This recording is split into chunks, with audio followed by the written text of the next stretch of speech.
hard. But he has not considered all the information. The ref is obviously very strict.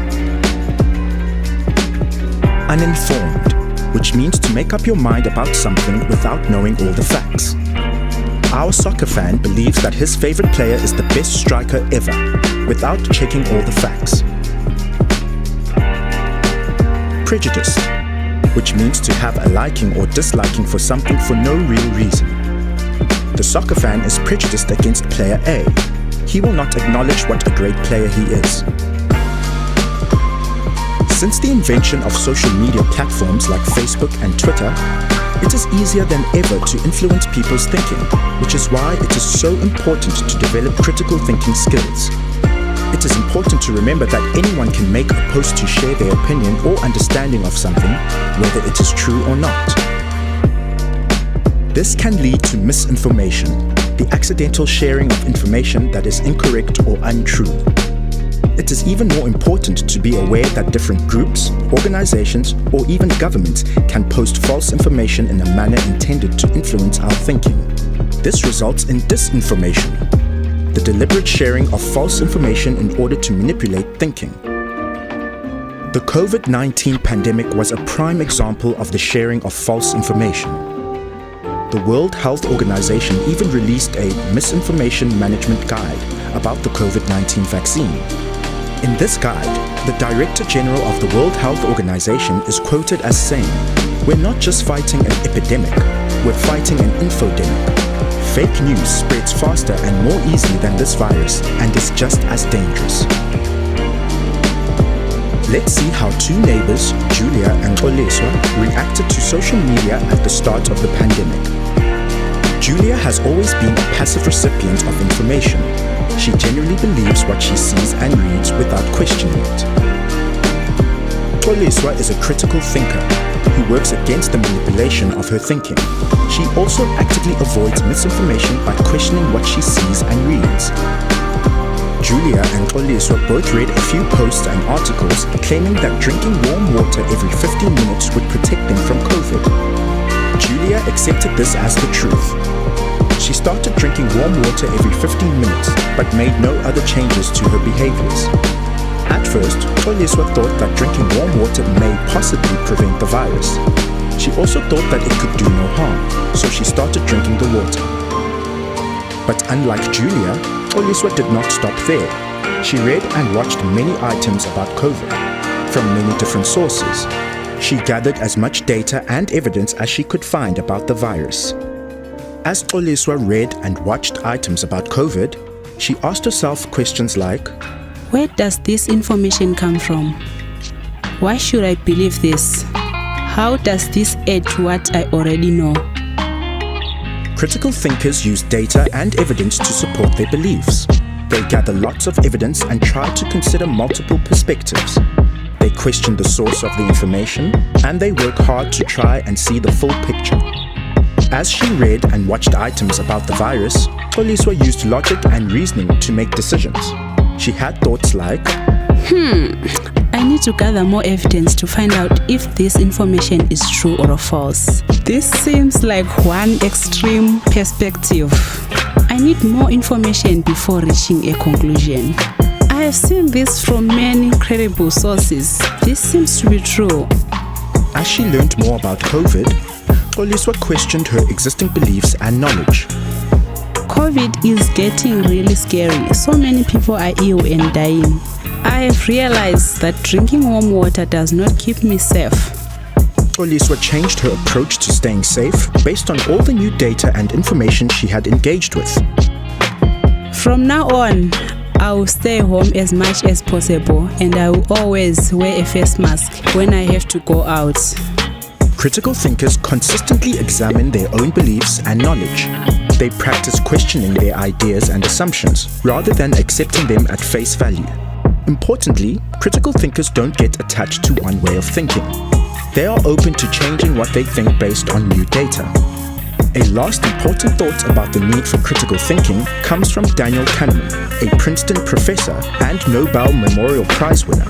He said, "A reliable way to make people believe falsehoods is frequent repetition.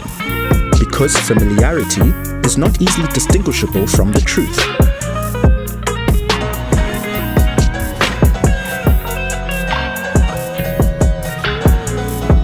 Go aga bokgoni bja go nagana ka mo go tseneletšego go baithuti go thuša go lemoga go lebelela dilo ka letlhakore tee le tshedimošo yeo e fošagetšego, go tšea diphetho tšeo di kwagalago le go šomiša bohlatse go tšweletša dikgopolo tša bona. Mo nakong ye ya tšhomišo e kgolo ya inthanete le meela e fapanego ya technology, re kopana le tshedimošo e ntši yeo e fošagetšego tšatši ka tšatši.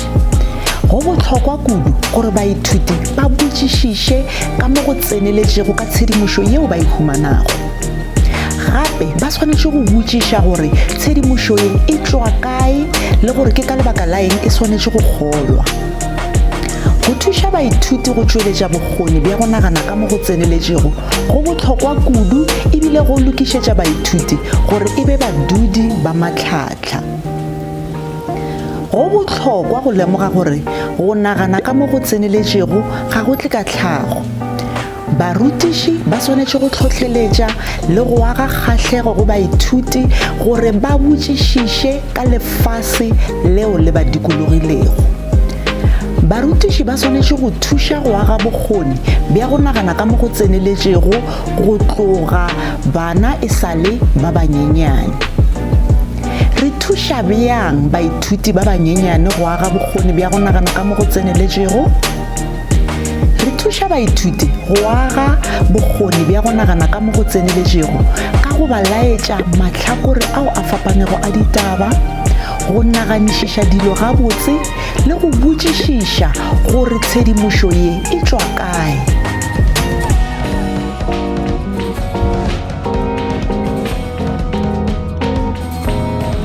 Critical thinkers consider different perspectives.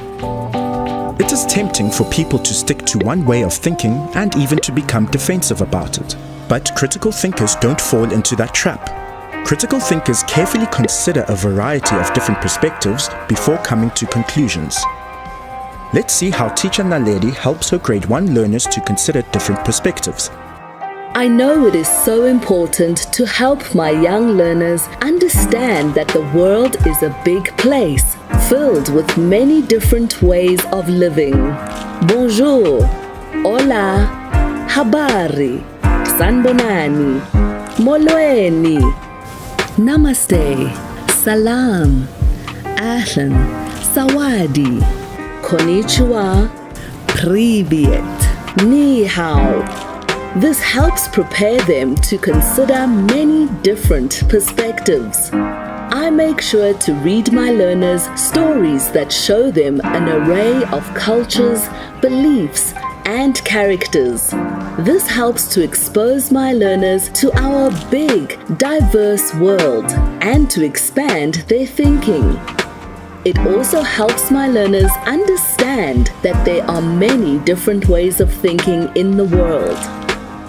Let's see how teacher Maputi Molaudi exposes her learners to a different culture and beliefs through storytelling. Gale kwa gole batho ba Aztec kwa Mexico ba be ba dula ba dikologile ke dithaba tše di gologolo le di tseba dithaba dimpa tša bona di be di phela di tletše eupša ba be ba go sa kgotsofale ba ganyoga lefela eupša le be le iphitlhile ka morago ga dithaba gole mo batho ba go ba ka se kgone go fitlhelela sa mathomo baruti ba ile ba gopela Tlaloc modimo wa pula ra mo gopola kere Tlaloc yo matla batho ba rena ba ganyoga lefela re khoshi eupša ga se ra kgotsofala wa ba go latela baruti ba ile ba gopela Tonatiuh modimo wa letšatši ka gopelo Tonatiuh yo matla batho ba rena ba ganyoga lefela re khoshi eupša ga se ra kgotsofala re thuše hle re thuše ba gopela gore ba leba go Tlaltechutli modimogadi wa lefase ka gopelo Tlaltechutli yo matla batho ba rena ba ganyoga lefela re khoši eupša ga se ra kgotsofala re thuše hle Kgokong Mama ka tšaba stagon le bona medingane O tseba o mo teng ngwanaka a kere batho ba go fapafapana mo lefatsheng ba na le medimo ya go fapafapana kere. Let's see how teacher Maramele Masha uses creative storytelling to teach her learners about different perspectives. Thuto ye re thušang gore bana ba naganishishe ka mo go tseneletšego ke thuto ya kanegelo ya boitlhamelo. Ge re ithuta ka kanegelo ya boitlhamelo, bana ba ka lebelela seswantšho se se tee e fela ba tla ka dikanegelo tša go fapana go tšwa seswantšhong se se tee. Maria le Angie ba nyaka go dlala kgati ba re a ba se kgone dlala kgati tšhomi ya bone tsamaya ka wheelchair. Tšhomi ya bona a re ke tlo kgona ba re jang a tsamaya ko le bontšhang. Nna ko tshwara ka ntle le rata tshwara ka ntle re dlale kgati. Sina le re rato le Angie ba fofa kgati. Karabo a roishaneng kgati. Karabo ba nyaka go ya go leshayaka. Ba nyaka go leshayaka moelo and then yo ba palela sa le ba banya. Ka ba botsa ka re dlaleng e nngwe na mblane ba re ka moelo a tshware ka mo Karabo a tshware ka mo re fofe ka mo. Another way that teacher Maramele Masha helps her learners consider different perspectives is by asking them open-ended questions about a story. This shows that there can be more than one correct answer. Ma wa biakeri. Kanelong ma o reka ditamati. Kanelong ma o ja tamati. Kanelong wait o rata keri le ditamati.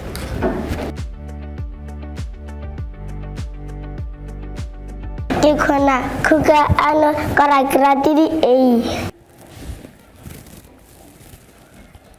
Ke khona khuka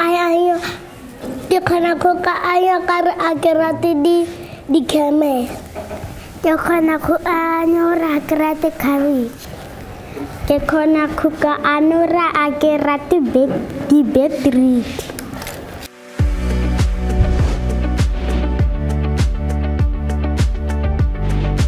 Critical thinkers use logic and reason. They know why they think certain things and can explain how they have come to certain conclusions. Critical thinkers make decisions and judgments that are supported by logic and reason. Learners need to know that in order to make good decisions, they shouldn't jump to conclusions. They should consider evidence and facts in their thinking. Let's see how teacher Naledi helps her learners build their logic and reasoning by asking them lots of how and why questions. She questions how learners arrive at certain conclusions and whether their assumptions are correct. How do you know this? Why do you say that? Even though it can be tiring, teacher Naledi encourages her learners to ask questions. Anytime they ask her a how or why question, she patiently gives them an answer that makes sense to them. Time to go inside. Teacher, why can't we stay outside and play? Because the bell has rung. It is time for maths. Let's see what building logic and reasoning through questioning looks like in a grade 1 classroom.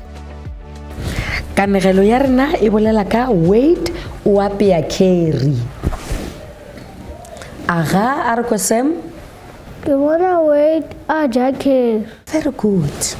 Sam, o tseba jwang gore ke wait? Lina la kanana wait o ja carry. Aha. Ke ka lebaka la eng o nagana gore o ja carry? Kanela ke ka wait a dira carry. Aha. Teacher Maramele Masha also helps her learners to develop their logic and reasoning by identifying and solving problems in the big book stories. Hlogo ya kanegelo ya rena e re wait o apea carry.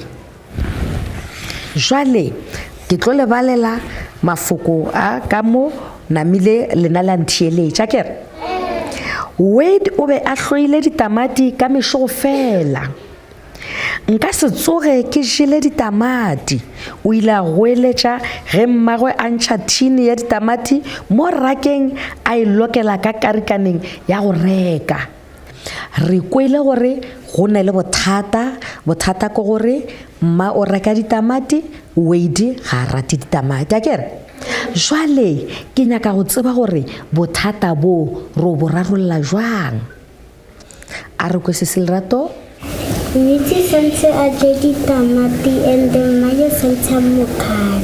Aha.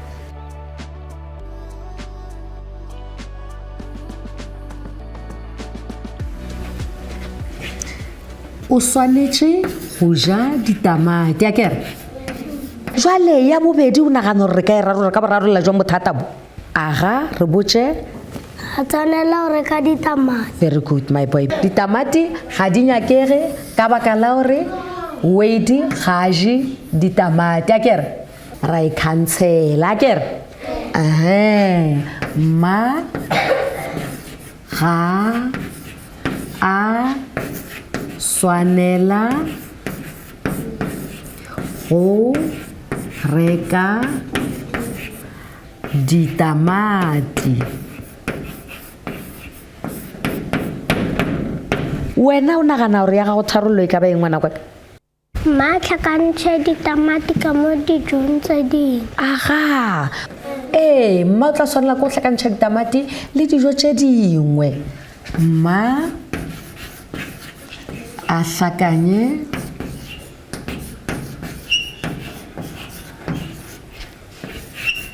ditamati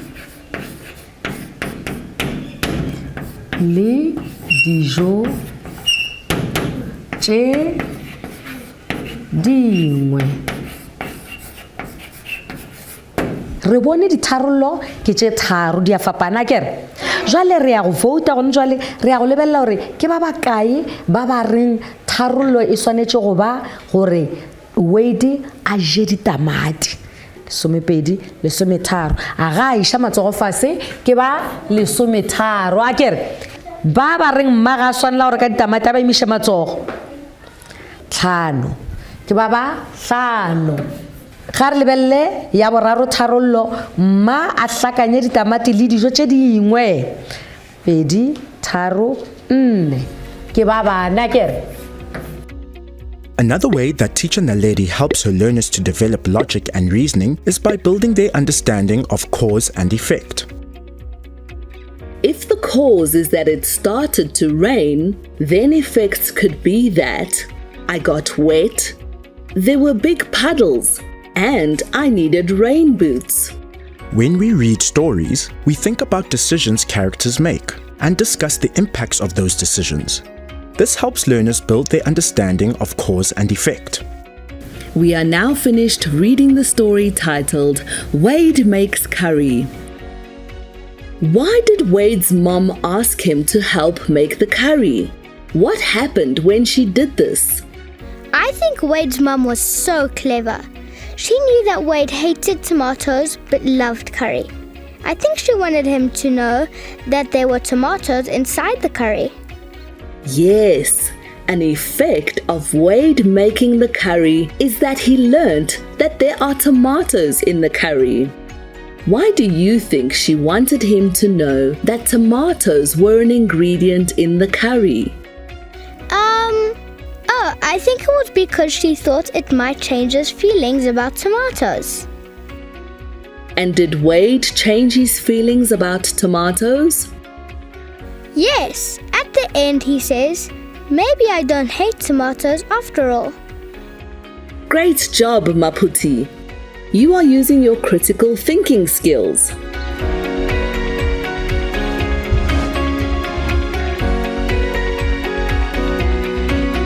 Critical thinkers question sources.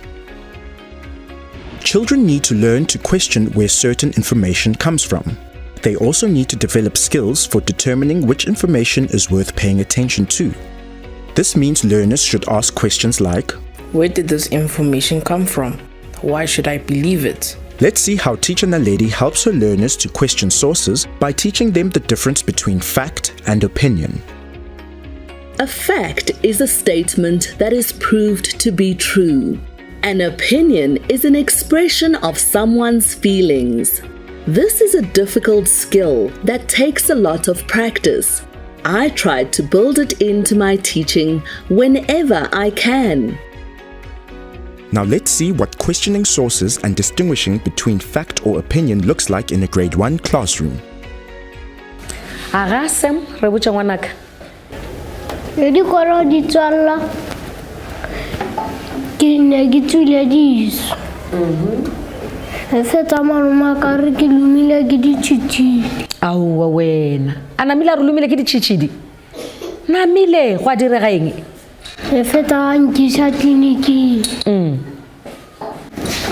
e fetsa doctor chicken box a rone le chicken pox malome re o lumile ke ditshitshidi ngaka e rone le chicken pox a le ngwanaka o dumela mo go mang mo go ba babedi ba ke naka ka lebaka la eng ka re ke tswa sekolong sa go bona ka baka la gore ngaka o tswa sekolong sa go ba ngaka kere aga le nna ngwanaka nka dumelana le wena bo ngaka ba bolela dintlha tše e leng gore ba di tseba kere ba tswa sekolong sa bongaka malome ke mechanic o ba bolela ka kgopolo ya gage ka tšeo wa bega di bona mmeleng wa gagwe kere aga.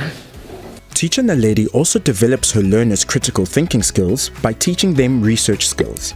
As she does this, she shows them how to question the sources and to consider different perspectives. I encourage my learners to be accurate. In my classroom, I tell learners that if we aren't sure about something, we can do research to find out more information. This also means I admit when I don't know something. I tell learners my plan to find out more information.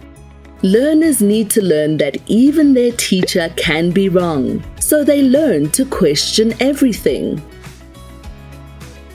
How far is the moon? How long would it take to get there? That is a good question, Khotatso. I don't know the answer. Let's use Google together to see if we can find out. Teacher Naledi does her best to develop her learners' research skills. She reminds them that they must be careful about what they read on the internet. She teaches them to try and use reputable sources, and she reminds them to check the information across multiple sources. The first search result says that the moon is an average of 384,400 kilometers from Earth. Let's check that with another source to make sure. This article comes from NASA. NASA is known for their knowledge about space. This article says the same thing, 384,400 kilometers. This website also gives us more useful information. It tells us that this distance is the same as 30 Earths. Teacher Naledi also helps her learners to question information by helping them understand the need for evidence to back up an argument. She makes her learners practice giving evidence to explain why they believe certain things. I think that Joyce is creative. Why do you say that? Because she sees that people need masks and she makes them herself, and she makes them out of beautiful fabrics. All of these skills help my learners build the skills to ask and answer the questions. Where did this information come from? Why should I believe it? Do I need more information to prove this?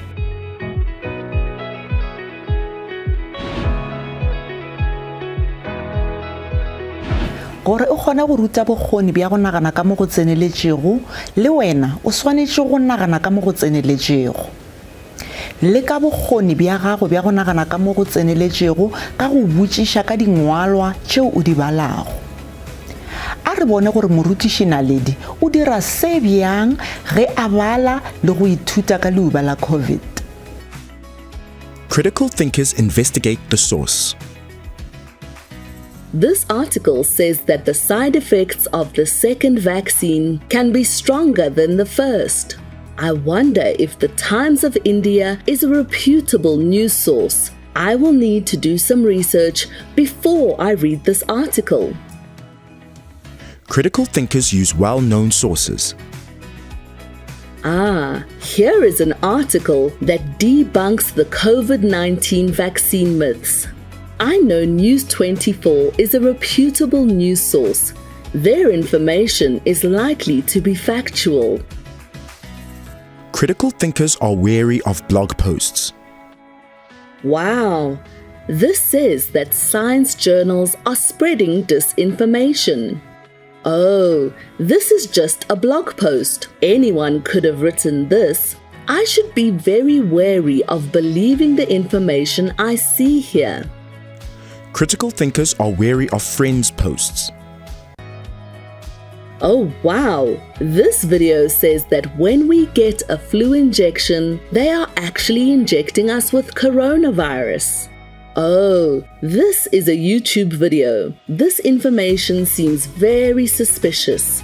I shouldn't believe this just because my friend posted it. Go aga bokgoni bja gagwe ba go nagana ka mo go tseneletsego go botlhokwa le boitlwaetso bo tloga bo le botlhokwa kudu gore o kgone go botšišiša ditumelo tša gago le dilo tšeo o di tsebago.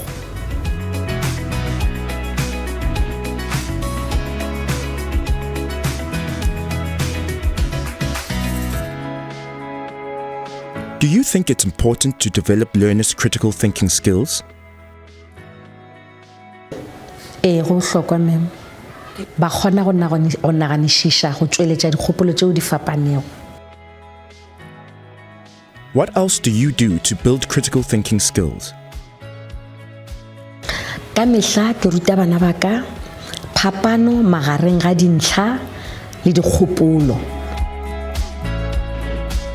Let's recap the main points we have covered. Critical thinking has to do with how we think about our beliefs and knowledge. It is important to build critical thinking by helping young learners to consider different perspectives, use reason and logic, and question sources of information. In the classroom, teachers can help young learners by reading complex stories that have diverse characters, settings, and themes, encouraging learners to value other people's perspectives, beliefs, and ideas, encouraging how and why questions, teaching cause and effect, helping learners distinguish facts from opinions, modeling how to do research when you don't have all the information, and showing learners how to back up arguments with evidence.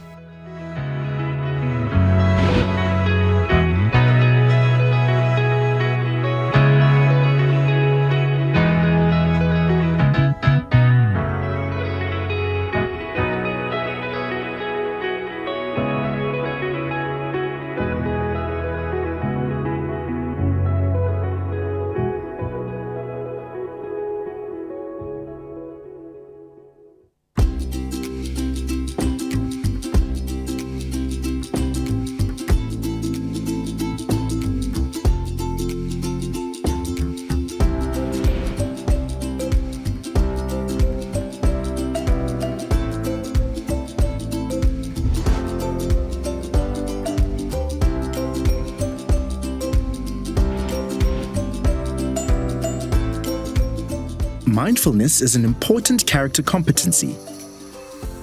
When we are mindful, we are aware of our thoughts and feelings without judging them. Mindfulness helps us to manage our behaviors and how we engage with the world. People have practiced mindfulness for thousands of years. This practice originated in Eastern philosophies and has since spread throughout the world. It places importance on nurturing the individual's mind. Basically, when we are mindful, we are aware of what is going on inside our own minds. When we practice mindfulness, we are aware of our thoughts and feelings. Then, we focus on our breathing. This helps us stay present. And we pay attention to our thoughts and emotions without judging them. Am I a bad person for feeling this jealousy? Just let it go. When we are aware of what is happening in our minds, then we can regulate or control our reactions to our thoughts and feelings. Let's take Gugu as an example. She has been practicing mindfulness for many years. Gugu meditates every morning for 10 minutes before she goes to work. She sits in a quiet place and focuses on her breathing. Sometimes, while she is trying to focus on her breath, feelings of stress about the day ahead pop into her head. She notices how it is difficult for her brain to stay in the present moment. Then, she returns focus to her breathing. This helps Gugu stay calm and focused throughout her day at work. When Gugu feels stressed or frustrated, she knows to close her eyes and take deep breaths. Gugu doesn't react impulsively to her feelings. Gugu can recognize her feelings and choose how to best respond to them. Mindfulness is a lifelong journey. It takes daily practice to be a mindful person.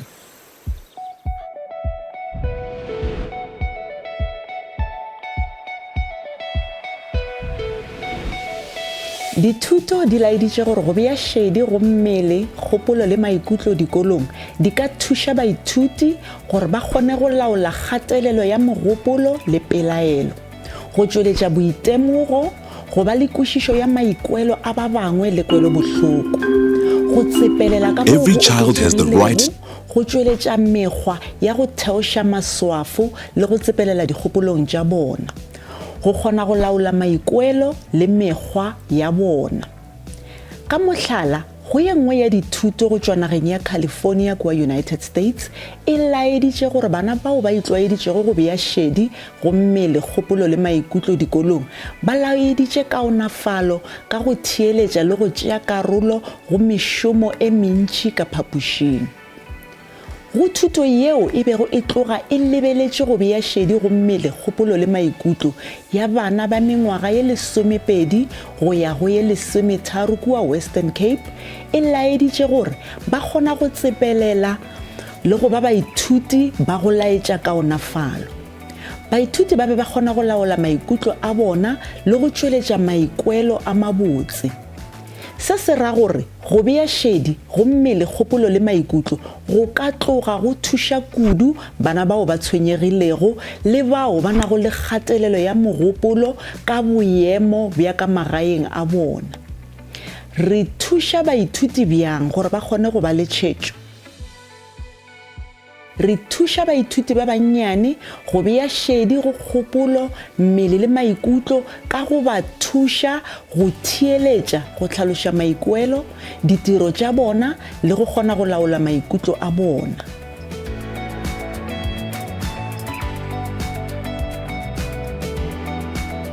An important part of mindfulness is paying attention inwards.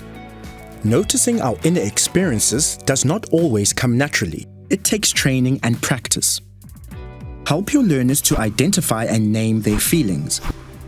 This means having conversations with learners about their emotions. Tsepo, I notice that you seem upset. Do you want to talk to me about what is making you feel this way? I feel upset because Hutato told me he didn't want to play with me. Oh, I can see how that might have upset you. This can feel really painful. Let's see how teacher Naomi Mahlachi from Dikubu Primary School holds conversations with her learners to help them identify and express their feelings.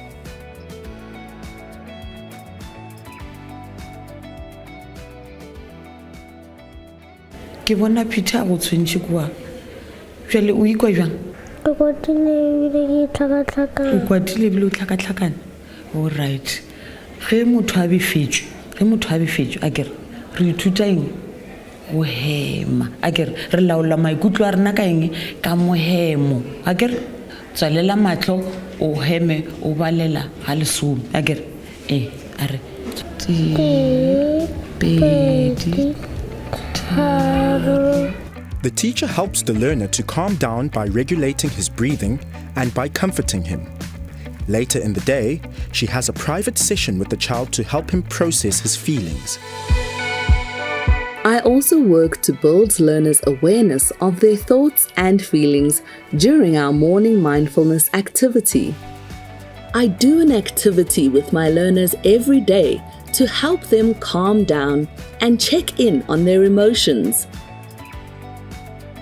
I have taught my class a number of different mindfulness activities like 5-finger breathing, butterfly body scan, just like me, balloon breathing, and melting butter.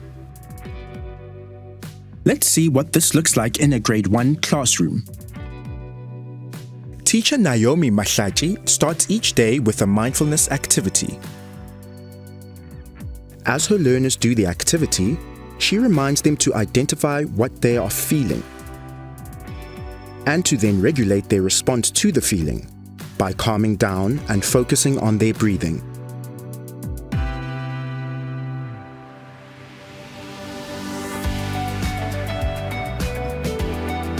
People who are mindful use their words to describe how they are feeling. Often, people feel emotions but don't talk about them out loud. It is critical for children to learn that it is healthy to express their feelings.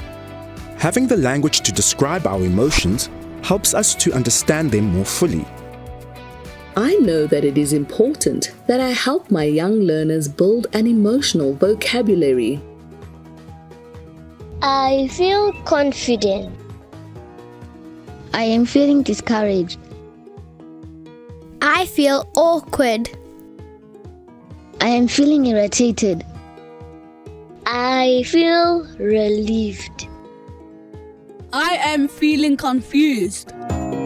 Teacher Naomi Mahlaji regularly teaches and revises words that describe emotions. Arlibelele, sefatlago sa mathomo, thabile, mpontshe thabile. Mpontshe thabile. Sa bobedi, wa unyamile, mpontshe wena unyamile. Ao. Sa boraro, umake, mpontshe makala. Bonna jo. Wo.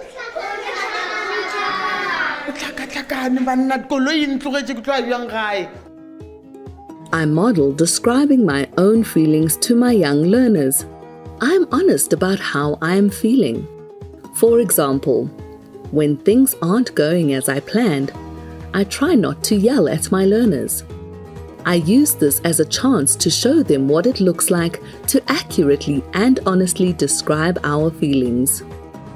I feel frustrated when I am speaking and you aren't paying attention to me. It makes me feel angry. I need to take 3 deep breaths before I carry on, so I don't begin to yell. Let's see how teacher Naomi Mahlaji models mindful behaviors for her learners.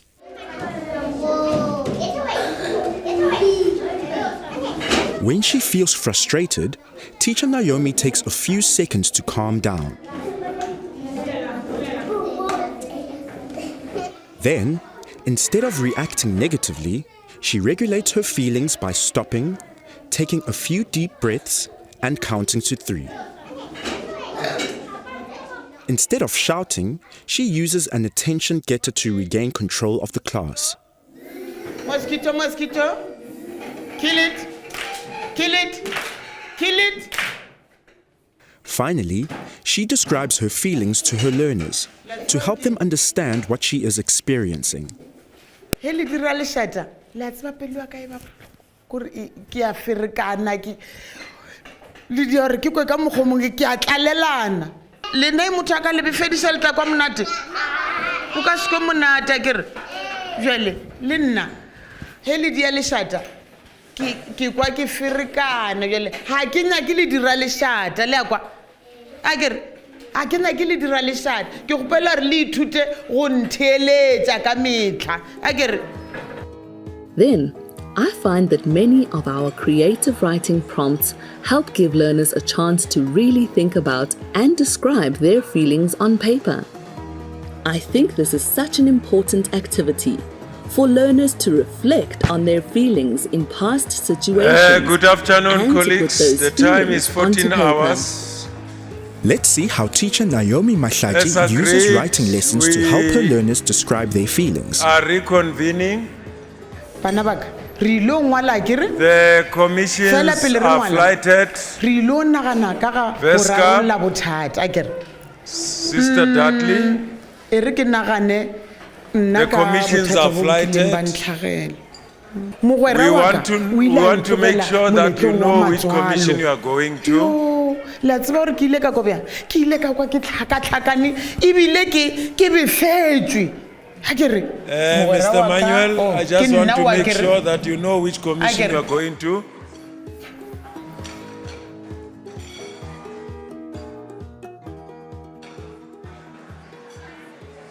le wena o ile o Right. tlalela matlo As a we gago. can see, Akere? Wa Commission nagana one, ka bothata bo bokileng ba go tlhagela akere? Gore the na commission that bothata bo deals bokileng with ba go tlhagela. Wena o ile transition wa from kekwa school bjang? to Akere? work, although Basil Manuel doesn't agree with that, developing and implementing a modernized curriculum for the 21st century and beyond. That commission goes to boardroom 1, 2, and 3. That's where that commission goes. Commission 2, teacher preparation, professionalism, standard setting and well-being, ballroom 2. Commission 3, education transformation through the use of ICT, post-COVID-19, it goes to ballroom 3. Commission 4, care and support for teaching and learning. That commission goes to ballroom 1, which is where plenary is. I suppose, if I'm not mistaken, it should be here. Commission 5, foundations for learning, getting all learners to thrive. It goes to ballroom 4. This is how commissions are organized. And those who will be leading those commissions, the resource persons, you'll meet with them once you are in the room of the commission where you've elected to attend. The work of the commission will begin immediately hereafter up to end of the day, and will then meet tomorrow morning. You'll be dismissed from commissions. You'll be expected to do work there as commissions up to 18:20. It could go beyond that time, 6:20, but I'm sure you could also finish much earlier than that. That's what we expect commissions to be working up to in terms of time. And then we reconvene tomorrow morning at 8 o'clock as we did today, so that we finish on time. Tomorrow the minister and deputy minister will be around to close the Lekgotla. I'm just going to afford the opportunity for comments and questions. If there are any, if there's none, we immediately go to commissions. Any questions? No questions. We all immediately go to commissions as indicated on the flighted information. We'll meet there. Thank you very much, colleagues.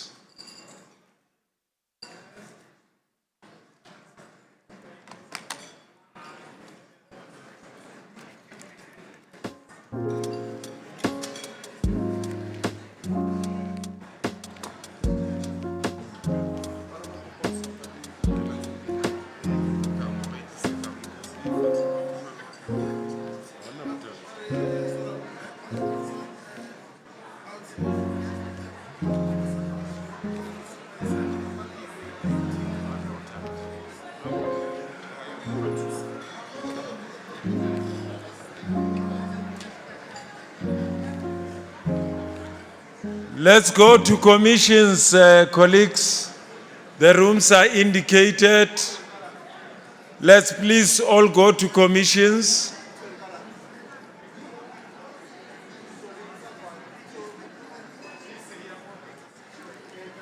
Commissions are waiting for you. You'll finish eating there in your commission. You can take your food to your commission. And then you'll finish there.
Colleagues, would all those who are not part of this commission please leave so that the commission begins with its work? Colleagues, could you please go to your commission so that the commission that's supposed to meet here begins immediately? Go to your commission, please. Thank you.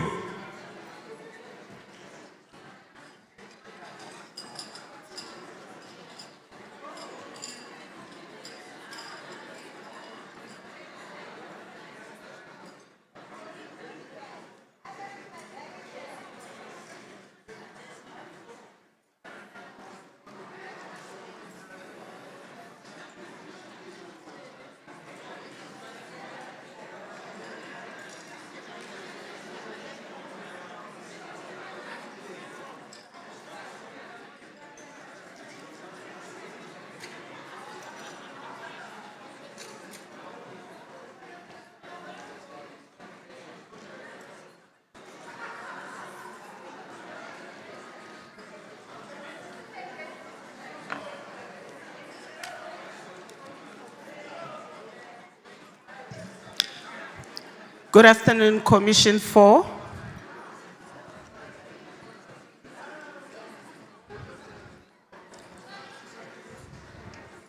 Good afternoon, Commission 4. May I request that everyone tries to please come to the front so that we are together. Muzi.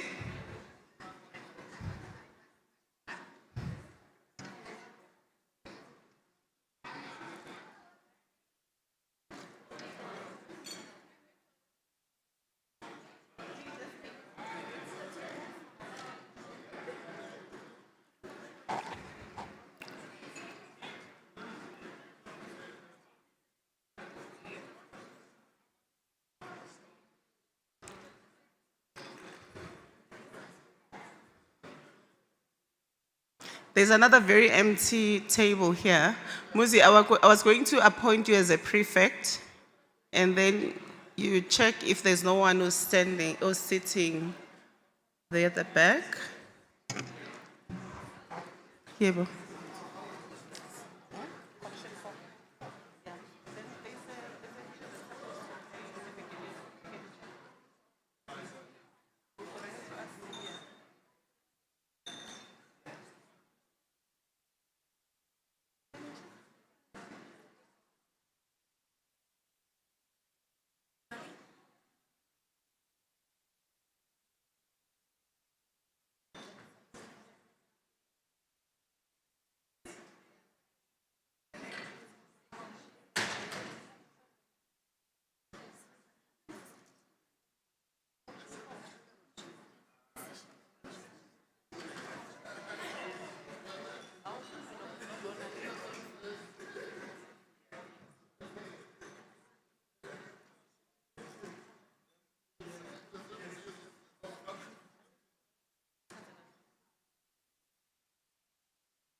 I think let's do it. The color now, innit?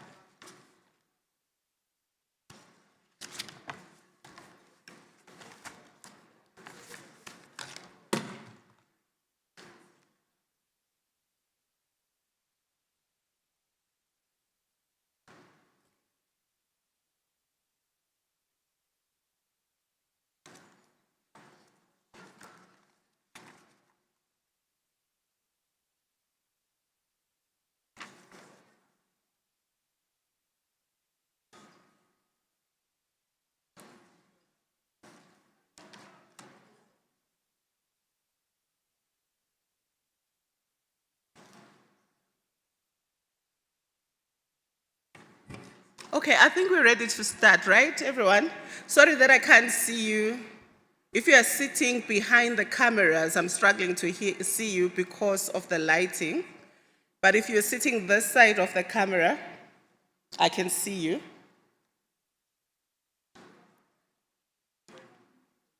Which is quite a difficult one because I wish this was same level with everyone. But welcome to Commission 4, colleagues. You are here because your interest is to ensure that teaching and learning happens in a caring and supportive environment. All the presentations of Commission 4 are putting this one, so I don't know who's the IT person. Who is the IT person in the room? Celia, is Celia here? Who is the IT person? Thank you. Dr. Watson is the IT person. If you want to know anything about programming and coding and hardware and software and anything technology, you speak to her. And I hope everyone has their emails on the same stick and we can start. I see the first facilitator is eager to come here, but welcome to the session. And again, as I started, I'm L Dube for those who do not know my name. I'm from UNICEF. Part of our work is to support the system and ensure quality and system strengthening. We work in the areas of early childhood development. We support the department with all areas ECD. We support the department with all areas that are basic education and adolescents. Within my section at UNICEF, we deal with care and support for teaching and learning and everything that is curriculum, and we deal with Generation Unlimited. If you have not heard about Generation Unlimited, please let's talk after this, because we would like to get as many of you colleagues involved in the program. It's quite interesting that we can see same faces. We can support for teaching and learning, which is great because it means we're going to save time. So we're not going to be that group that lives here at 7 o'clock. If we are able to do things as quickly as we can, we'll try to make sure that we are done by 5 o'clock. So it would be great if we can try as much as possible to stick to time. What is interesting about what we're going to be doing today is this is a follow-through of the work that we did last year. When Dr. Kumalo was presenting here, he provided a list of commitments that were made last year. I reflected with looking at some of the commissions that had just 2 commitments, some 4 commitments, and then it came to this group, it had 10 commitments. So please clap hands for yourselves, because it means like it looks like you committed yourself a lot. But here's what we're going to do this year. We're going to try to take those commitments and compress them into fewer commitments, and try to make sure that they are in themes, and the team that is working on reporting, they're going to try their best to do that. We're very grateful that we're given this opportunity to look at areas of work that will ensure that that seed that is planted through curriculum grows. So I repeat what I said last year. If we have an environment, or we are teaching kids in the environments that are not supportive and that they are not enabling, no amount of curriculum work is going to thrive. So our job is to make sure that the learners, the environments, and everything that is happening in the classroom is ready for, is reaching young children children who are ready to learn. There's one thing that we wanted everyone to do. Because you are in this area of care and support, we wanted to take a little bit of reflection. If we had time, I would have played a video that was done by the National Planning Commission, I think in 2013, that says Meet Thandi. Have every one of you not seen that? Any one of you have never seen that video? It says Meet Thandi. You've all seen the video. Great. So I'm not going to then go into detail, but the video just tracks the lives of Thandi, the young girl who grows up in a very poor environment, and all the issues that she's facing are literally barriers to her progression, but Thandi has to transit from schooling to the world of work. As Thandi grows, Thandi is faced with some of the critical challenges that face children in the system. She gets pregnant, she brings into the world young children, she meets her husband who abuses her, she doesn't transit properly into the world of work, and it tells that story of how Thandi then raises children who are stuck in the cycle of poverty. And so each time we think about care and support is how do we make sure that the environment that we are creating in schooling is the environment that will help all the potential Thandis to take a different pathway in life, to experience schooling different in life, to experience development different in life, and to ensure that, to experience their school to work transition positively so that they can join the world of work. And so that is your job. So as we start, please think about, I was asked to get each person to think about it, but I want you to tell the person next to you that what is it that in the environment that you work within, you do to touch children. I'll give you 1 minute. Don't just think about it and write it down, but tell the person next to you.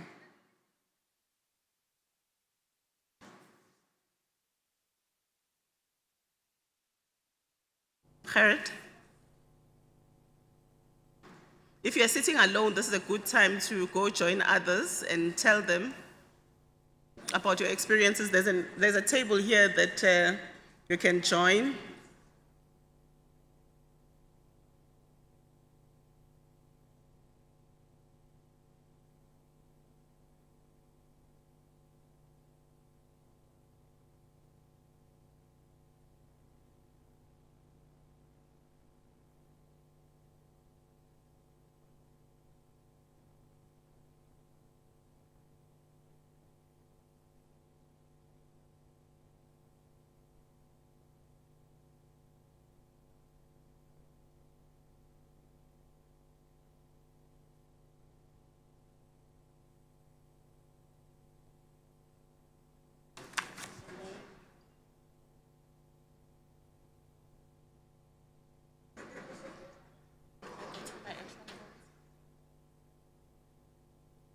also asking about the scribe.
Thank you. So as a table, you can maybe take 2 minutes to discuss how that work that you have discussed or that you have shared find its expression in the pillars of care and support. Again, you are not doing it as an individual, you're doing it as a table now. I was going to say, those who do not know the pillars of care and support, please raise your hand. But I think you don't know the, okay? There are people who do not know the pillars of care and support. And so those who do know, share the pillars first, and then you can talk about how the work finds expression in the work that you do. So I saw those who did not raise their hand. All of you.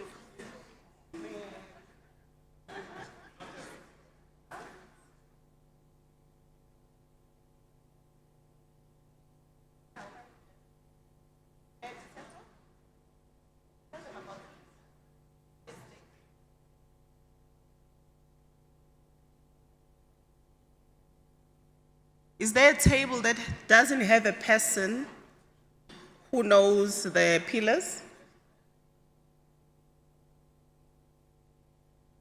Etiseto, that's not what we are doing. We're not going to wait until the video. You're going to tell them the pillars because they are discussing now. Thanks, I heard you from here.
Thank you. I know I gave you an hour for this exercise, but I think you are all done now. And we've got an hour to save towards the end. I see Dr. Watson wants to share something. What? No. I heard you wanting to share what you were discussing in the table. Yeah? We don't have a mic here.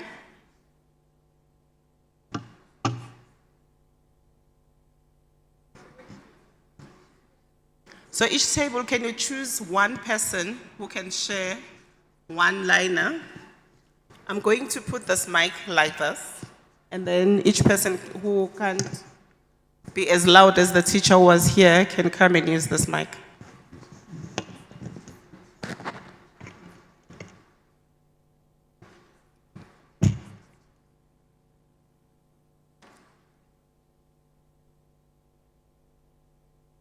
Dr. Watson will share, and then the table, who have you selected? Gotega? Gotega, who was selected in, oh, there's a mic. There's a mic, ma'am.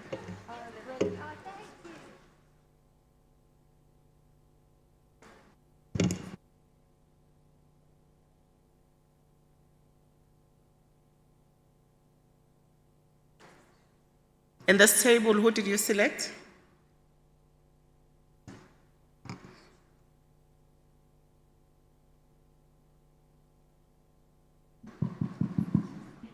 So at our table, we were all in agreement that the way to ignite children is through play and through their imaginations and their talents. And one of the examples we had was, you know, every week you get lists to share and learn word lists for reading.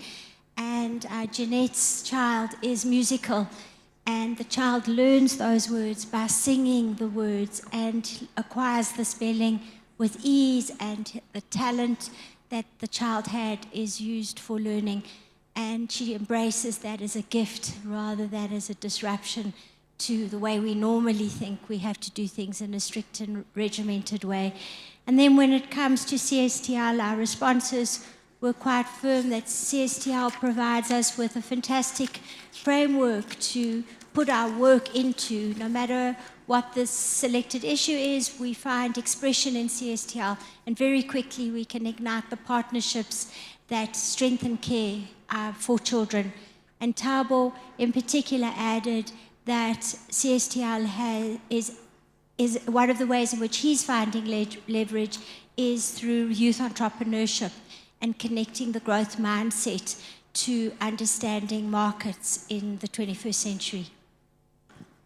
Thanks, ma'am. So we're hearing play-based learning, partnership, and subject-specific learning.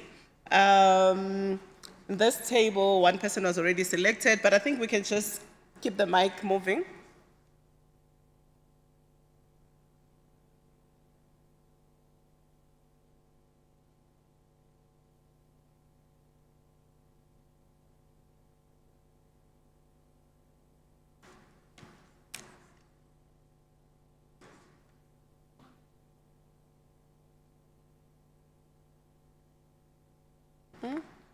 Yes, please go ahead. It's this table.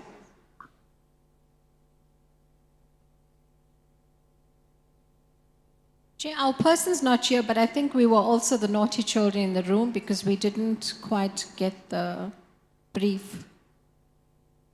Yeah, so I think one of the attributes of care and support is you also understand naughty kids in the classroom, and where possible, give them extra homework. And give them extra time to do the work. So you will present at 5 o'clock or 6 o'clock, right, guys? Okay, Thank Chair. you. Thank you. Tomorrow morning. Anyone else who would like to share before we move on to the presentations? We really would like to hear from you guys more and try to make sure that this is not only a presentation-based session.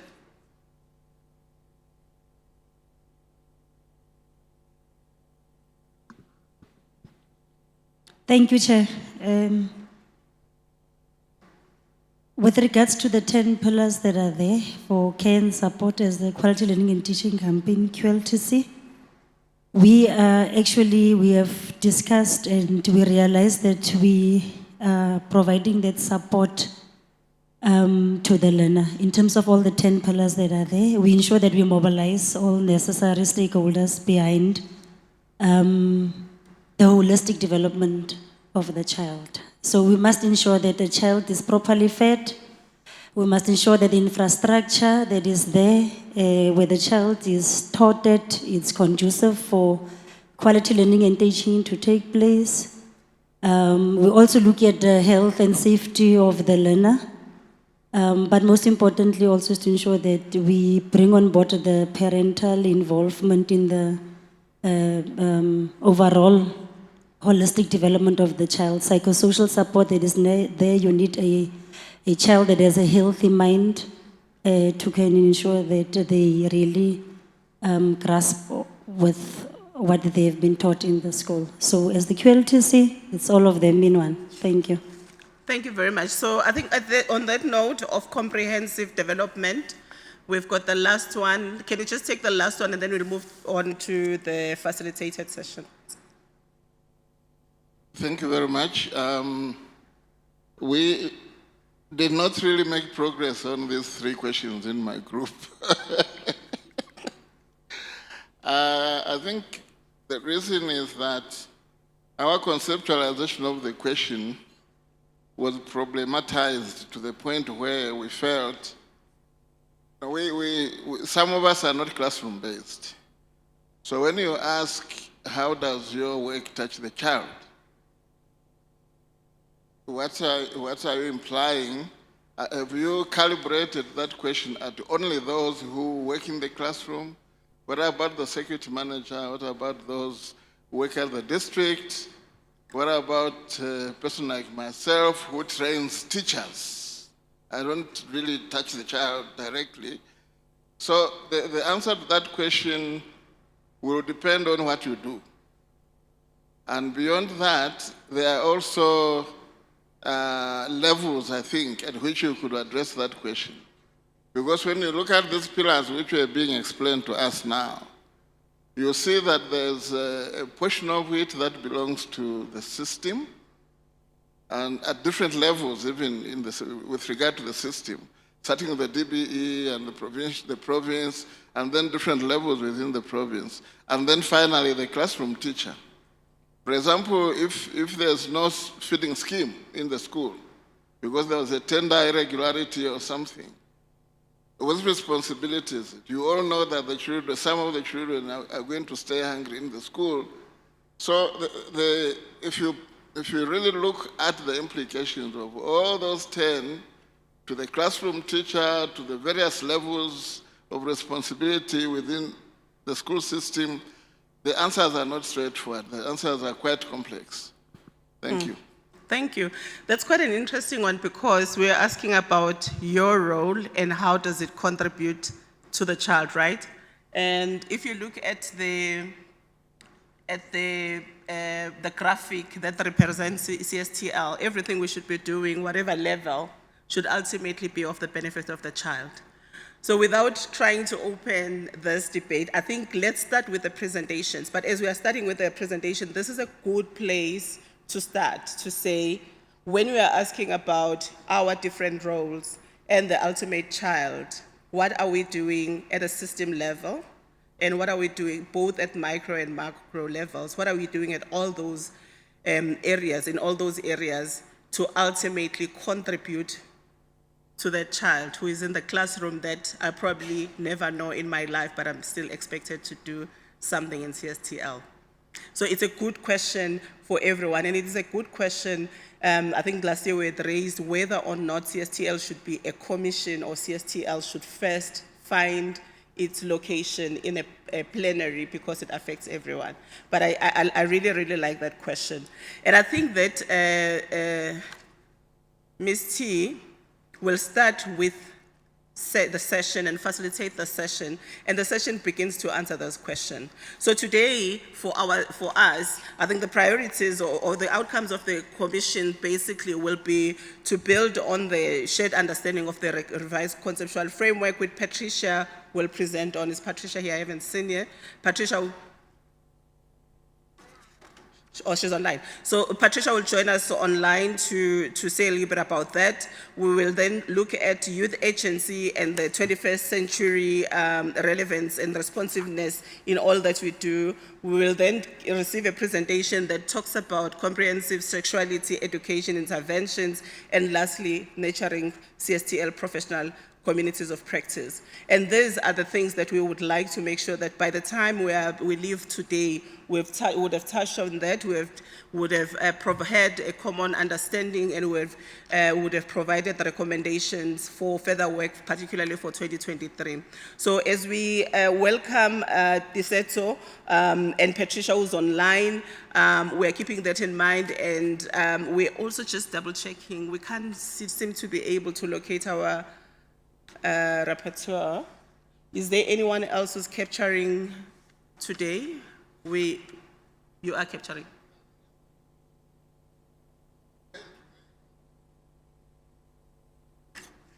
Sorry?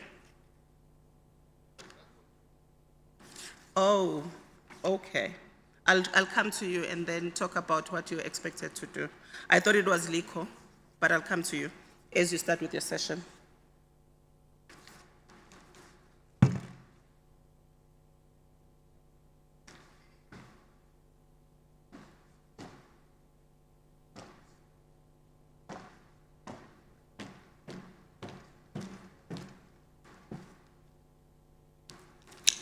Right, colleagues, let's get this show on the road.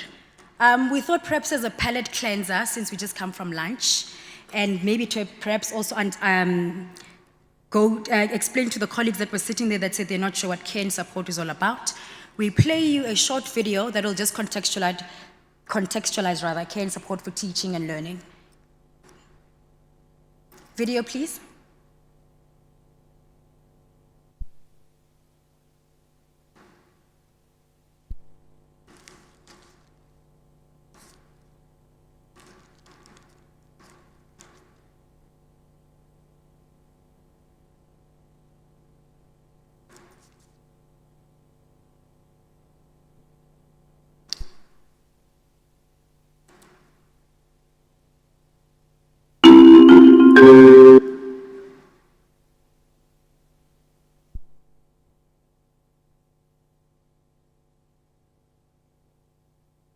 That's the one.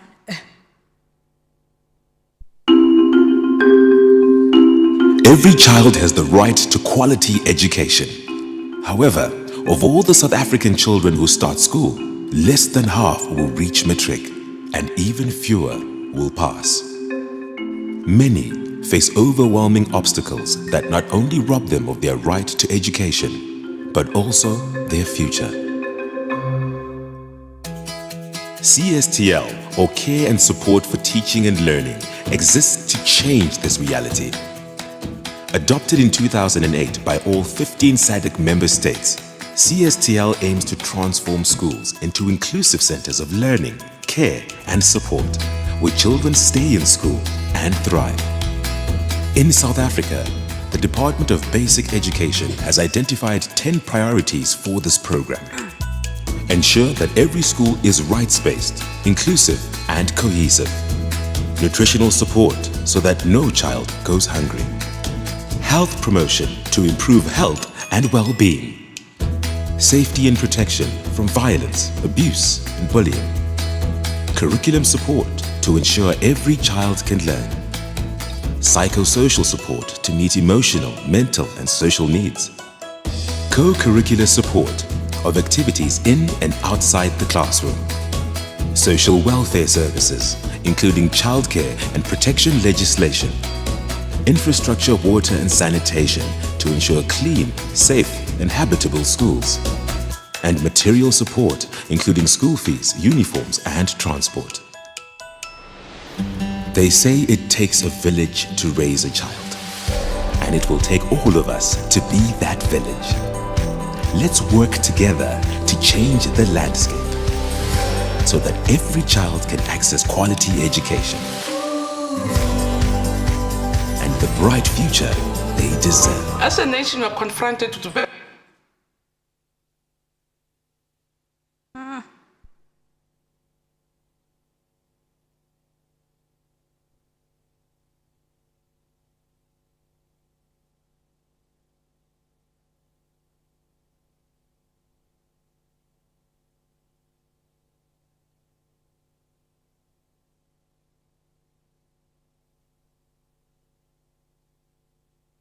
The tech guys.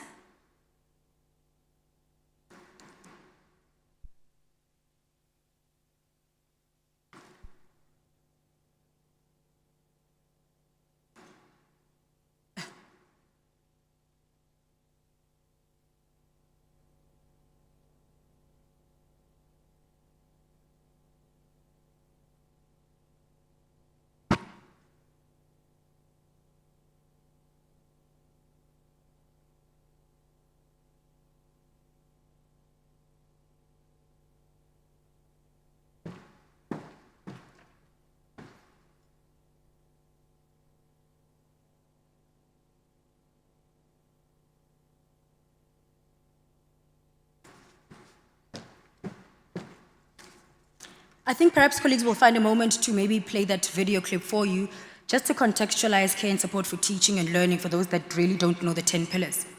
But without any further ado, good afternoon to you colleagues, friends and family of care and support within the basic education sector. My name is Tisha Jamaloba, and I will be your facilitator for the session, which is session 1 of Commission 4, which goes under the theme, ensuring that care and support for teaching and learning conceptual framework and handbook are still fit for purpose. Colleagues, perhaps just to contextualize the naming of this theme, as part of the recommendations from the 2022 DBE Lekgotla, one of the recommendations that were made was that perhaps it is time we revisit and review the conceptual framework, the CSTL conceptual framework, and its accompanying handbook, because we would know, colleagues, that the schooling ecosystem has significantly evolved over the past decade. And so we need to ensure that our documents are fit for purpose to really speak to the current realities that are taking place within the schooling system. We heeded the call, colleagues, and we made sure that indeed we go and revise our documents. We were assisted by the NACT and UNICEF to ensure that we facilitate a process where we revisit and review the current CSTL framework and the school level handbook. I shall introduce to you Ms. Patricia Martins, who's going to be our speaker for this session.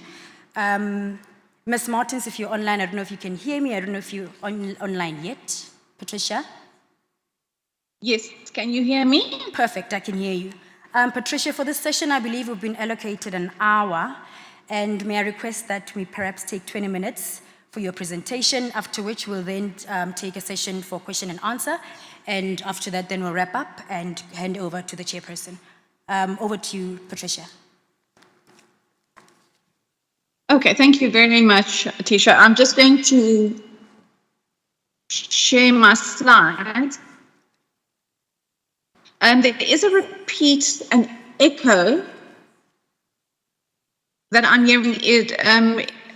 It's quite difficult. Can tech help us solve this?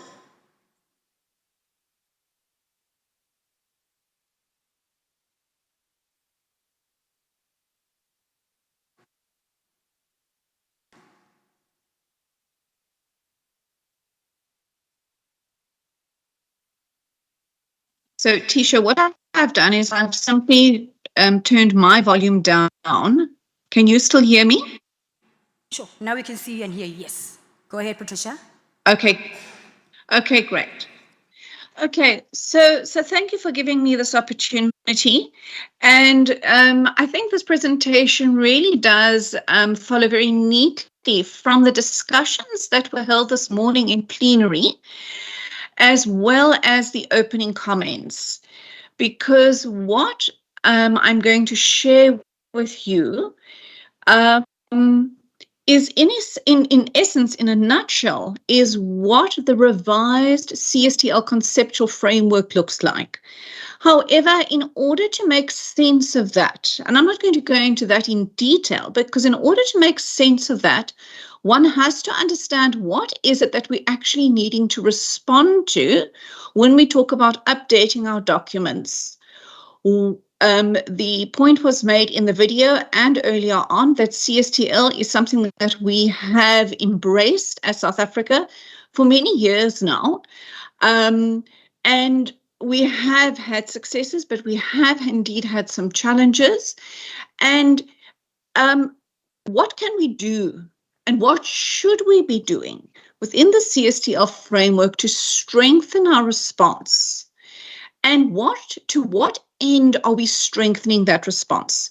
So I came on board to support the process of consultations and revising the conceptual framework to inform a revised handbook.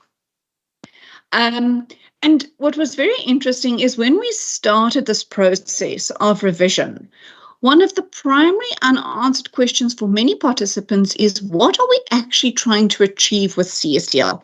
Yes, we talk about the child at the center and we talk about improving outcomes for the child, but what does this mean for us and why? And that was the starting point. What is CSTL? Why is it important? And in that context, how well have we done?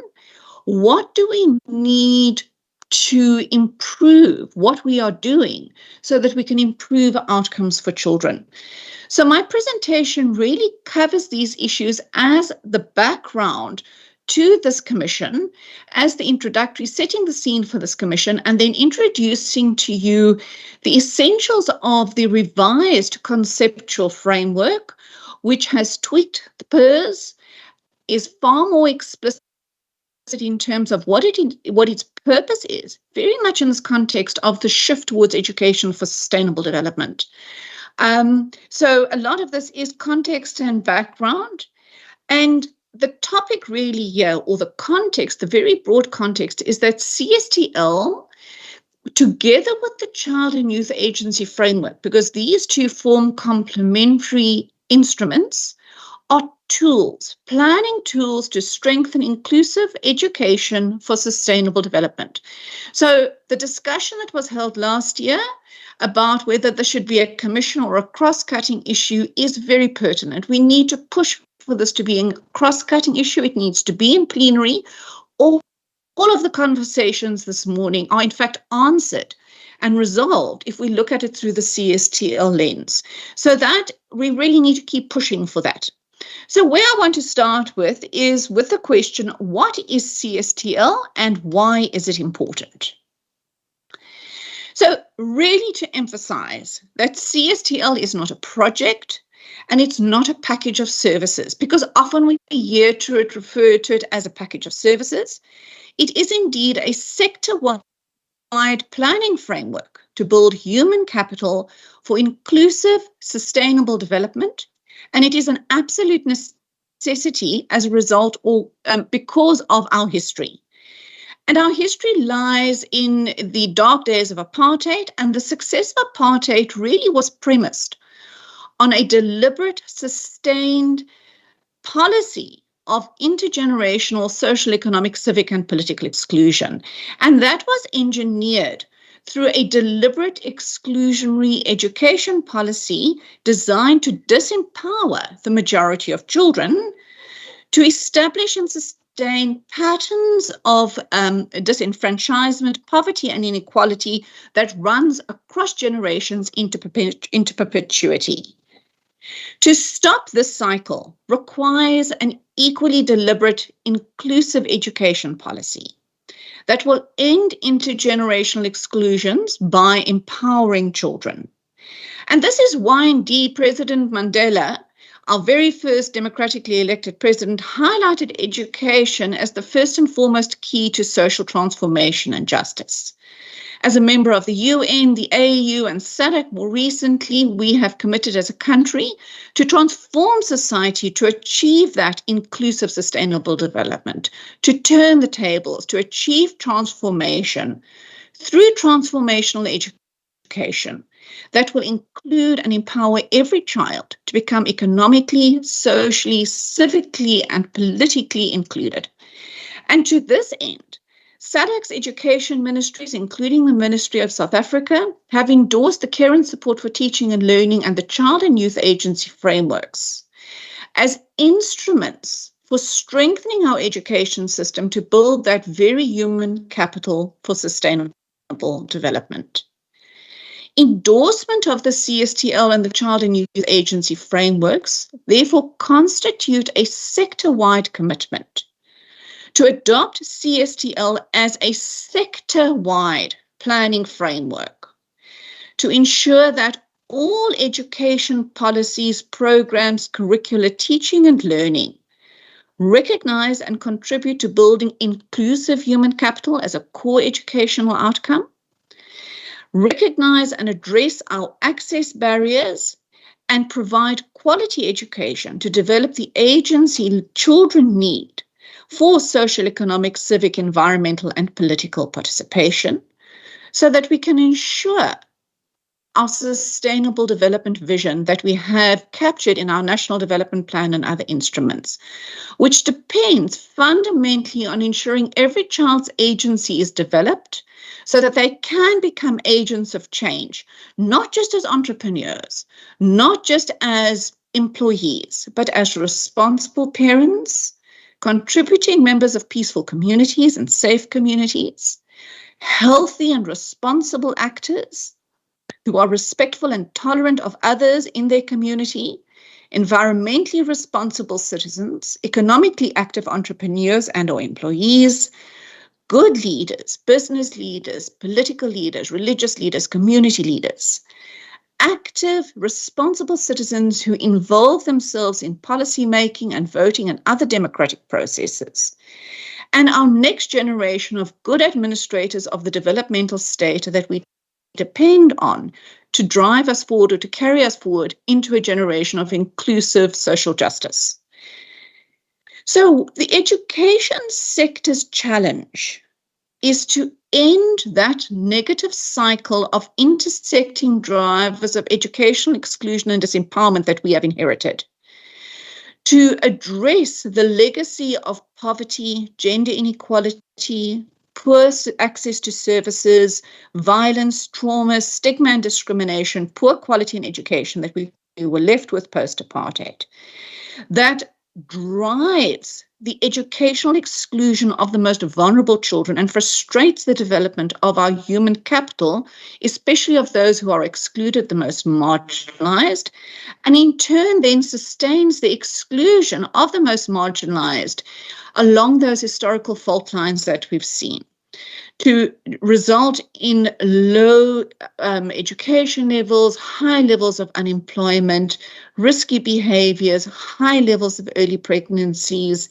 environmentally unsustainable practices and conflict, which in turn just continues and perpetuates what we now know as that legacy of apartheid, which is at the heart of the persisting levels of inequality in South Africa. So whether you are looking at the UN globe as a member of the global community or the African Union or the SADC community, the education sector has a transformation mandate, and it has responded to that mandate to end this negative cycle. And its mandate is to ensure inclusion by providing support to address educational access barriers. And those are the issues of poverty, infrastructure, lack of access to transport, poor health, poor nutrition. However, we all know that it's not enough just to get children into school, and in fact, to fulfill that transformational mandate, we have to make sure that once those issues are addressed on the short-term basis, that education takes a long-term view and provides quality education that will empower every child to permanently themselves end the causes or drivers of those barriers and change their and their country's future. So it is about access, but critically about quality, inclusive education that develops their agency so that they may bring an end to those patterns and we're not reliant on the provision of supplementary services in perpetuity, because that is not sustainable, and that is not what we are talking about when we talk about sustainable development. So South Africa's education sector, with the rest of the global and continental community, has taken many steps to fulfill this mandate. South Africa has adopted a very proactive, pro-poor, inclusive developmental agenda, And within the education system, this has manifested in the form of the adoption of many policies and programs. There are multiple policies and programs addressing those access barriers and seeking to improve the quality of education. Just some, for example, are the no-fee school policy, the school feeding program, the school health program, the scholar transport program, the infrastructure development programs. We have educator development programs, and there have been multiple processes of curriculum reform seeking to move our education system or the quality of education closer to meet the needs to develop the agency of our children. So after 25 years, this has happened in South Africa as well as globally. There's been a lot of educational innovation. There's been a lot of commitments to rights-based development instruments, and specifically focusing on ensuring inclusive provision of inclusive education for sustainable development, with the objective of transforming society and disrupting those patterns of exclusion along our historical equity fault lines, especially those of race, geography, poverty, and gender. So last year, in fact, over the last 2 years, there's been a very concerted, focused effort around assessing progress in the fulfillment of that educational transformation mandate to, in fact, shift or to build human capital. And notably, South Africa undertook a 25-year education sector review. And then last year, the United Nations hosted the Global Transforming Education Summit, which looked very specifically directly at this issue of the transformational mandate. In sum, transformation has not been achieved. Educational exclusions persist along historical fault lines, thus sustaining the negative cycle of intergenerational exclusions. In the context of South Africa, this is contributing to South Africa's persisting status as one of the most unequal countries in the world. And largely because the education sector, as the sector, we have not yet got the formula right. We haven't got our system right yet.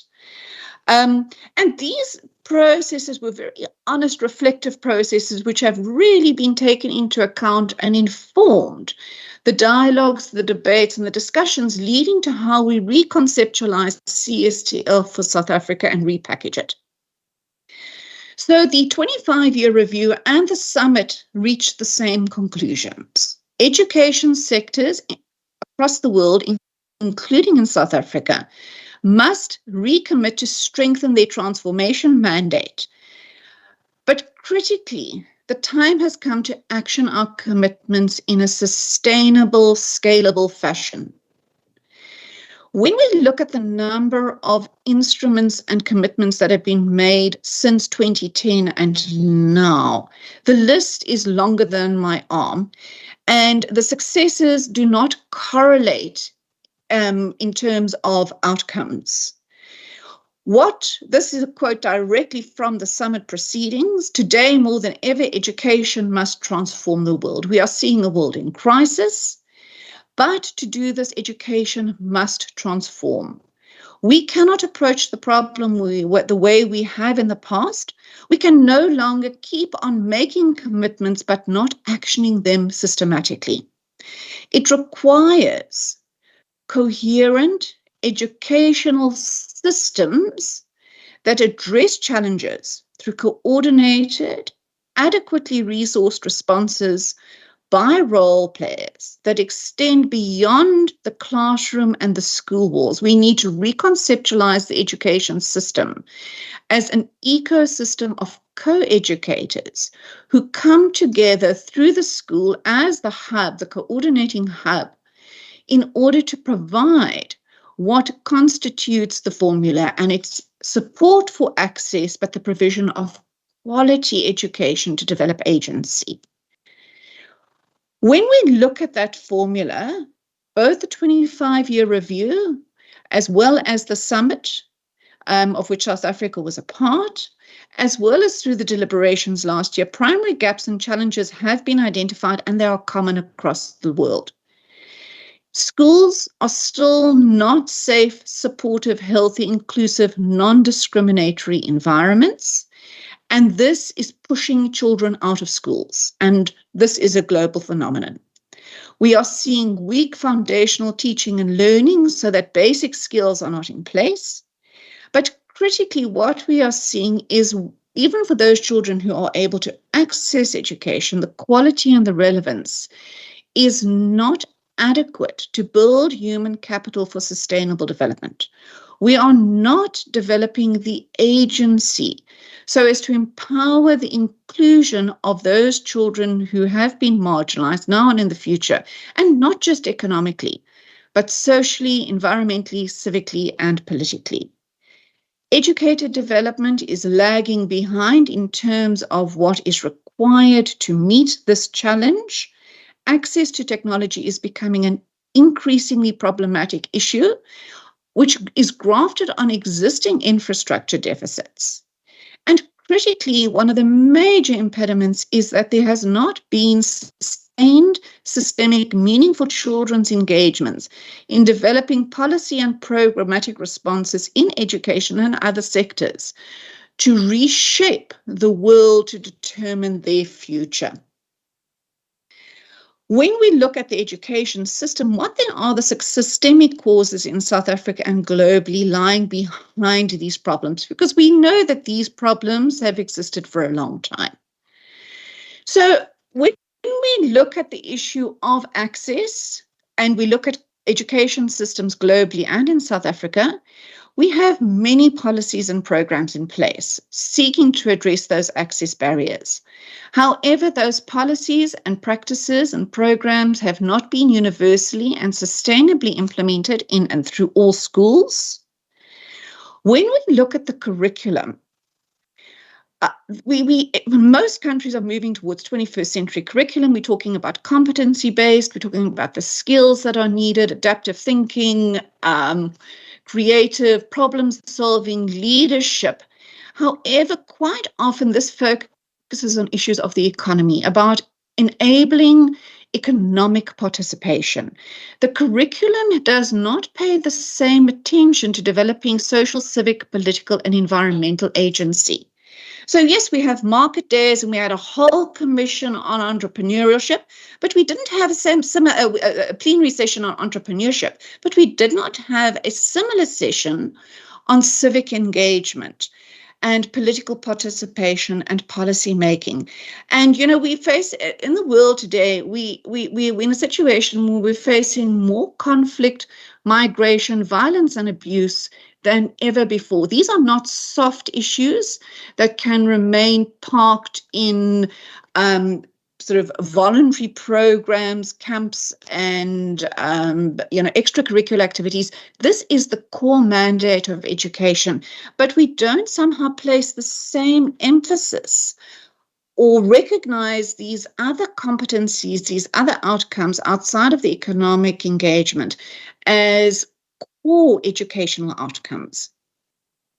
Critically, and one of the speakers spoke to this earlier on, those policies and programs that are in place have not been adequately coordinated within the sector, across directorates, across provinces, and across schools, as well as across sectors.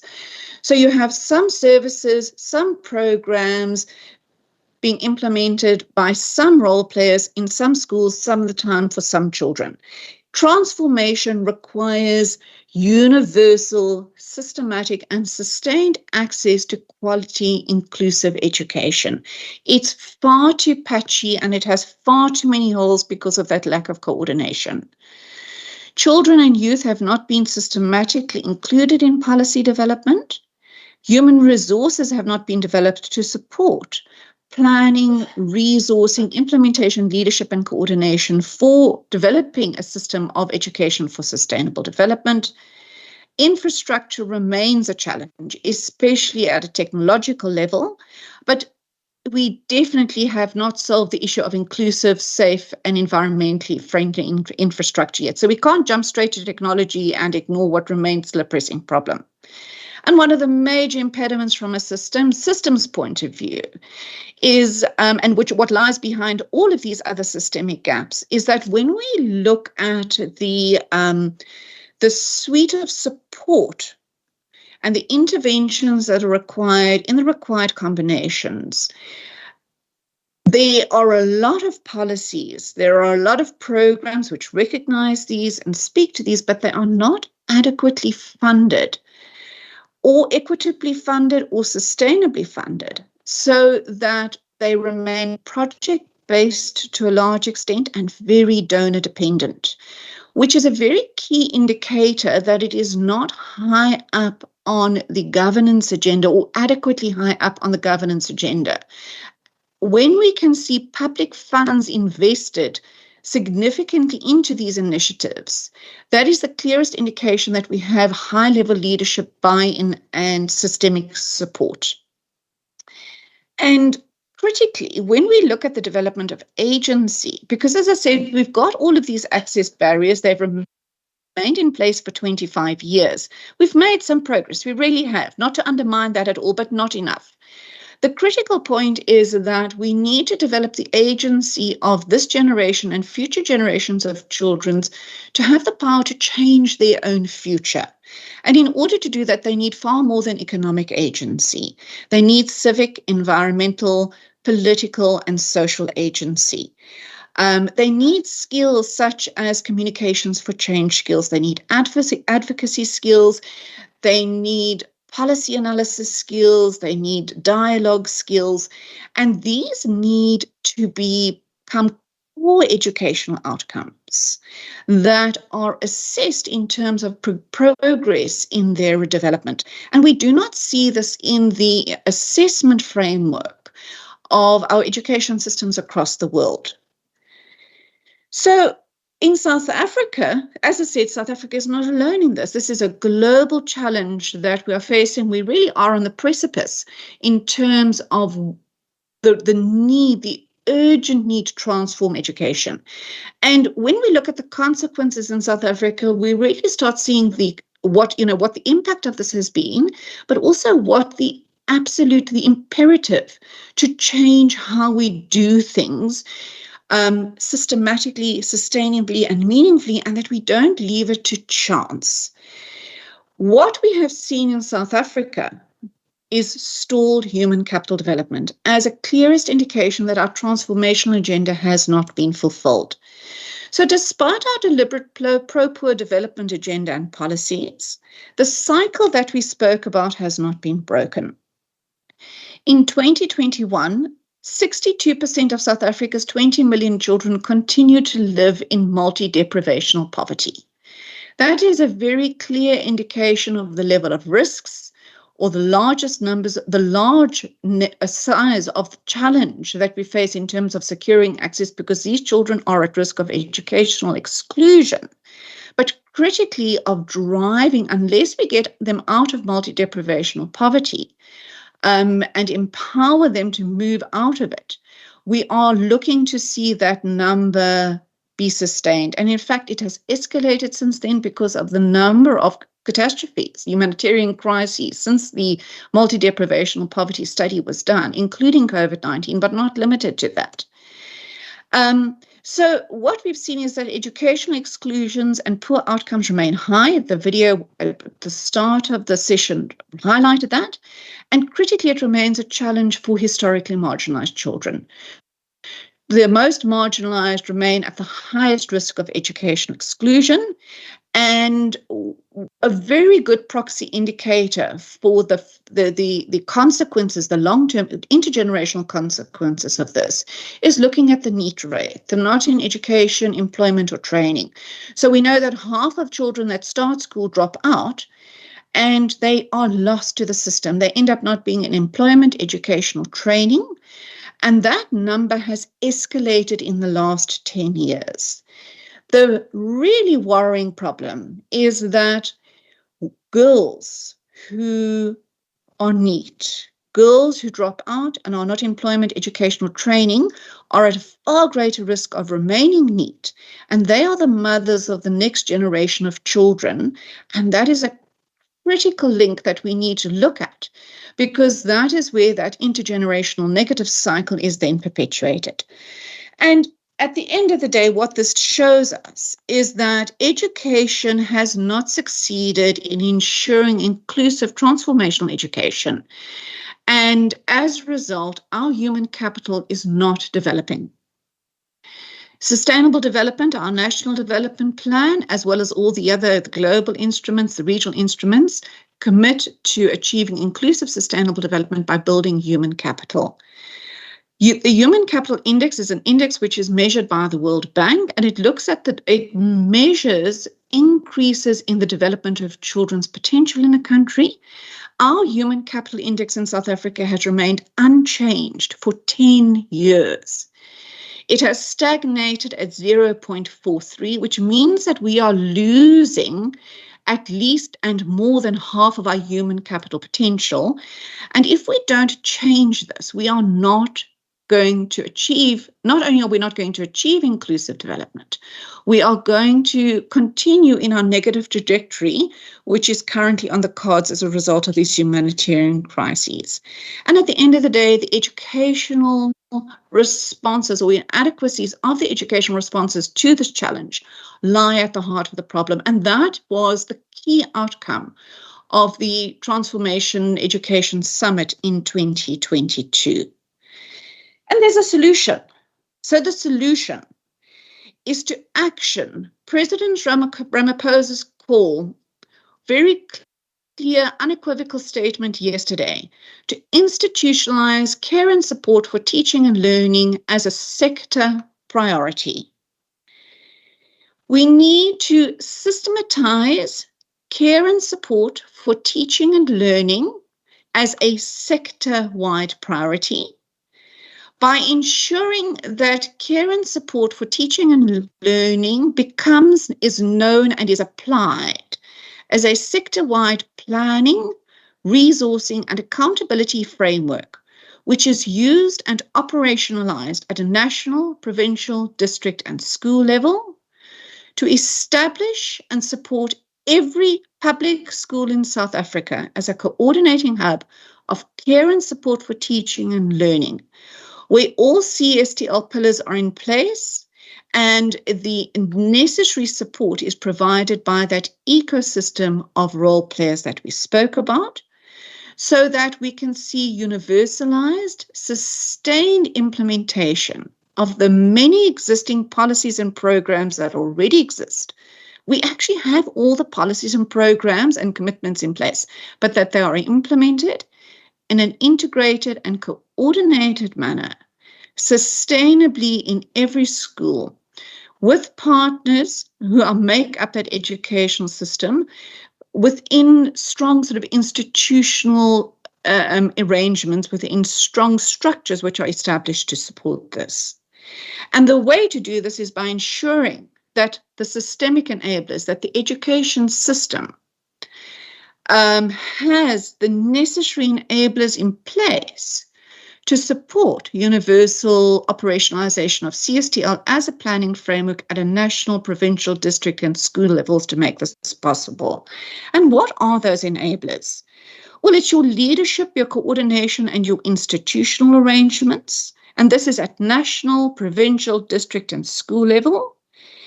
Ensuring that we have not just policies, but legislation that then mandates action and uniform action at a national, provincial, and school level to provide the care and support for teaching and learning, to not just to include, but to develop agency.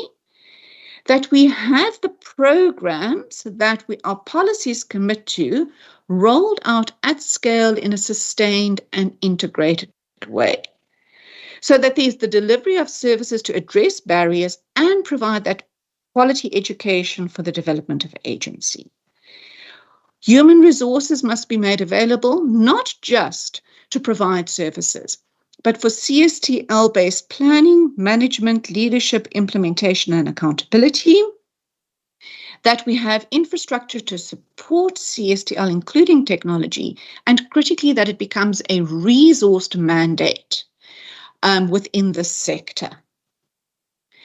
And it is against this framework, or within this context, that we have revised the CSTL conceptual framework, which now provides the vehicle for actioning South Africa's commitment by taking systemic steps to establish all schools as CSTL schools that serve as effective coordinating hubs of inclusive educational ecosystems to provide quality, inclusive, transformational education. And the CSTL policy framework, as well as the Child and Youth Agency framework, which now are complementary or supplementary. The Child and Youth Agency framework supplements CSTL. Child and Youth Agency framework deals more with the issues of quality curriculum. CSTL deals more with the issues of social economic barriers to education. These have been endorsed and operationalized in the case of CSTL since 2016, and the Child and Youth Agency framework was endorsed by South Africa with the other members of SADC in 2022. However, and this goes to that very comment the last table made in the beginning of the session. So, well, what does operationalization of this mean for us? And that comment is very, very pertinent because it is a question I think many are asking. And if CSTL and the Child and Youth Agency framework had been institutionalized and systematized as a sector-wide imperative and planning framework, we would all have been able to answer that question whether we were sitting in the classroom or outside of the classroom at a national, provincial, or district level. We have not systematized CSTL and the Child and Youth Agency framework yet as a sector-wide imperative. So what we have done is we have updated the CSTL conceptual framework in 2022 to strengthen it as a tool to support institutionalizing and universalizing CSTL as a sector-wide priority, to strengthen the education sector's transformational mandate, to ensure not just access, but the provision of quality education for the development of agency for sustainable development through a suite of very strong institutional arrangements supported by systemic enablers. So what then is the CSTL goal as we have revised it? So what is the outcome that we're all contributing to, which will benefit the children at the end of the day? It is to establish all public schools as CSTL coordinating hubs that provide inclusive education for sustainable development that builds agency of all children. What are the objectives? It is then to systematize or institutionalize CSTL as a sector-wide planning, resourcing, and accountability framework so that we can enable and ensure all schools are supported to and are built on and account for building their 12 CSTL Child and Youth Agency framework pillars that are essential to ensure inclusivity, the provision of quality education, and strong institutional arrangements that are necessary to develop inclusive human capital by addressing access barriers through the provision of integrated services and support addressing those intersecting barriers, and by providing quality education for sustainable development, to develop the agency of all learners to overcome those challenges and end the negative cycle. So what we are critically seeing with the revised framework is that we have a very clear shared goal. We have a clear set of objectives. It is a system strengthening planning framework. It's not presented as a package of services. Providing the services is one of the outcomes, but not exclusively so. And in order to strengthen our system made up of a national network of CSTL schools, we have identified 12 CSTL pillars based on the CSTL policy framework, the SADC CSTL policy framework, and the current evidence, which are the building blocks necessary for ensuring access, quality, and the necessary institutional arrangements to fulfill the transformational mandate. The pillars talk to issues of access barriers, specifically talking to that package of services and support that are necessary, still remain necessary, to overcome the social and economic barriers to education. However, there is also a very clear directive for strengthening the quality of education or the curriculum for the development of agency based on the Child and Youth Agency framework. And the third fundamental suite of or category of pillars relate to the establishment of institutional arrangements to ensure sustainability and universalization through effective and inclusive leadership and coordination. So our CSTL pillars, and I just want to go back to the start of the presentation to say that in South Africa, and those of you that know the existing CSTL policy framework and the handbook, is that this is nothing new. CSTL is not a new program, it's not a new initiative. It is simply a tool for more efficient outcomes-based planning to support building human capital.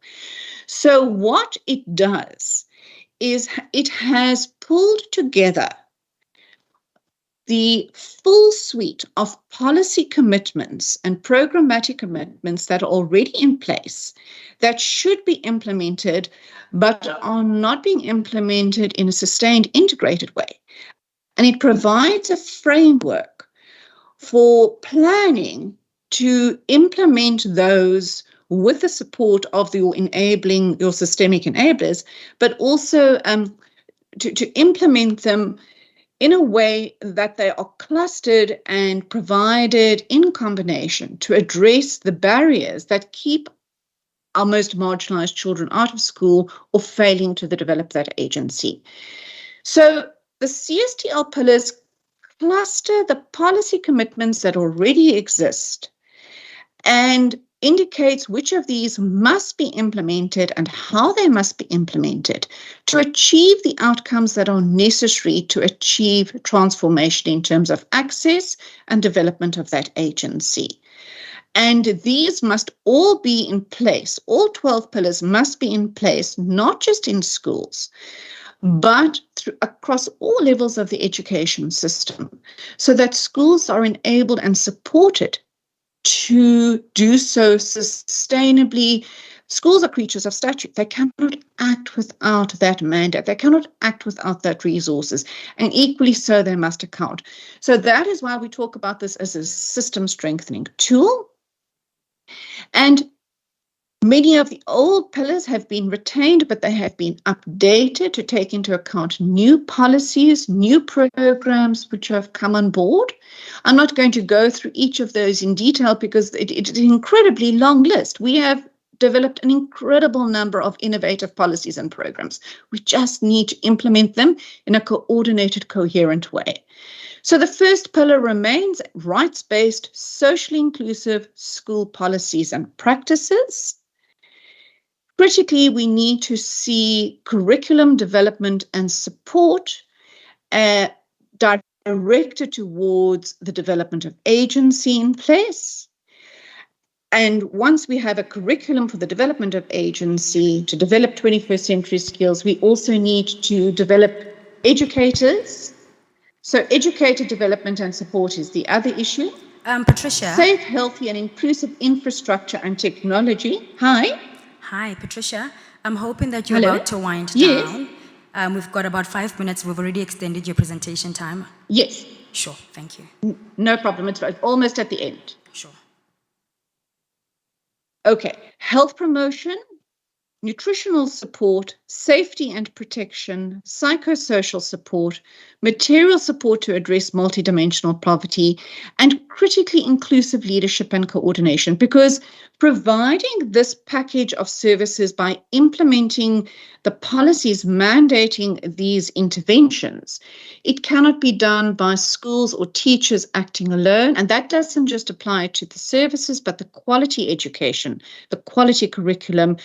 Teachers cannot be expected to be experts in all areas. So in terms of this holistic package, we need to have these policies planned and implemented in a coordinated way. And for that, you need inclusive leadership and coordination at all levels of the system.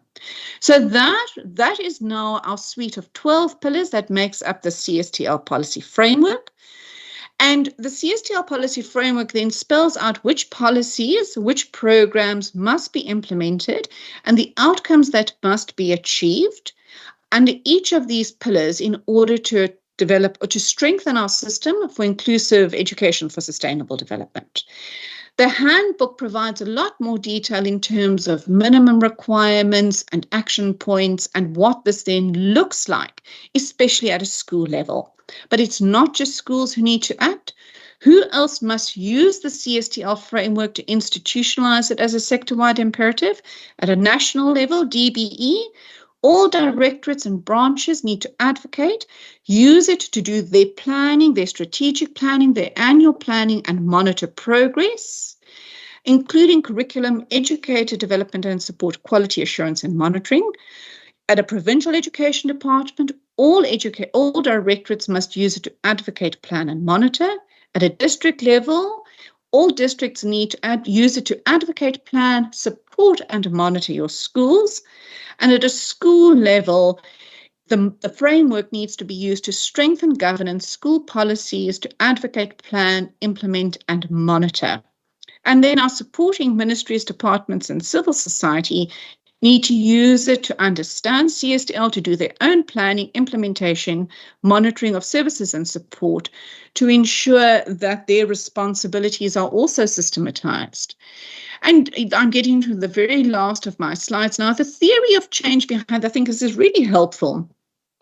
When we look at institutionalizing CSTL, the idea is we need to institutionalize, it's a precondition to universalize and equalize education for sustainable development. So we have our CSTL and Child and Youth Agency frameworks, which provide a planning roadmap at a SADC level to strengthen systems, to develop human capital. That's our shared commitment.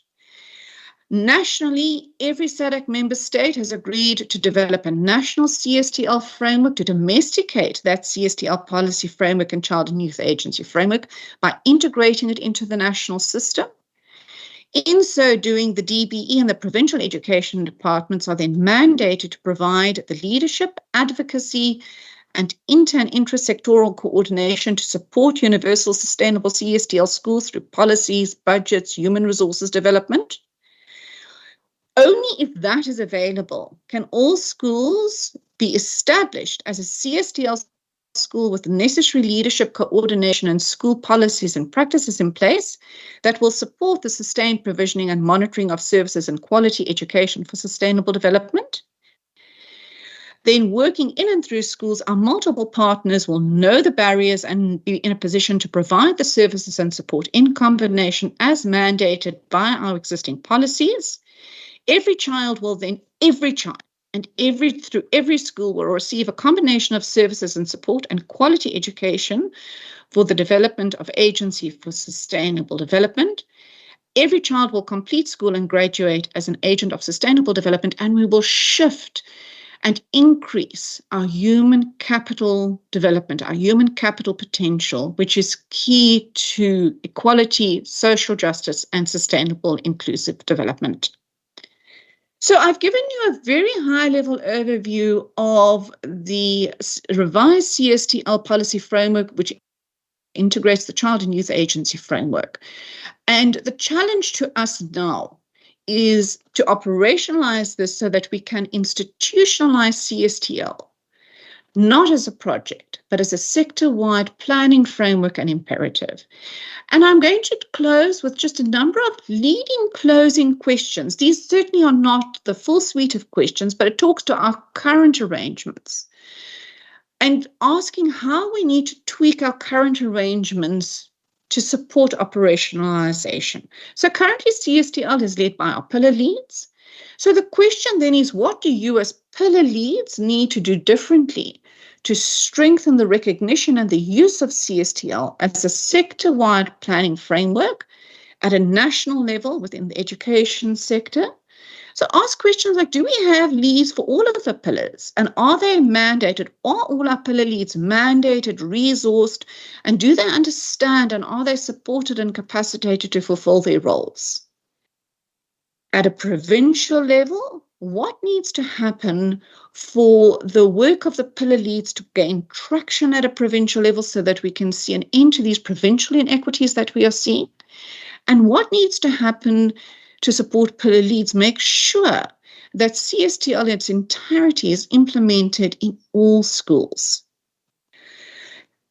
This depends, I think, to a large extent on the robustness of the system that supports those pillar leads. So we need to ask what systemic enablers must be strengthened to enable the institutionalization of CSTL and the Child and Youth Agency framework to universalize CSTL schools.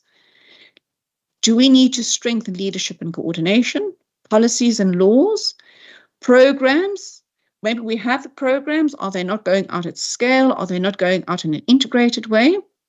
Infrastructure and technology, human resources development, monitoring and evaluation reporting. And I think this is a question for the education sector specifically, because you have your policies, your laws, you have your existing programs, you have your infrastructure development programs, you have your human resources development programs, you have your funding. Oh gosh, funding is missing there. That funding needs to be there critically. Sorry, I'm going to adjust that. Because which of these need to be strengthened to enable universalization or institutionalization of CSTL? And is CSTL visible in our human resourcing development program? Is it visible in the financing in DBE, for example? And then critically at a provincial level. And then the last question is, once we've identified what it is that we need to do to strengthen those enablers, and what the pillar leads need to do to strengthen the traction of CSTL, what then are the next steps that should be taken to action these measures? So with that, I thank you for your patience.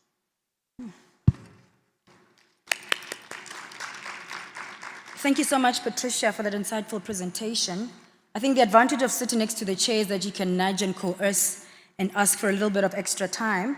Because, colleagues, we understand that it is important that we give Patricia a bit of extra time to make a presentation, because we know that part of what she was presenting really does inform the work that we do within the various spaces that we work in. But without really laboring and going into the presentation again, I'll just take a round of questions or comments from the room.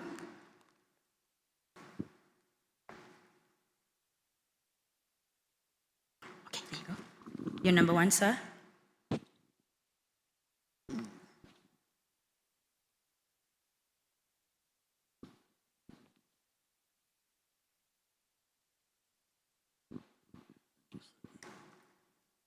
Okay, so for now, we shall take you. Thank you very much, T. Setso.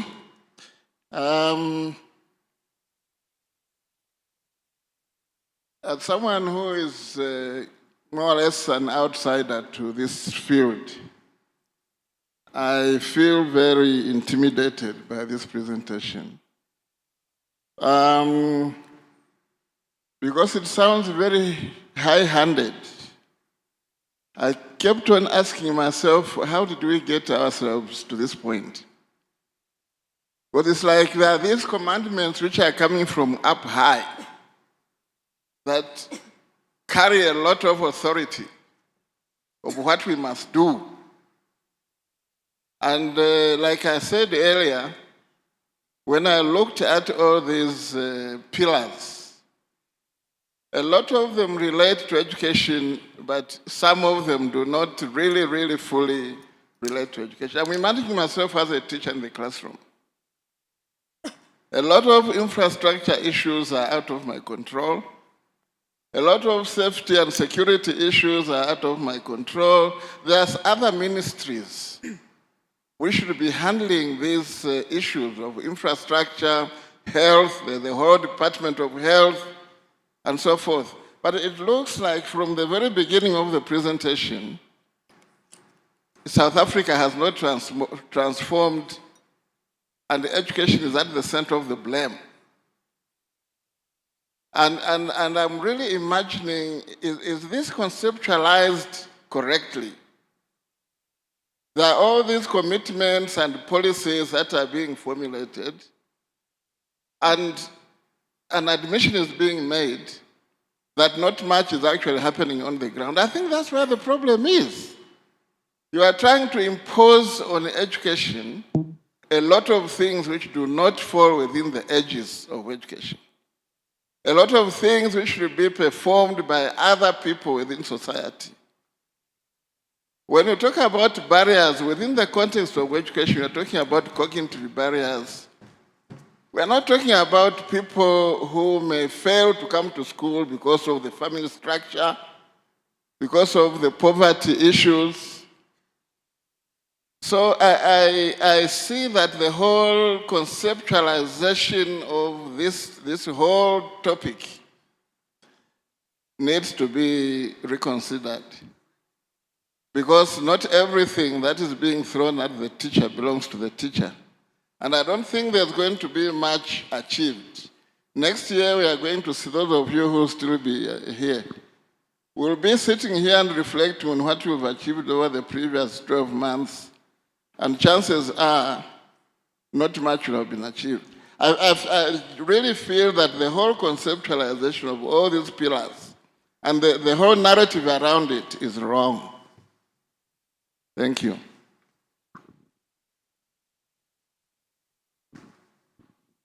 Thank you, Prof. Thanks. Sorry that the facilitator is not feeling very well. I'm going to try and take on the rest of the facilitation. So I'm hoping that the question that Prof asked will be answered, but maybe let's take a few questions, and then from there we'll get Patricia to respond. But there are also a few people in the room who can also answer some of the questions or respond to some of the questions that are particularly raised by Prof. Can we see if there are other questions? Yeah. Okay, there's a next question. Yeah. Chair, let me respect you by standing up. Chair, my view is that this kind of a social discourse, what is interesting about it is that we can agree to disagree and agree to agree. Mm-hmm. And I think this is what is interesting around the education social discourse. My view, Chair, is that the presenter presented a helicopter view in terms of the status of education in the country. And he was able to dissect certain areas. But in his presentation, Chair, he was also able to navigate us at a macro level, meso level, and also micro level. What also he was able to navigate is that where we are, what is the current status in the country, and acknowledged what has been achieved in the country and what are the shortfalls and the journey thereof that needs to be undertaken to deal with those kinds of issues. The emphasis that also came up is that there should be integrated planning at all those levels that he has highlighted. What, in terms of the presentation, the silo approach was implied, that some of the things are not necessarily achievable because there could be some silo approach in dealing with issues of planning, in dealing with issues of policy or laws, whatever we might think of. In terms of the last but one slide, something that I was beginning to question myself in terms of accountability measures, I thought that might be missing out. But with the last slide that she presented at the far end, a far right of it, He talked about monitoring, support, and evaluation. My view is that that is also an accountability measure. The speaker might not have been specific in terms of who must collaborate with who, but in the presentation, he talked about a collaboration. My take is that there should be, if he did not get into the specifics, my view is that there should be intergovernmental collaboration, which I would refer to intra, and also the participation of stakeholders. Those are the issues that he has spoken to. And in finalization, in conclusion from my part, is that he has placed education at the center, and he has made education a societal matter. And he has left us to say how, therefore, after all the presentation that the issues that he has raised, how do we then take it forward? That has been my understanding. Thank you, Chair. Thank you, Chabu. Any other question? I see Chabu is already beginning to address some of the questions that are raised by Prof. But I'm sure Patricia is capturing. Jack, you're next. So just as you are done talking about inter-collaborations, Jack raised his hand. Oh, after you. No, sorry. Please, can I ask that people introduce themselves for capturing? No, thank you, Chair. It's Sazimonso. I am from the Free State. Look, I thought the presenter will just oppose the point he made that about 62% of South Africans, about 20 million children, continue to live under deprivation of poverty. I thought that would be just opposed to the ECD migration about stunting.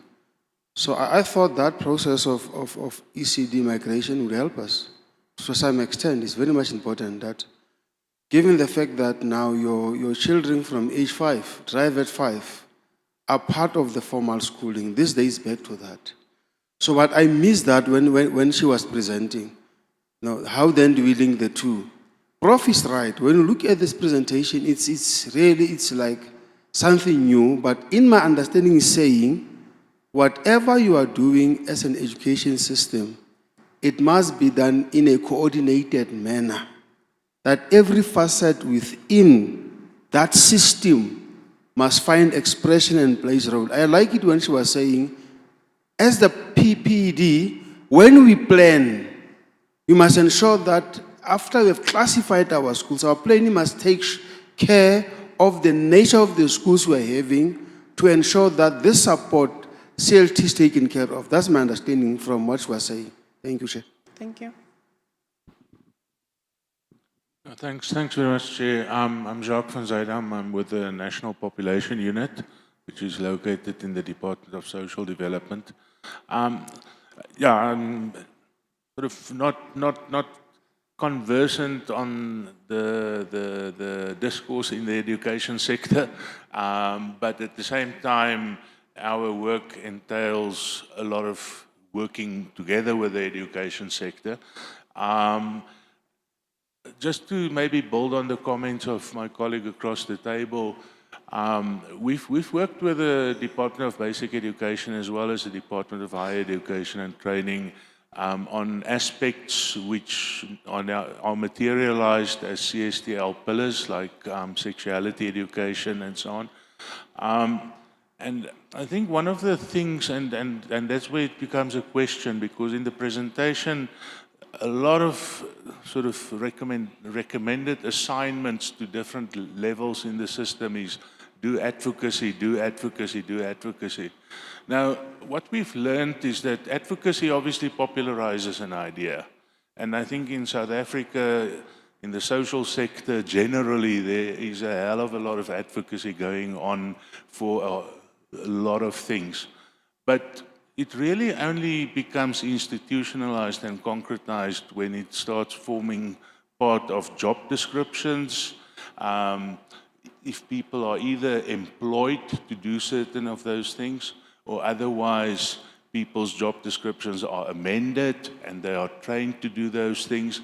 And then obviously when there is a mechanism that works to monitor and evaluate it. Because if one does not institutionalize something as firmly as that, it just remains an idea that gets advocated and talked about and everyone gets hyped up and so on when they hear it, but they go back to their job, they're already overburdened with other things and they don't get around to doing these things, which I think are critically important as an element of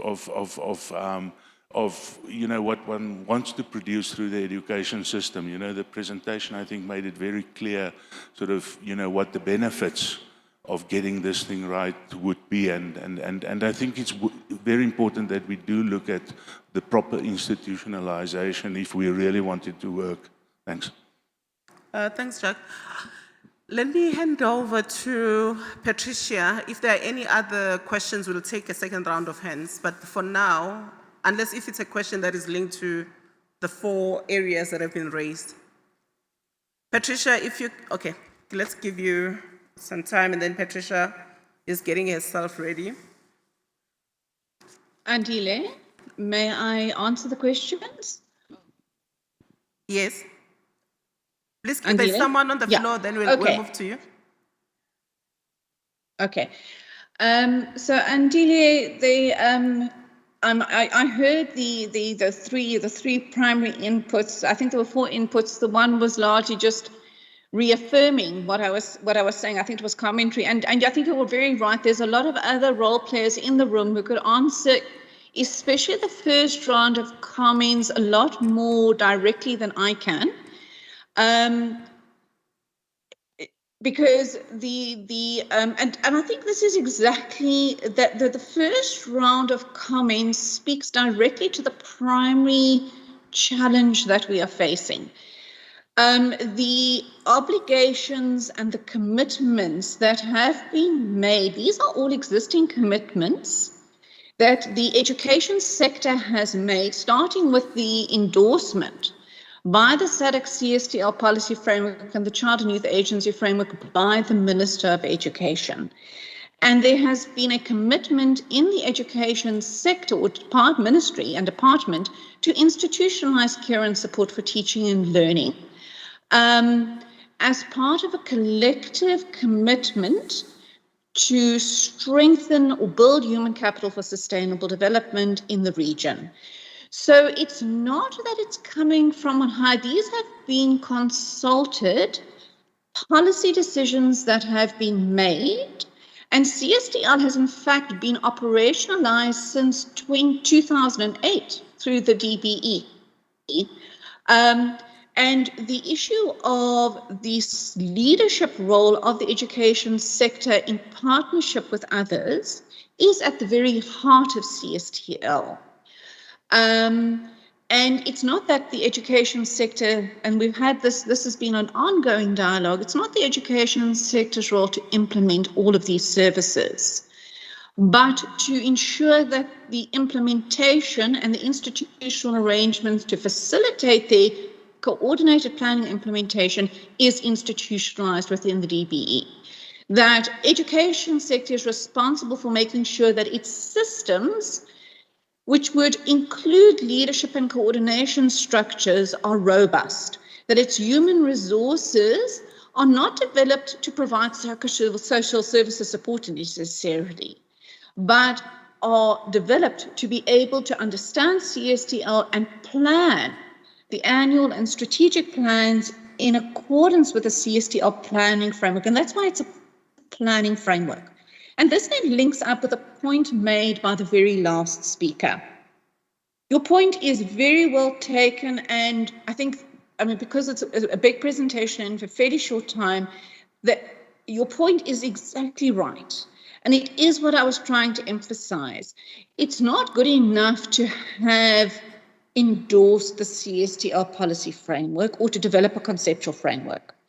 It has to be institutionalized to ensure sustained coordination and implementation. Now, in order to get to that point, we need to have intra and inter-sectoral coordination, but planning, provisioning, resourcing, and human resources development within a CSTL framework. So the presentation was really trying to emphasize that advocacy is necessary to start getting a shared understanding of CSTL and the responsibilities that attach to it. But to institutionalize it, it has to be actioned. And the way you action is to build it into all of those systemic enablers. And you mentioned them in the last speaker. It's in your human resources development policies, your human resources protocols, your KPIs, in your monitoring and evaluation, in your budgets. It's got the programs, the policies that have been committed to must be delivered, and they must be planned collaboratively and collectively, so your leadership and coordination structures are equally important. That is another systemic enabler. So what CSTL is seeking to do is to say, based on our shared agreement as a member of the Southern African Development Community, we as the education sector have agreed that these are the essential non-negotiables to build inclusive human capital. And every school must be in position and it must be supported to provide that. But as I mentioned earlier on, schools cannot act outside of the law. They cannot act outside of a policy mandate without resources. And that depends on the education at a provincial level and at a national level and other ministries institutionalizing those responsibilities in not just the policy mandates, but in the human resources plans, in the budgets that they make available, in the monitoring that takes place. And then just I think the other point that was raised was the issue of stunting, and that's another very, very important point. This was very much a helicopter overview. This process has been in development for 3 decades, so it's quite a lot to try and capture in one presentation. But stunting is absolutely critical. So we had the Human Capital Index, which doesn't just look at development up till the age of 5, it looks at human capital development up until the age of 18. But of course, we know that the early years are vitally important. So one of the policy measures that is in place to ensure that we strengthen our human capital development is, in fact, nutritional support. The migration of ECD into the education system now will support that, because we will have a more a closer link between nutrition and early learning and stimulation. However, we know that on its own is not going to be enough to shift the human capital index, that support has to be provided across the life course of the child, and that young child needs to receive a whole lot of other stuff, which we have already committed to provide in terms of our policies. But it has to be provided as a package in combination through all schools. And that cannot happen without CSTL informing how we plan and how we resource. So that is really all that the planning framework does. It just puts the spotlight on what are the most critical gaps and what we have committed to do, and provides the vehicles to engage in planning to make sure it happens in a sustainable and sustained way. But Andile, I think there are others in the room who could perhaps speak, especially to the Prof's concerns right at the beginning, because CSTL has not been imposed from above. It's been an evolving concept, an evolving policy, an evolving mandate within the education sector for 20 years. Okay. The need for advocacy is really strongly illustrated by the fact that people feel that this is an alien concept after all this time. Thanks, Andile. Thanks, Pat. So I'm going to ask that the teams that are going to come and present here will say a little bit about the pillar within which what they are presenting falls. I think that will begin to deal with Jacques' question around the roles and the responsibilities, but it will also address some of the questions that Prof is raising around whether or not this is too much of a conceptual framework, and we are dealing with the issues between this as a policy, a part of policy, and implementation gap issues. So for an example, the colleagues who are going to come and present about comprehensive sexuality, please do also address the question that Jack was asking about the whole idea of cross-collaboration and how do we deal with issues of advocacy versus the actual implementation. The last thing that I wanted to just check if Cecega and Pat would like to add anything, particularly as it pertains to the question around the roles and responsibilities and how this is monitored. Jabu has actually addressed most of the questions around this is a social discourse around how this is it displays itself at a national level, at all levels of the systems, whether it's the province as a system, the district as a state system, or the school as a system. But it would be great if you guys, colleagues, can say a little bit more. Cecega, Pat, would you like to if Grenville was here, we would have asked him to address some of the questions. I can't see him. Oh, hi, DDG. The DDG is here. He can I think some of the questions really come directly to your office because if we have questions around where is this located and whether or not this is just about advocacy or there are warm bodies and there are people whose KPAs and performance depends on it, it would be great for you to just say a little bit about that. Please do give the DDG a mic. He really wanted to start now, but I think he needs a mic.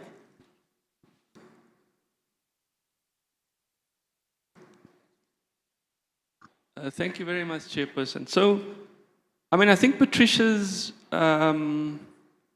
response is a good one in this instance, that CSTL has been a policy framework supported by the ministry since 2008, Lynn.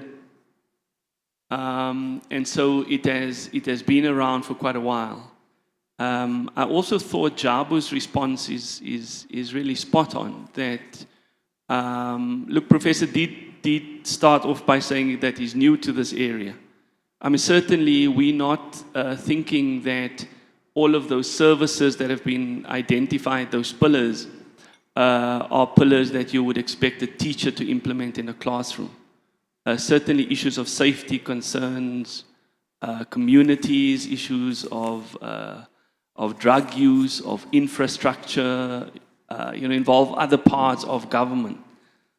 But as a department, we are committed to the implementation of CSTL. It is correct, like Jacques was saying, and he's been one of the partners working with the department over many years. And he's from the Department of Social Development that I think, quite accurately makes the point.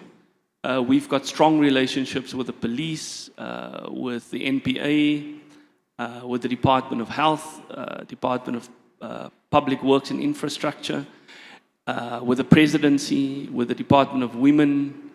And so we work very specifically across government to ensure that we're able to collaborate at the various levels. Education is by its very nature a political endeavor. And so when CSTL locates their child, in terms of the poster that is up, locates their child in the center of that community, that is exactly what it is trying to do. But where I do agree, and I mean, the prof has been working in the sector for many years, and he feels that he's new to this area of work, and that is really the challenge that one has to put out to the team, is to constantly advocate for the work. And so when Jacques says maybe, yes, we've got to advocate, but we also have to ensure that it is institutionalized, that's absolutely right. But I think Prof also highlights the importance of us continuing to advocate, not just at the levels of where we are now in, fancy boardrooms in Sandton, but also in classrooms, in schools, in districts, in the provinces, so as to ensure that all our key stakeholders buy into this particular process. Thanks, Chair. Thank you, Dilichi. There was a question here. Is there any other are there any other questions except the question? I think someone raised their hand somewhere. Yeah, are you okay?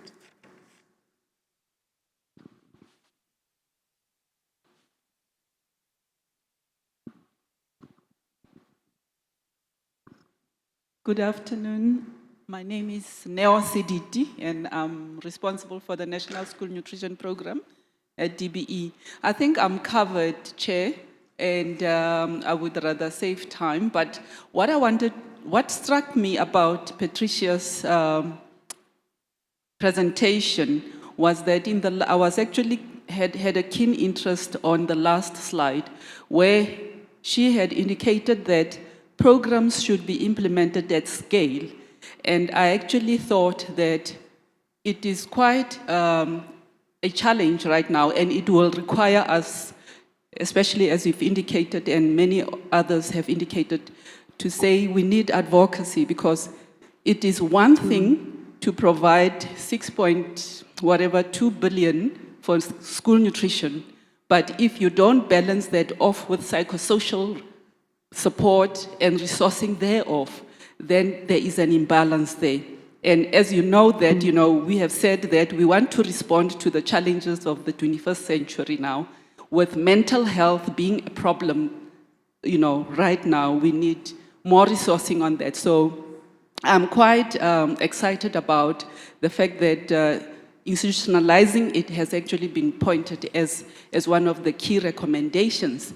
And by institutionalizing it, we will be able, perhaps in the planning with all sectors, including the National Treasury, we can be able to advocate even for the balancing of all resourcing of all these programs, equally so, because you cannot just have one district, focusing on, for example, I know that my sister departments do the moot court, for example, a moot court which actually advocates for children to know the justice system and all the rights and responsibilities. But then it is only embedded into a certain section of a district or a province, but it does not cut across all the districts and having to cover all schools. So I think we have ahead of us quite a tremendous task to actually advocate, and I want to endorse that. Thank you very much. Thanks, ma'am. So basically, you are advocating for an enabling environment, which I'm hoping that it comes out very clearly in the framework. Secondly, ensuring that institutionalization is resourced, and you bring in issues of comprehensiveness of the framework. Jabu, you want to raise your hand, and I'll give you 1 second. It's kind of difficult to give Jabu a minute, because anyone who's sitting next to him, please stop him if he goes. Yeah. No, thank you very much. I want to concur around the issue of institutionalization. That process on institutionalization have also started. I'm saying that because as the QLTC, that's also a process that we've begun to engage ourselves as a system, and we're beginning to find ourselves in the understanding and cross-understanding and cross-pollination of policy understanding within the sector itself. We have driven a number of programs since, together also with the social cohesion and a number of units, so that we are impact-driven. That's the measure that we wanted to achieve, and I think by and large we have started in that small scale. Thank you. Thank you, Jabu. I'm going to swiftly move along to the second session, but as I do that, I do think that there might be any additional questions. If you do have a question and you think there are gaps, there are things that have not been addressed in this session that aim to make sure that we have a common understanding of the revised framework, and that we have actually dealt with issues around scaling the changes through the training in whatever modality that is needed. If you feel that there are things that have not been addressed, please can you just take a piece of paper, jot those. We are going to try as much as possible to consolidate those and try to make sure that the team that's working on CSTL responds to them and includes them in the reporting tomorrow. But I don't think we have time to take any more questions. Thank you. Next will be a session around advocacy and community building through youth-led actions. We are going to give Lynn and Tim the time. As Patricia was presenting, she also touched on a very interesting developments on the child and youth advocacy framework, which was launched last year in Durban. And it's one of the best areas that shows how South Africa is really responding to some of the regional and international frameworks that, that guide implementation in South Africa. Over to you, Lynn. Please, can you answer all of the other questions that were not done? Thank you, Andile, and good afternoon, colleagues. I'm really happy to be with you. I liked what Tisetso called you, the CSTL family. I feel comfortable in this room, so thank you. I'm going to actually abuse my role as facilitator. I'm sorry, Chair. And because I want to share a story that I think might respond to what the concerns Prof was raising around the presentation around CSTL, and also talk to the institutionalization of it, because in the end, what we want is every school in this country to be a CSTL school. That's what we want.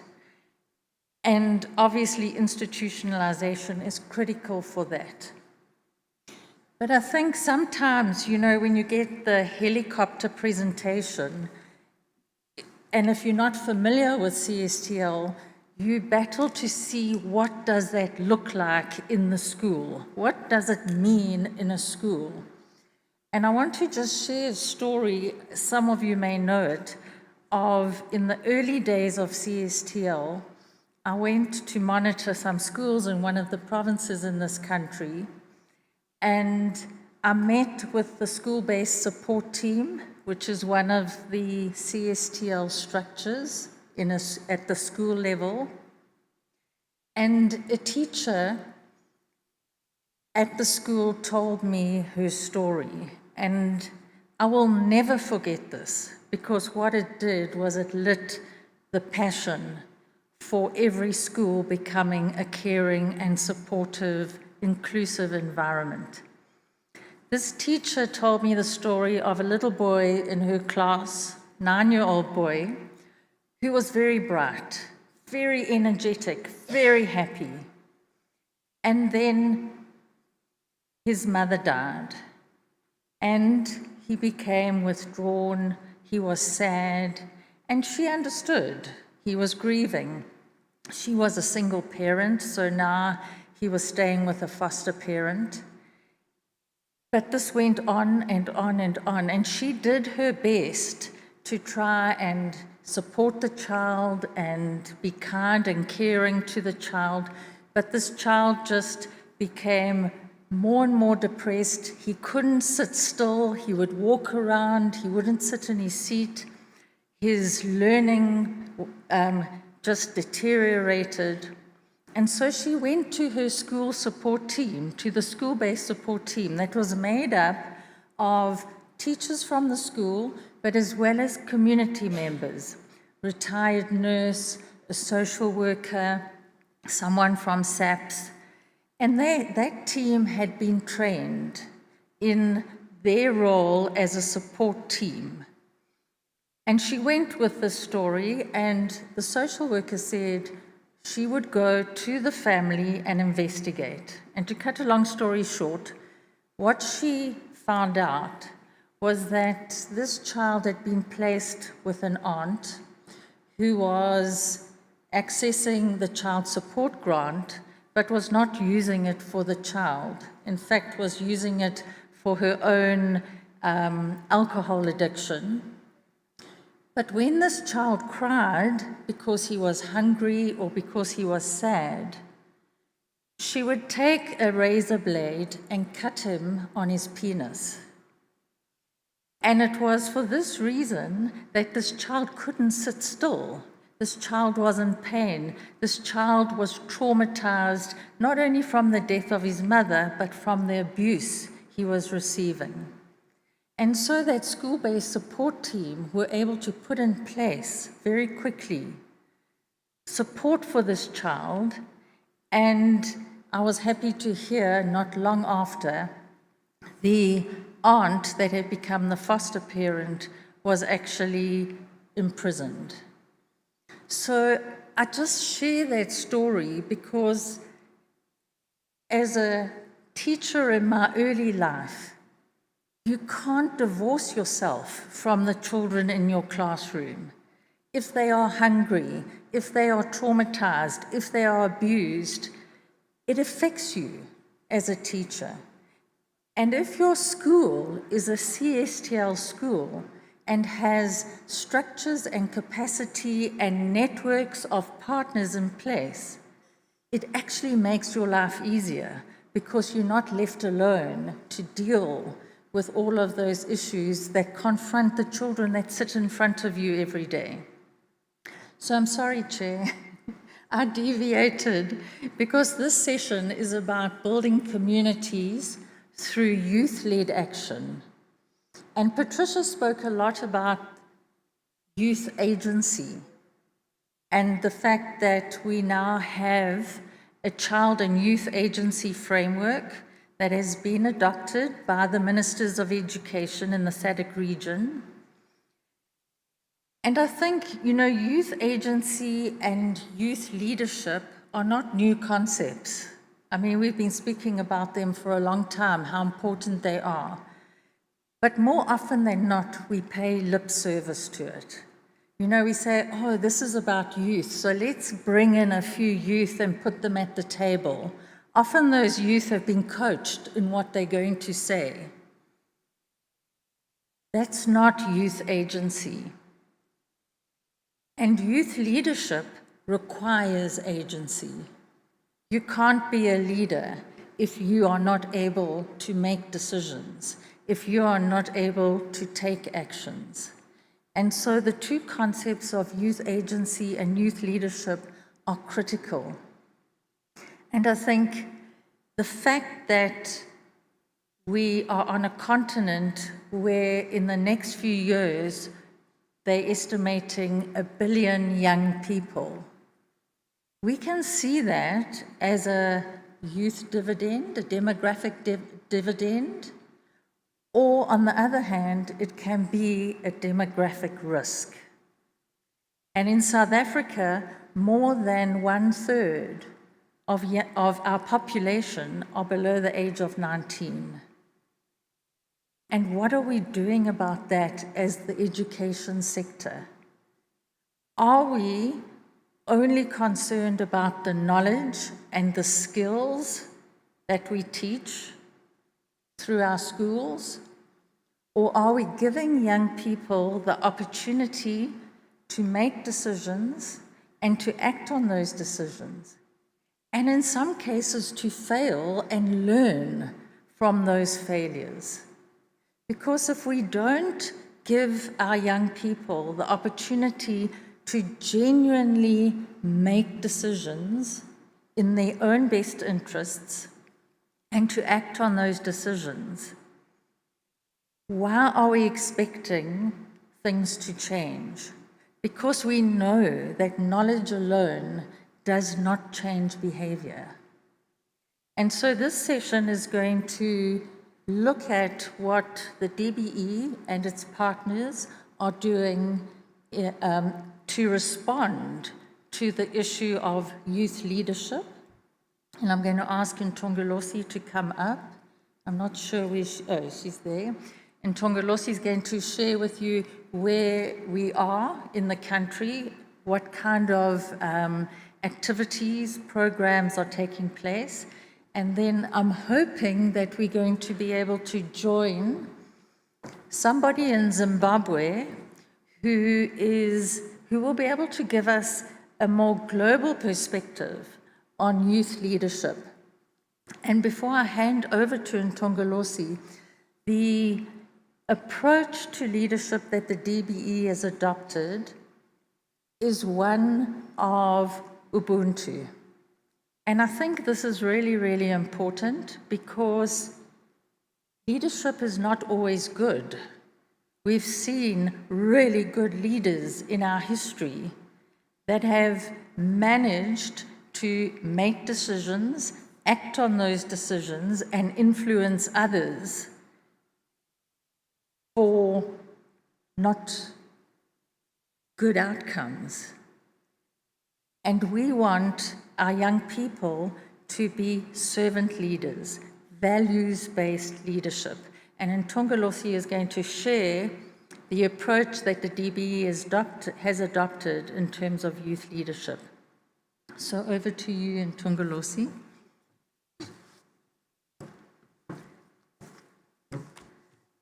Thank you. Good afternoon, colleagues. Good afternoon, family. So my name is L Bembe. I'm just going to share a presentation on the program called Ubuntu Youth Leaders Program that has been taking place, and just give a report back of what has happened starting 2021, and then just conclude by what we've managed to achieve in the year 2022. Can I have the presentation up?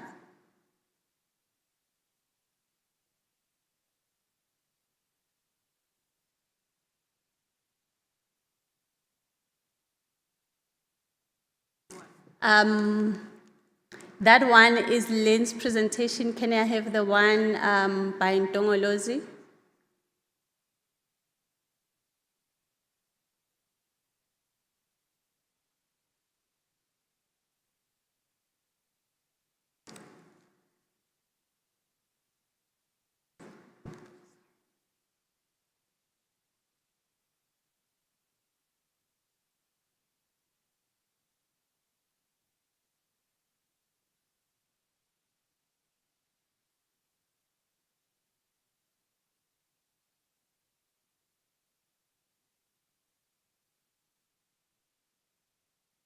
Technical support, please.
What do we do, Andy? Should I go get it?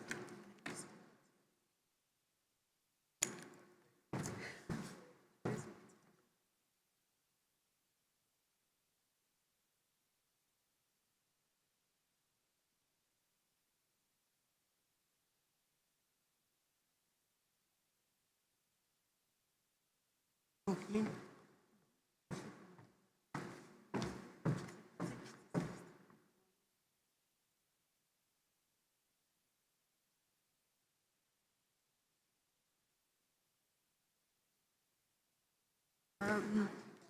Sorry, IT issues. Can I check if Moses is connected? Moses is supposed to join us online.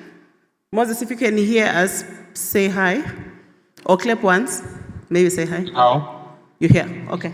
Moses is online. Perhaps we take Yes, that I'm here. presentation. Sure.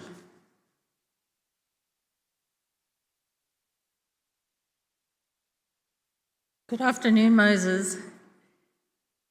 Can you hear us? Okay. Yes, I can. Can you hear me too? Yes, I can. So Moses, we're having a few IT issues here. So we're going to ask if you wouldn't mind just sharing with the meeting your experience. Maybe introduce yourself first and then share your perspectives on the Ubuntu Youth Leaders Program. Okay, thank you so much, Lynn. And I hope I'm audible. So I don't know if I can share a few slides here on Teams. Yes, I think you can. Go for it. Okay. So just to give an introduction, my name is Moses Machipisa, and I'm the Executive Secretary for Instituto Padre Antonio Vieira, or IPAV in short, which is an organization, a non-profit organization that is the Ubuntu Leaders Academy, is one of the programs that it is currently running. So just to give a context on the Ubuntu Leaders Academy, the Ubuntu Leaders Academy is a program that started in 2014, so it's an established program that has been there, and it's a program that focuses on developing, it's for young people, it's a non-formal education program which is aimed at developing the social-emotional skills of young people inspired by the concept of education for interdependence, which is pivoted on the Ubuntu philosophy, I am because you are. As I've also been listening in the room, I think the way the intersection of this program with the work that is happening is that this program is particularly focused on developing youth agency for holistic social, economic, and civic participation. So that's what the Ubuntu Leaders program is about. And the program is anchored on 5 key pillars: self-developing within the young leaders, self-knowledge, self-confidence, resilience, empathy, and service. And we also look at this through the lens of servant leadership, building bridges between different people, whether it's different ethnicities, race, color, creed, religious, political persuasions, and so forth, and also ethics of care. So in ethics of care, we are looking at care for self, care for the other, as well as care for the planet, which speaks to Ubuntu. So for the program, the broad objectives is to improve active participation, or to promote active participation of young people in civic processes, to promote humanistic values, as Lynn spoke to the idea of value-based leadership, in a way that also champions the sustainable development goals and promotes social justice. So in this training, the core is to develop young people or young leaders who have a respect for human dignity, respect for nature, diversity, an inclusive society, and social justice. Young people, young leaders who can act collaboratively for the common good and are self-aware and also have the awareness of the world around them. So this is what the program seeks to attain. And the inspiration for this program are world reference leaders such as Nelson Mandela. I don't know if my slides are showing, but you can see one of the key symbols is the 466664. Nelson Mandela. We also refer to other servant leaders like Martin Luther King, Malala, but also not to pivot it in such a way that it's high up there, but also using the reference of community leaders. The program targets primary and secondary school students and also young leaders from vulnerable backgrounds between the ages of 18 and 35. So that's the target cohort.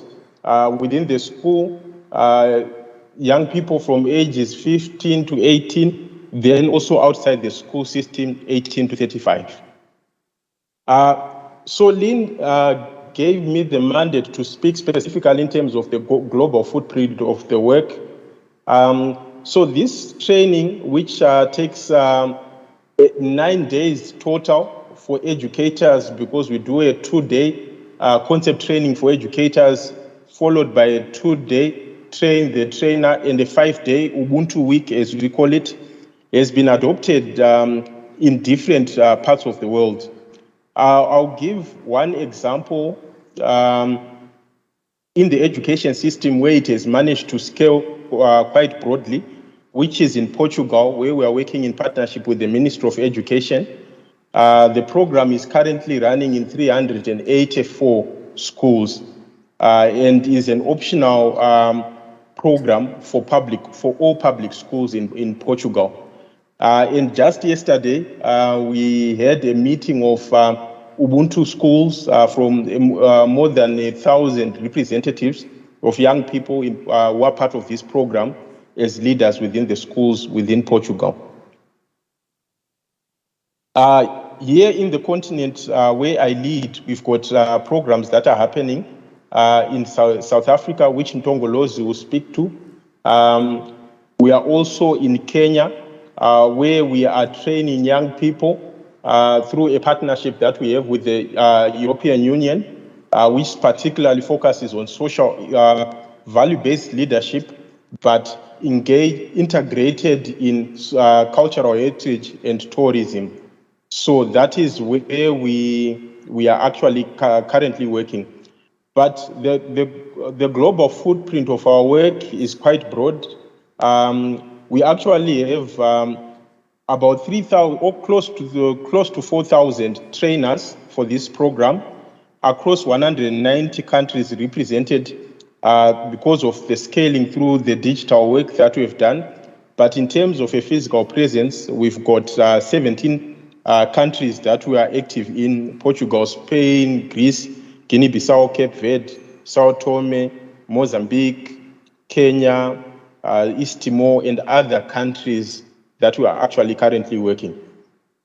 So the program that we are presenting on here is one which has been pivoted on robust scientific evidence. So we've got a committee that has looked in all the activities that we do and train, but also looked at the impact to the students and to the learners through evaluation of the actual impact, of the training, but also of the Ubuntu clubs that are formed after the training. So in terms of some of the impacts that we have seen significant increases in resilience, relational skills among young people, self-knowledge, self-confidence. But not only that, speaking to the idea which has been spoke about in the room of youth agency, where the school is not isolated from the realities of community, the Ubuntu Leaders Academy, through the Ubuntu clubs, has managed to bridge the gap between the school and the community, where young people do acts of service within their communities.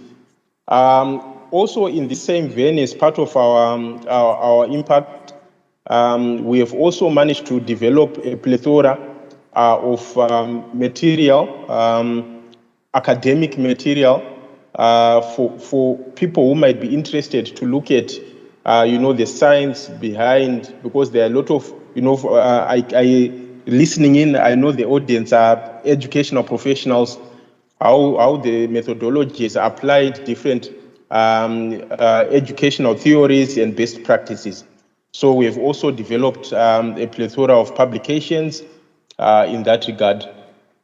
As I come to round up on this program, there has been also international recognition, and I'm excited to share that this program, in terms of its foundations, it's Ubuntu, something that we are all familiar with, and more so in South Africa, where the word actually has its origins.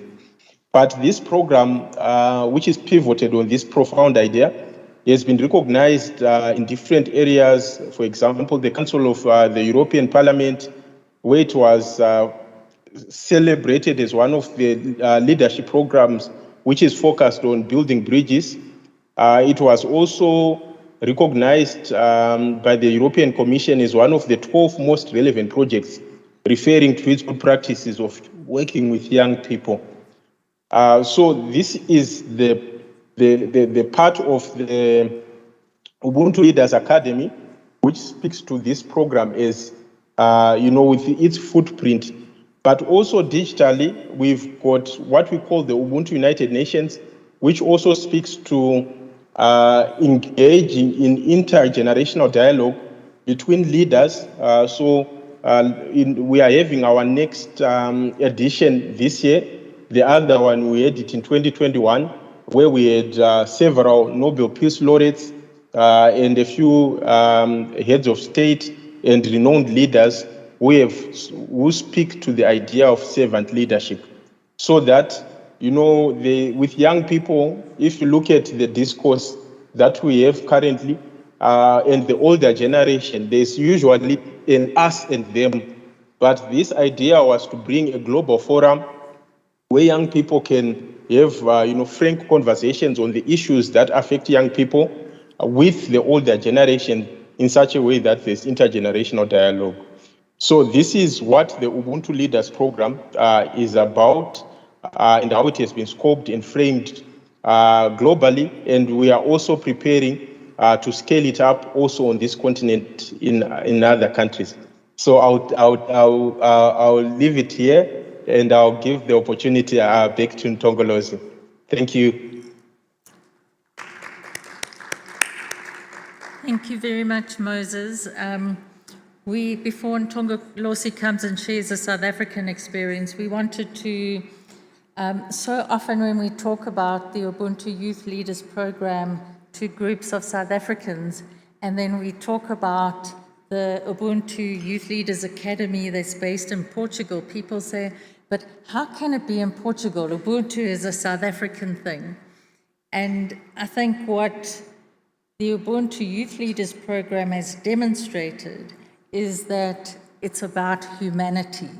And so it's actually a global concept. It doesn't belong, it might have originated here, but it's relevant and it's applicable across the world. And in fact, some of the European countries that we've engaged with have said it's more relevant in Europe than ever before because of the conflicts they are experiencing there. So thank you, Moses, and I think we'll do questions at the end when Ntongolosi's finished her presentation. I'll hand over to her.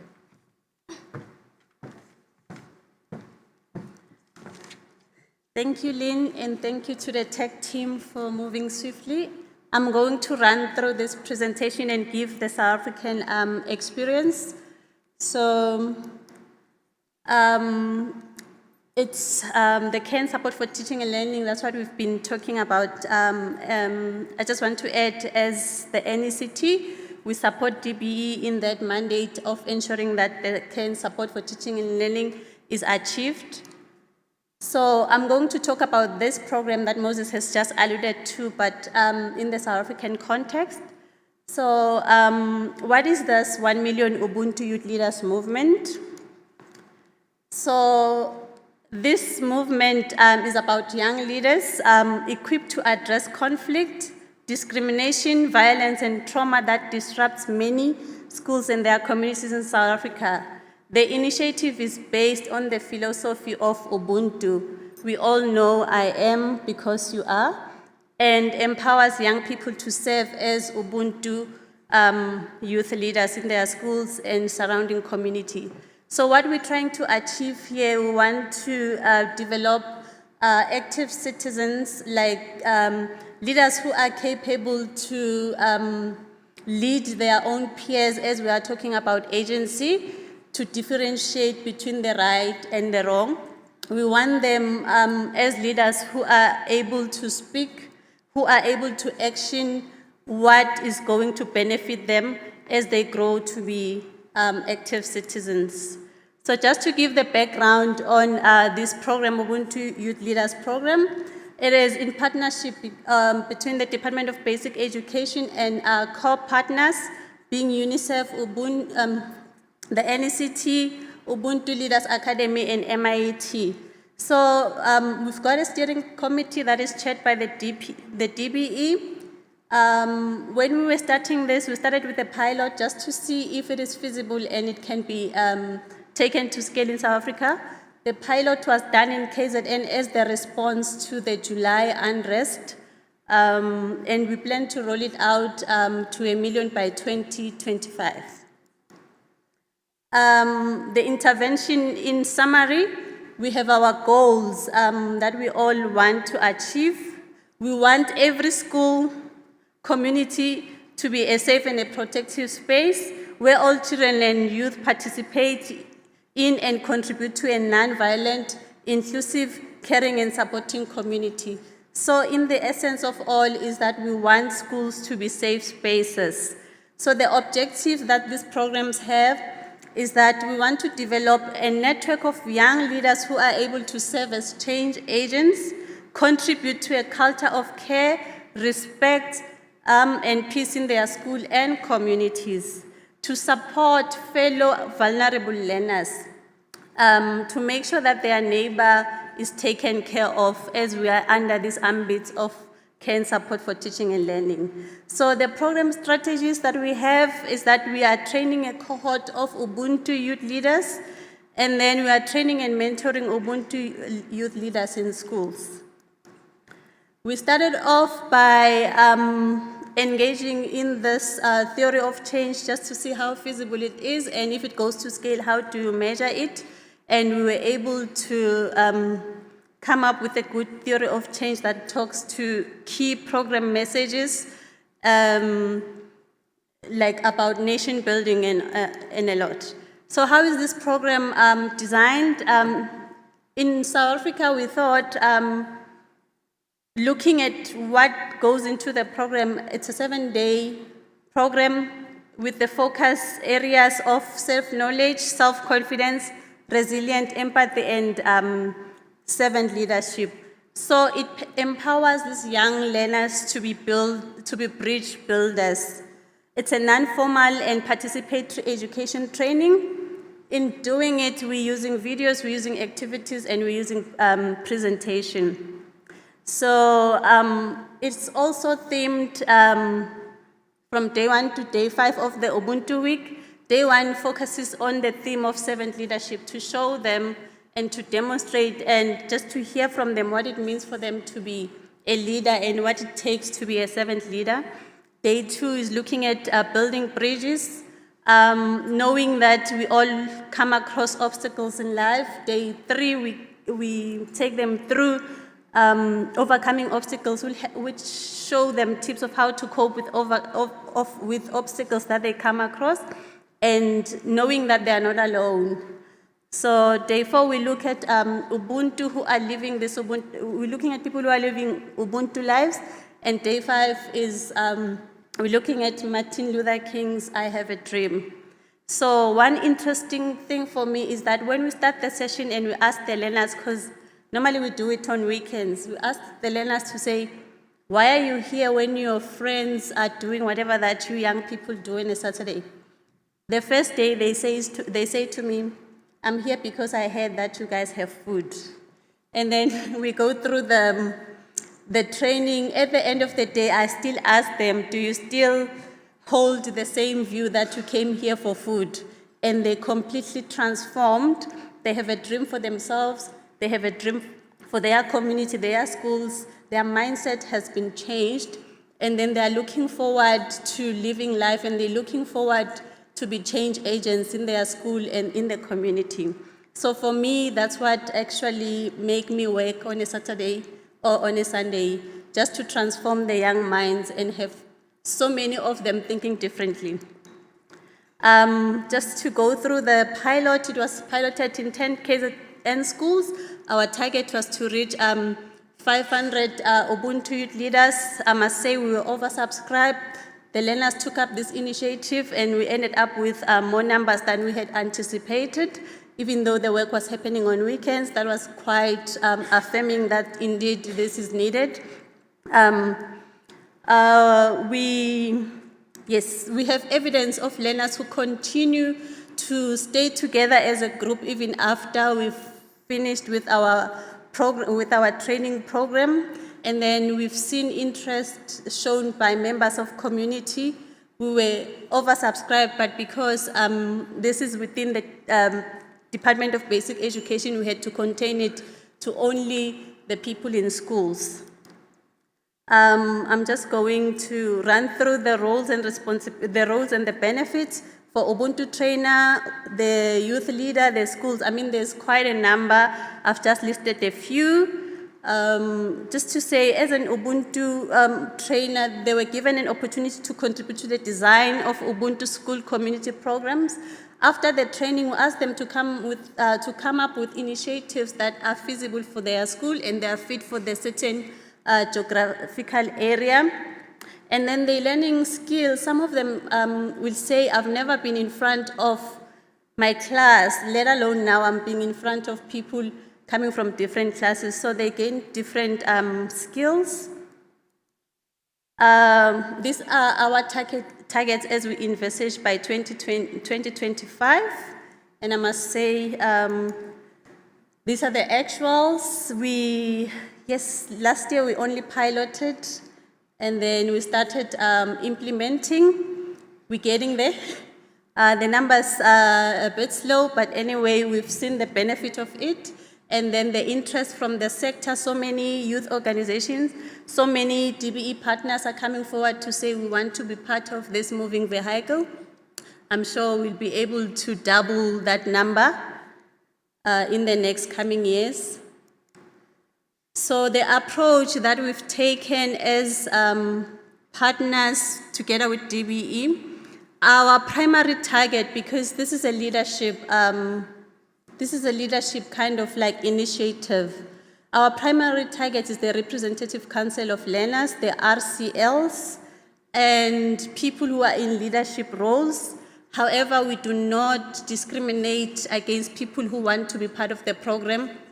If learners are showing interest, we do take them up and they become part of the program. So we run a master trainer session, and then once we've trained you as a master trainer, our return on investment is that you must train 50 more Ubuntu youth leaders. So we're working with DBE partners with the same vision. It's a multi-stakeholder approach for the direct and indirect reach. We've worked last year with youth organizations because we said by youth, led by youth for the youth. We've worked with youth organizations and we've seen how they take up this initiative because it's something that speaks to them. So the approach that we want to do now, and we started last year with Free State, is now training the people who are responsible for the RCLs, that is the TLOs, the teacher liaison officers. And we also thought, why not utilize the dividend of LSAs? They are a good resource for us to get the program through. I mean, with the help of Abontate Tlakula, QLCT, they've been advocating for us because they've seen the importance of the program. So we want to roll it out to provincial coordinating forums. What we need to do is advocacy. I mean, we've been falling short on advocacy for this program. So we want to do more so that we can get a wider reach. We want to run online sessions and seminars. This is just one of the codes. I thought I'm not going to keep it to myself. At the end of the session, we ask young leaders to say, just share with us your dream.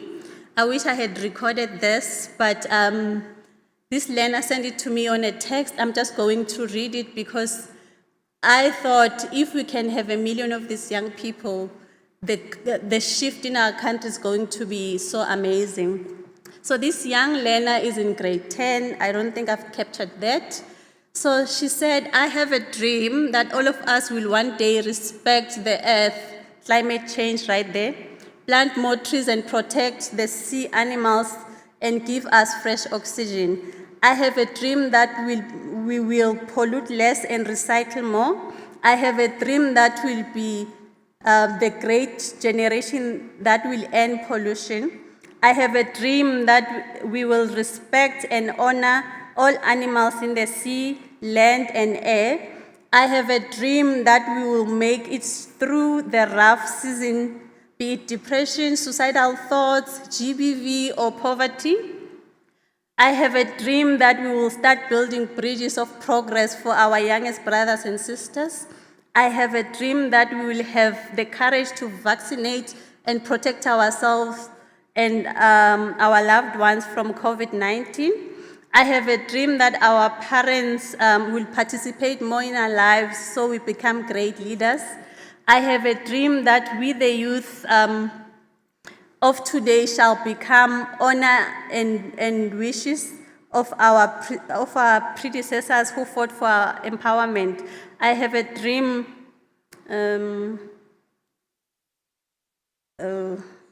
now I can't see, the light is too bad. That my brothers and sisters, all of us holding each other's hand like a family, united together as one. I have a dream of us living a life filled with love, that we will never fail because of our faith in God. I have a dream that one day we will not fear our dreams that may seem impossible today, but yet possible tomorrow. I have a dream that people will treat each other equally. No hate, no violence, no disrespect, just pure love and respect for all mankind. So this was a quote from a grade 10 pupil who just underwent this training. At the end, she was like, I can see light in the end of the tunnel. We thought like we are not being heard, but this program is actually giving us the opportunity to even reach out to our very same peers. And then if we can have 1 million of this, surely the country can move into a different trajectory. So yes, we are on a mission and we want you to be part of it. So we assume that you are all going to be part of this 1 million Ubuntu youth leaders. So as I conclude, it's all about humanity. Ubuntu, I am because you are. I thank you.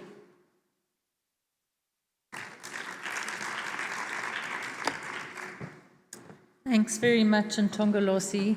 I think, and thanks to Moses, I think that last quote from a grade 10 learner, if that doesn't do it for you, then nothing is going to do it for you, in terms of convincing you that youth agency and youth leadership and giving opportunity to our young people to have dreams and to build on those dreams and to act out those dreams. I'm going to ask if there are any questions. Okay, we'll start. Sorry, I don't know people's names, so I'm going to take the gentleman first and then the lady in green. Can you help?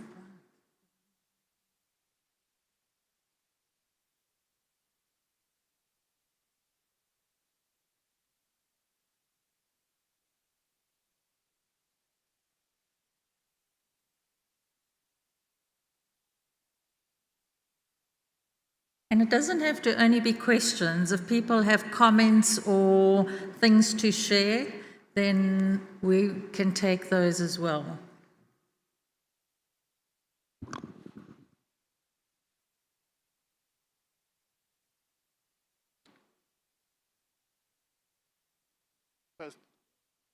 Sorry. Sorry, I didn't know who's the friend.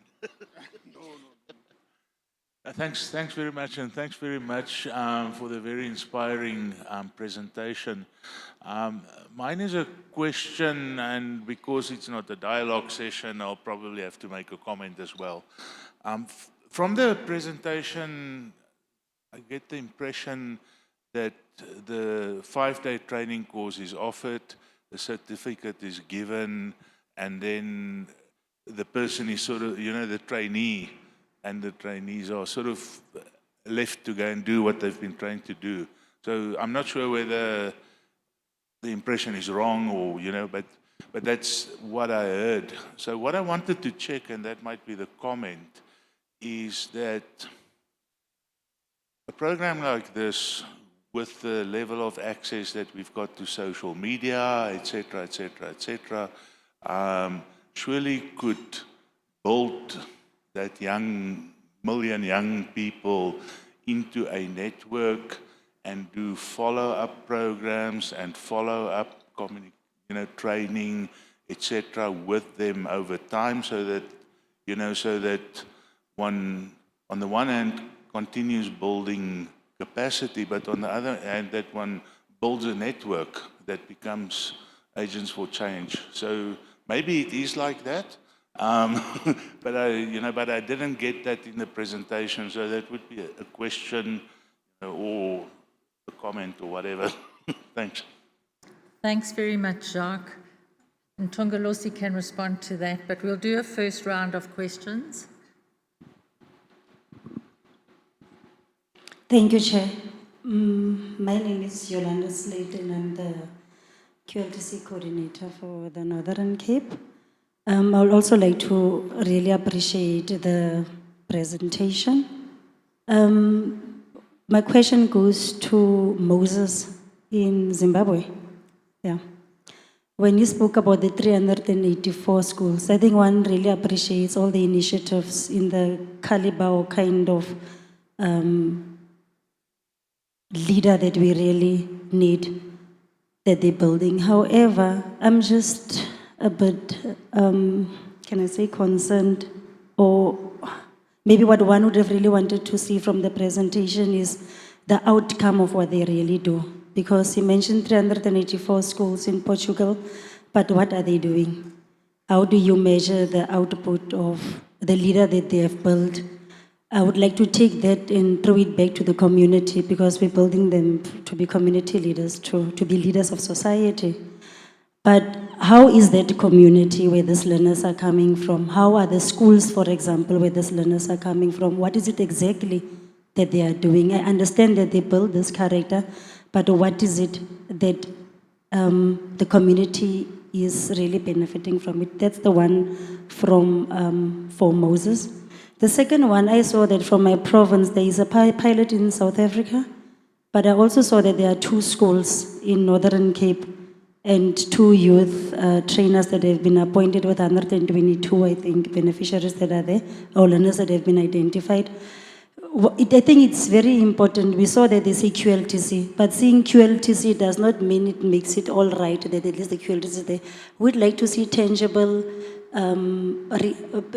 strengthening of the relationship where we really have, where we are pragmatic, where we are really involved. Not only seeing it, for example, on presentations, but if they come to Northern Cape, how come that as a QLTC coordinator, for example, we don't know about it? Where in the Northern Cape? Because I think the kind of support that we need to provide is it's also to monitor, but also to support and ensure that we trace and also are evidence-based in terms of the 122 learners and what they do, so that we don't lose them. Where are they? Who are they? So I think it will be good that we really offer this, strengthen that kind of relation. Thank you. Great, thank you for those questions. Masi?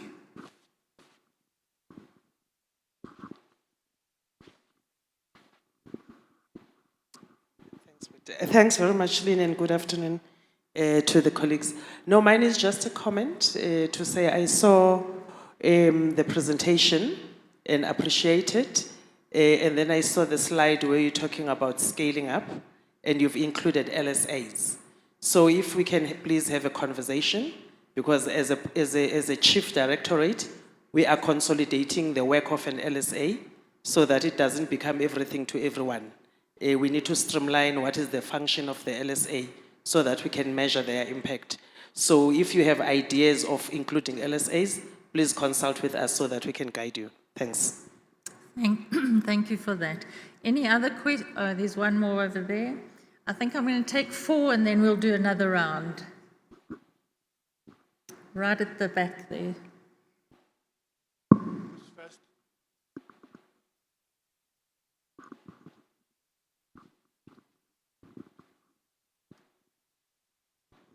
Thank you so much. Good afternoon, everyone. I think I will echo the speakers that spoke before me. I'm appreciating both presentation. The last one, the objectives of the presentation were there to develop network of youth leaders around. And I also heard the presenter saying that the focus is on the DBE clients, meaning that it's at school level. But I wanted to check with her whether as you are planning to develop the network, are you open to people outside the Department of Education, which are young people that are really passionate about what you're doing? I saw also your stats of the work that you have done, but I've noticed that you have done so little in the Eastern Cape. And we all know that there has been, that Nyobeni incident when a lot of young people died in one place at one time. And there's been continuation of that. I would like your footprint as well to be more visible in the province. Thank you so much. Thank you very much. We'll do a second round. I think let's just respond to those 4. Before I get Ntongolosi to come up and respond to the first one and the one about the Eastern Cape, I think just Ms. C, your request is noted. I understand completely what you're saying in terms of now there are these LSAs and they're being pulled in all directions because everybody wants their capacity. So we will have a discussion with you around that for sure. Yeah, we'll do another round. Okay. I think in Ntongolosi, if you can come and respond to the first question. I think it was Jacques' question around. Okay, good. Thank you, Lynn. Thank you, Jack, for your question. You asked about the 5 days and the GET certificates.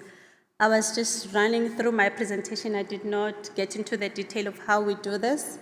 So we recruit out of school youth to become trainers. So the trainers go through the full 7 days training, the 2 days being the trainer. We as the master trainers are taking them through the training, and then the 5 days, it's more like a practical base for them now modeling what we're doing, and then we get to see if they got the concept and they are able to engage with it. And indeed, we do give them certificates, and then they become part of the Ubuntu trainers. For the young people who attended the full 5 days, we give them the certificates to become Ubuntu young youth leaders. I hope I've answered you on the first question. The second one, what you've said is exactly what we're doing. We get these young people to be a community. They are able to, the first thing is when we do the training is that we create the cohesion, the group cohesion, and then we tell them that it's not only them, because we are consistent in what we're doing. If we're doing Ubuntu in Gauteng, is the same as in Free State, is the same as around the world. So there is a community where they become part of that movement, where they can share ideas and all of those things. Thank you for that. Yolandi, your question about the Northern Cape. So last year, I acknowledge we did so little because that's the year we piloted the program. But we managed to have a reach in almost, except for Eastern Cape. Yes, we did have 2 people that we trained in the Eastern Cape as part of the partnerships that we have as the NECT. We had a partnership with a youth organization there. They did not implement the training, so we were already in talks because now we want to take it through the TLOs. We're already in talks, and Disecho and Liko are busy organizing for us to do training of TLOs in the first quarter of the year. So it's unfortunately that the 2 trainers did not come through for us, but we are going to intensify our presence, but it's all dependent on the finances that we have. Yes, but we will do better. And then, sorry, Sis Yolanda, you said Northern Cape. So you have as part of our partnerships also, we have two people that were trained from the Northern Cape, but one managed to implement in 2 schools as part of youth organizations. They implemented in 2 schools, and we are going to intensify. Also, we said we were piloting it, let's bring it back to the sector and use the structures that are existing. So we've adopted the TLO structures. So with all the provinces that we yet to go to, we'll be going in that route. So I think the schools are in Kimberley. I will find the school names and make them available to you. I think Yolandi's plea was also one within the DBE of programs that are relevant within the DBE are part of this. So I think that's something the DBE needs to discuss amongst themselves in terms of how we work. I know Jabu's been involved in this program right from the beginning in terms of maybe we just need to look at how we strengthen that relationship in the provinces as well. We are running late, so I'm going to take that one last question over there before we wrap up. Okay, 2, because your hands were up. I won't take any more after that. Thank you, Chair. I want to take this CSTL to the school level, that is SBST. My name is Ngarezani Chimura, I'm from Labour. Teachers are doing a wonderful job with regard to that. But now the problem that we are facing as teachers is lack of psychologists and others. Because when referrals are done, they take like forever. Other than that, there's a case that I attended to wherein a learner happened to be admitted late, and then the learner was having problems academically, meaning what he was passing through this process, what do you call that? Age cohort, or failing once or twice in the face. So the child was referred when was doing grade 5, there were no psychologists. Grade 7, the child couldn't make it, and then it was a worry for the school. Referred already to the district. The only response that was given was the child was overage, cannot be placed in this school, which is supposed to cater for that child. It was so disappointing. I'm still disappointed. How can we assist in that situation? Are we saying a learner who is academically challenged cannot go further simply because of age? I rest my case. Thank you for that comment, and I'm going to direct it to the DBE, but I'm going to let the last comment or question be first. Thank you, Chair. My name is Letseho Ranpete. I'm from the Northwest Province, responsible for quality learning and teaching.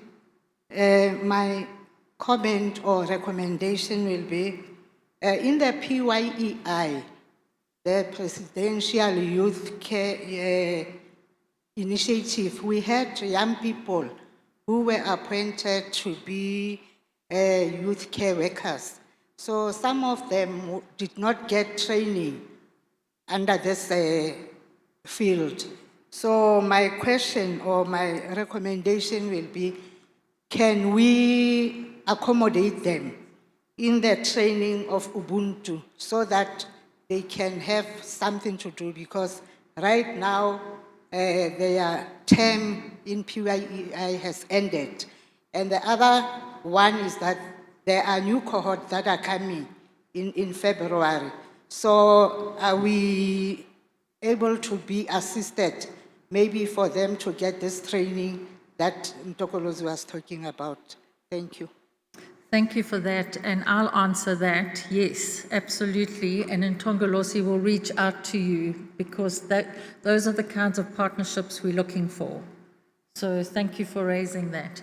I'm not sure if the DDG or Ms. C wants to comment on the teachers, the labor reps issue around lack of psychologists. I'm just thinking of the rollout of the CETA program that's going to start this year, because it's a question to the DBE. So my apologies, Lynn. I didn't hear the question, but since you've kind of rephrased it. So we get a lot of pressure to say you've got to put a psychologist or a social worker in every school, and just based on the resource base of the country, that's very, very difficult. Currently, there is a process underway with the Department of Social Development, and I'm not sure if Jacques, maybe he's left, is familiar with that, but that is to train social workers specifically in school social work. They're busy registering, developing curriculum, registering courses and so on, and hopefully soon that will come on stream and we can get some of these professionals into schools. Different provinces use different modalities to ensure that they provide professional services to schools. In the Western Cape, they've got itinerant teams. I know in Gauteng, in each one of the districts, there is a social worker employed and paid by the Department of Social Work. I'm told during the COVID period, and Mr. Manchu can add to this, in the Free State, they've made some social workers available to schools as well. Our approach is that you are not, as government, we probably won't be able in the short term to provide these levels of social work or mental health professionals to schools, and that's why we've introduced CETA, which is a program that trains lay people to be able to provide a certain number of interventions in the school, and they would be able to deal with issues such as anxiety, depression, substance abuse, suicide, and so on. And then to also train them specifically so that they are able to do referrals, which is also quite important. It is one of the areas that we are prioritizing.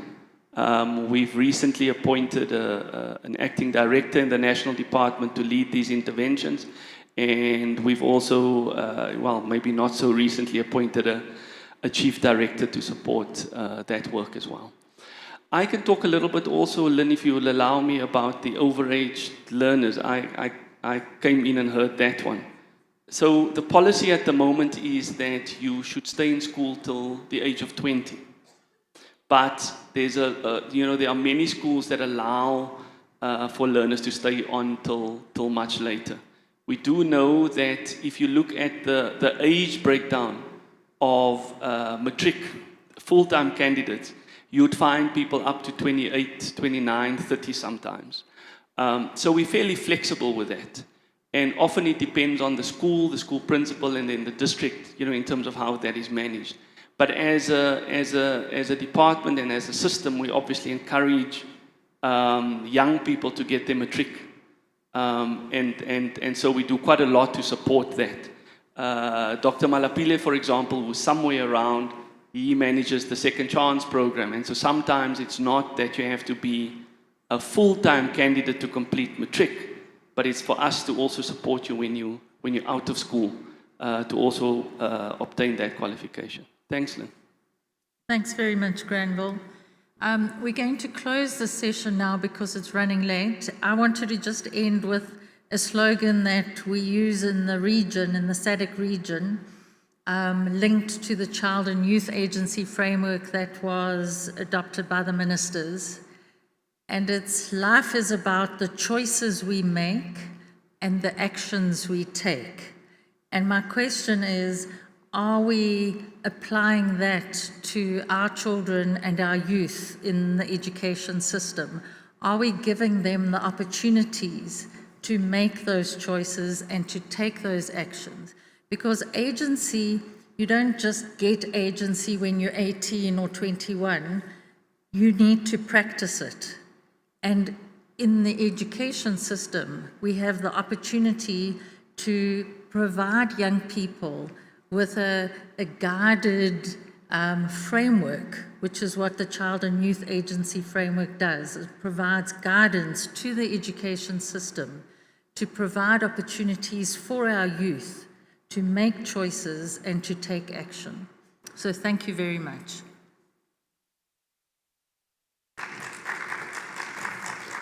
Thank you, Lynn. Thank you, Ntokodozi. I was going to answer that question and ask everyone else too, but we're not doing very well for time. And I see Jackie is back, and it'll be interesting to hear more later about that social work training work. Jack, the comment was social development is providing social workers for each of the school, and you are, I'm joking, you're about to faint.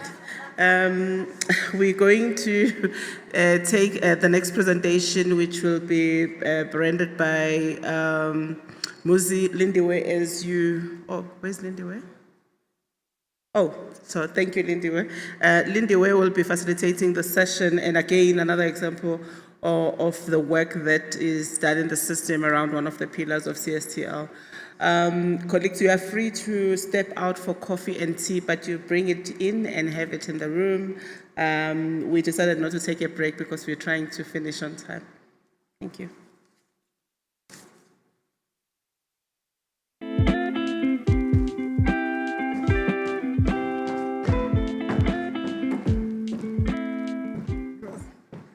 Good afternoon, everyone. My name is Lindwe Mutemane. I'm going to be the facilitator for this session. The light, I'm sure you can see me. I'm dark in complexion, so I always say sometimes people don't see me, they only see my teeth. So I think the lights are doing justice to me today. So we're going to be presenting on towards the comprehensive sexuality education scale-up. As you all are aware that in the Department of Basic Education, we've been piloting the comprehensive sexuality education using the scripted lesson plan. So we all know that the DBE, HIV, STI, and TB policy has provided us with the edge or the pressure or the power to strengthen the quality of comprehensive sexuality education, both within and outside the curriculum. So the implementation of the ISHP, your sexual and reproductive health and rights, and the development of the LPPM has assisted us with also the strengthening of the learner support agent programs. All these interventions were seeking to respond to the high rates of HIV infection, learner pregnancy, school-based violence, as they challenge the issues to learner retention and educational attainment. So Mr. Ndlovu, who's the Chief Director in the Health Promotion Directorate within the Department of Basic Education, is going to give us a presentation where he will talk about comprehensive sexuality education implementation model, also the scale-up of the implementation, and lastly talk about the strengthening of linkages to services. Mr. Ndlovu, over to you. Thank you. You've got 20 minutes, sir.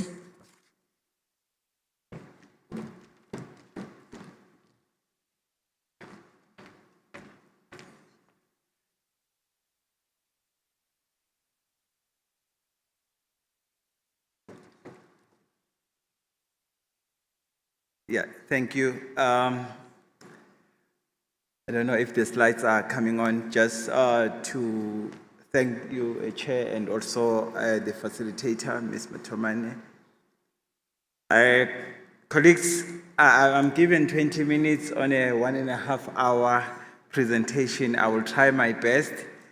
As we were chatting with the Chief Director yesterday to say if the after lunch session is a graveyard session, this one must be the underground gang session.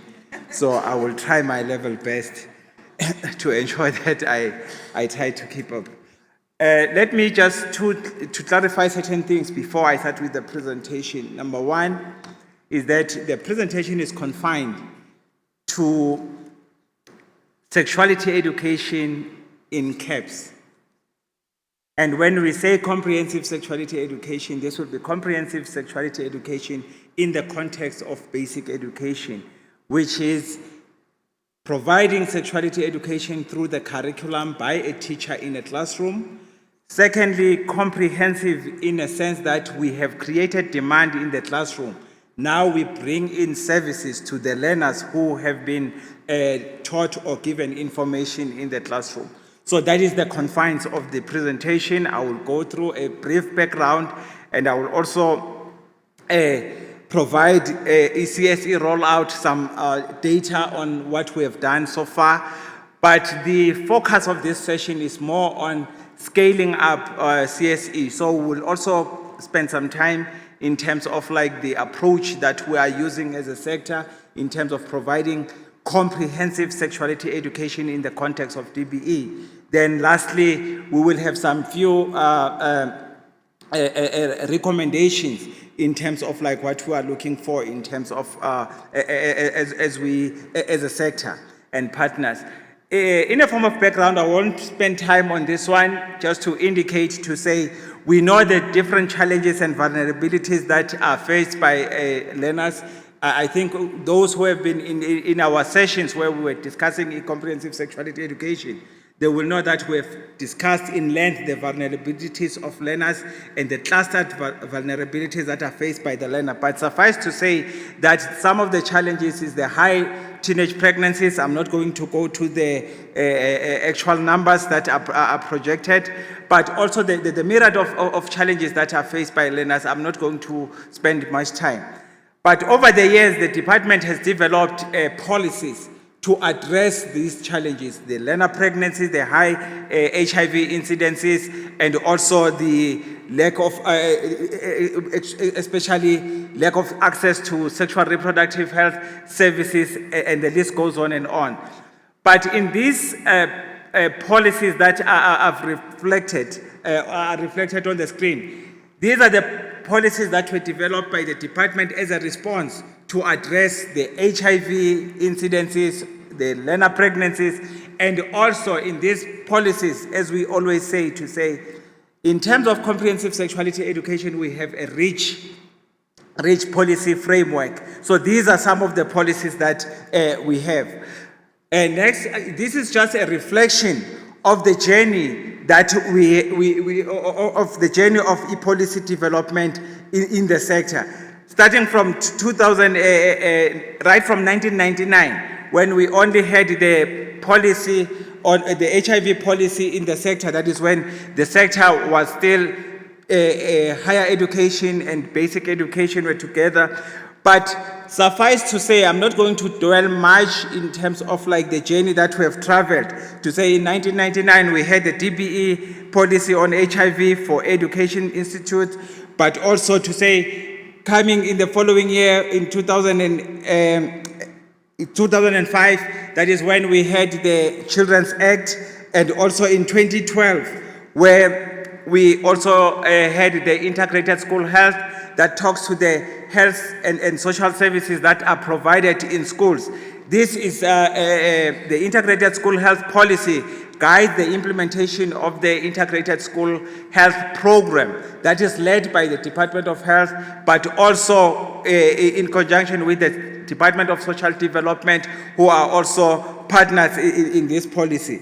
But the DBE went further in 2012 to develop the DBE integrated strategy on HIV, STIs, TB 2012 to 2016, which was aligned to the National Strategic Plan on HIV, STI, and TB.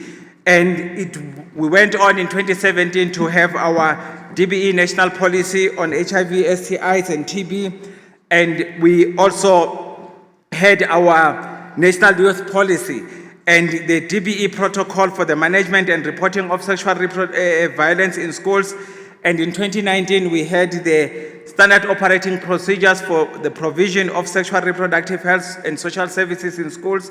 And in 2021, recently we had the policy that was launched last year in the Northwest, where we launched the policy on the prevention and management of learner pregnancies in schools.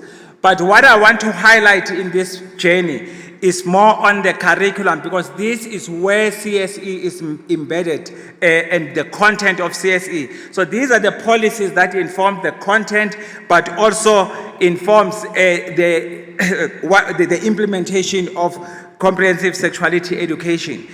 The most critical part of this presentation is the curriculum, to say in curriculum 2005, we had included sexuality education in the curriculum and inclusivity. And when we had the national curriculum statement, then we included CSE, but we also included the issues of rights and inclusivity. And as the curriculum progressed, we also had the revised national curriculum statement, where we now included from the sexuality education, inclusivity, and health. And lastly, the CAPS, the Curriculum Assessment Policy Statement, that is where we have CSE content per grade. That is where we started to say now it is age appropriate, and also ensuring that whatever we provide in the curriculum is age appropriated and well graded. I'm trying to run because I'm given 20 minutes. I'm just catching my breath. So, as I've indicated in terms of like the policy journey, we now, okay, I think I went, yeah, okay, thank you. I don't know what is happening here, but there's a slide that is missing. The slides that are here are not, okay. I will talk to this slide. So in terms of comprehensive sexuality education, we have decided to project the youth profile in the sector, to say what is the youth profile in the education sector, to say in South Africa, we have a population of 60.6 million people, and 12.1 million of these are young people under the age of 19 years. And we also have over 13.8 million of this 22 million. These are young people that are found in school. And these are young people who are school-going age, not the ones that are found in school. But from the 13.8 million, we have almost 13.4 million, which is 94% of those young people are the ones that are found in schools. And in terms of the cohort or the young people that we are reaching through comprehensive sexuality education through our programs, we are reaching over 1.3 million with the interventions that we're offering in the curriculum, which is almost 10% of the young people that are in schools. And also to mention that we have 24,871 schools, which is 91.3 public schools. And in these schools, only 2,991 schools are implementing CSE fully. That is, in the curriculum, we have teachers that are trained, that are offering CSE through the curriculum, but we also we have a referral system where we refer these young people into health facilities and social services. And this gives us a picture as to where we are as a sector. As alluded to say, since 2015, we started piloting comprehensive sexuality education in schools. And when we started piloting CSE in 2015, we started with 2 provinces, which was Gauteng and Mpumalanga. And we extended, when DREAMS come on board, the DREAMS initiative, where we extended it into 5 provinces, and we're now in 8 provinces where we have been implementing comprehensive sexuality education.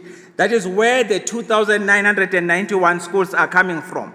So from the implementation of CSE as a sector.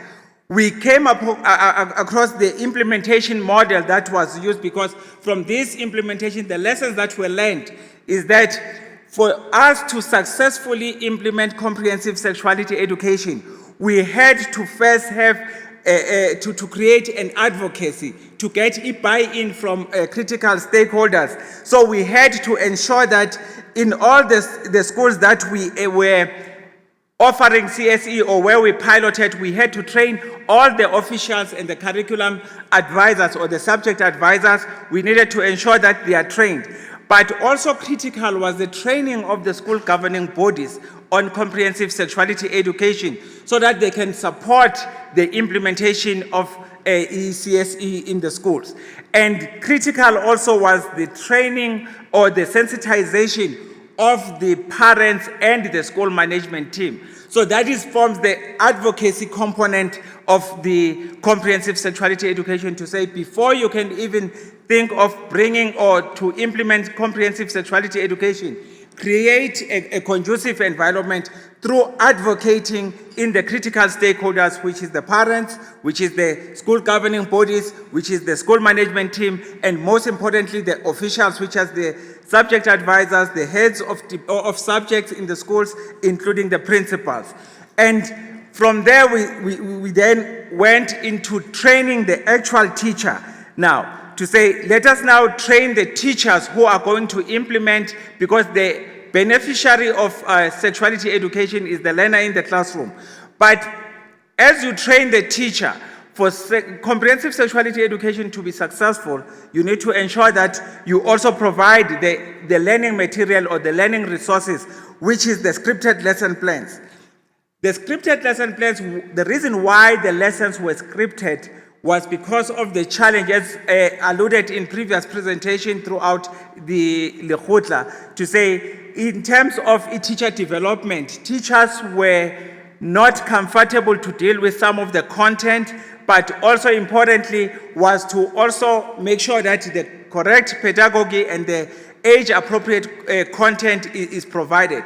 Because we don't offer sexuality education in our institution of higher education, it was critical for us to bridge the gap between the gap of content in terms of like knowledge, in terms of like methodologies of dishing out the content. So we had to script the lessons as a temporary measure. But the department went on to now develop open source textbooks, which will be available to all educators, where now comprehensive sexuality education has been arranged in the curriculum in an age-appropriate manner to assist the teachers to take the content forward. But also, it is also important for programs like peer education to be supported in terms of now the core curricula, because in terms of the curriculum, there is limited time to cover certain content. So to say, support also peer education programs that are going to also support content from the classroom into the core curricular space. As the Ubuntu program was presented now, that is one of the peer education programs that also supports content of CSE. But also, it was also very important for the learners to be able to access services now. So we needed to place learner support agents who are going to be a link between now what is taught in the curriculum, because it is creating a demand. But when we create the demand, it is important that learners we should now facilitate the process of the learners accessing AMA services, AMA sexual reproductive health services, so that they can be able to now apply the information that they have and also change e-health behaviors in terms of accessing services, so that we can reduce the pregnancies and also the HIV. But it is also important to make sure that the school management, there is school management support in the school for CSTL to be rightly or correctly implemented in the school. But also critical, we also need the parental support. So we also, at the far end is now where we need partners and also the learner support agents to work with our partners, our health and social development partners, to be able to ensure that CSE is correctly implemented. So the CSE model that we have is that first create demand, ensure that teachers are trained, then you train the teachers, they implement in the classroom, and then when they implement in the classroom with the support of the parents, of the school governing bodies, of the school management team, then now you start to link these learners to the actual services from the demand that has been created. So the 80 scripted lesson plans that were developed through the pilot, these are the lesson plans that are used by the educators. So from our pilot, we came up with 80 scripted lesson plans that are ranging from grade 4 to grade 12. So these are the age-appropriate lessons with age-appropriate content that teachers are using in the classroom.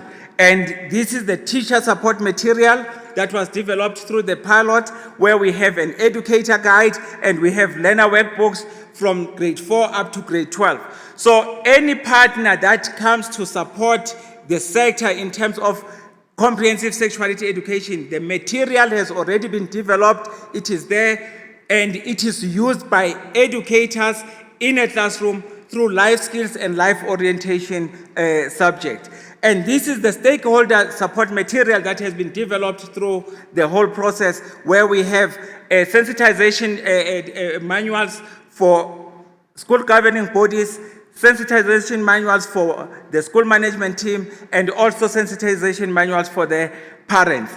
And in terms of the reach, so this is a slide that shows the data from the pilot to say in the 2,991 schools, we have reached over 1,338,581 girls. The reason why we only record girls is because you remember when we started implementing the program, it was implemented under the Adolescent Girls and Young Women program. Hence, only data for girls is indicated, but we also reached 889,756 boys. So that is the 10% that I alluded to in the earlier slide to say, as much as we have been piloting from 2015, we have only reached 10% of the learners in schools in the sector. And we have also conducted training of trainers of officials and school management teams. We have also trained the heads of department, that is at a school level, the subject advisors, but we have also tied some of the school-based support teams. And we have also placed over 2,991 learner support agents in the district where we are supporting, and the educators that have been trained so far is over 13,499. I won't go dwell much in these slides, and I won't go through the slides because this is the disaggregation of the information per province, and this is of learners per province. I will skip this one, and this is also the linkages per province. But most critical through the lessons learned is what are the enablers for a successful implementation of comprehensive sexuality education. So to successfully implement comprehensive sexuality education, there needs to be a full set of training and orientation material for educators, learners, and education officials, parents, and a school-based support team. As I've shown the different material that has already been developed. And we need a supportive environment within a system at all levels, that is at a provincial level, at a district level, and at a school level. That is why it is critical to ensure that officials that are responsible for life skills and life orientations are trained, and the subject advisors are also trained to ensure that teachers are supported in schools. But also at the district and even at the school level, it is very critical that the heads of department and SMTs are also trained to ensure that they create a very conducive environment to implement comprehensive sexuality education. And we also need a stable cohort of trained educators. This is based on the rotation of educators. The challenge that we're facing is that educators are rotated. We train educators, and when you come the following year, you find to say the educator who's now offering life orientation has not been trained. Then it becomes difficult for the educator to provide the relevant content. But most importantly, it is also very important to empower the school-based support team and to have learner support agents who are part of a functional and guided by the integrated school health policy. It is critical because for us to ensure that we coordinate the provision of the much needed services to the learners in the schools, we need to ensure that if we place learner support agents, but the learner support agents cannot function where there is no functional school-based support team, because the referral pathways needs both a learner support agent who will take the issues, and the school-based support team is there to support the learner support agent to ensure that those issues. But we cannot underestimate the critical role that is played by the partners who are providing the layered services, because we don't have enough school health nurses from the Department of Health in the integrated school health. However, we do have a lot of other partners who are working within our communities and around our schools who are also providing health and social services. So it is critical. So these are the enablers to say if we can have all of this functional and in place, then comprehensive sexuality education will be rightly implemented. Yes. Then I'm on the last two slides. Then the plans for the scaling up of implementation of comprehensive sexuality education is that the current CSE implementation needs to continue, and we need to ensure that the DREAMS implementation is expanded to other districts, and we need to bring a global fund and also bring the HIV conditional grant, because it is through these programs that we implement. So the plans is that we're going to ensure that we continue to implement in the current districts that we're implementing in, but also we're going to ensure that in the DREAMS, we're going to expand into other sub-districts through the DREAMS, and we're going to bring Global Fund implementing partners and districts on board, and also we're going to also ensure that through the conditional grant, we increase or we saturate the district where we're implementing. So the suggested scale-up approach is that we need leadership and ownership at national. Is a prerequisite of effective implementation, but it is also critical, as I alluded to say, at a provincial, district, and local level as within the school. But we also need to ensure that, or maybe the approach is that we need to conduct an advocacy workshop to sensitize school management teams, school governing bodies, and parents on the comprehensive sexuality scripted lesson plans and policies of the department. And we also need to ensure that all the life skills and life orientation subject advisors have been trained and are ready to support educators. And we also must ensure that we provide the learning and teaching support material, which needs to be provided in the classroom. That is the material that we alluded to, which is the teacher guides, which is the learner workbooks, to ensure that implementation takes place in the school. And we need to ensure that the subject advisors and the heads of department in the school continue to coach, to mentor, and to monitor implementation in the classroom.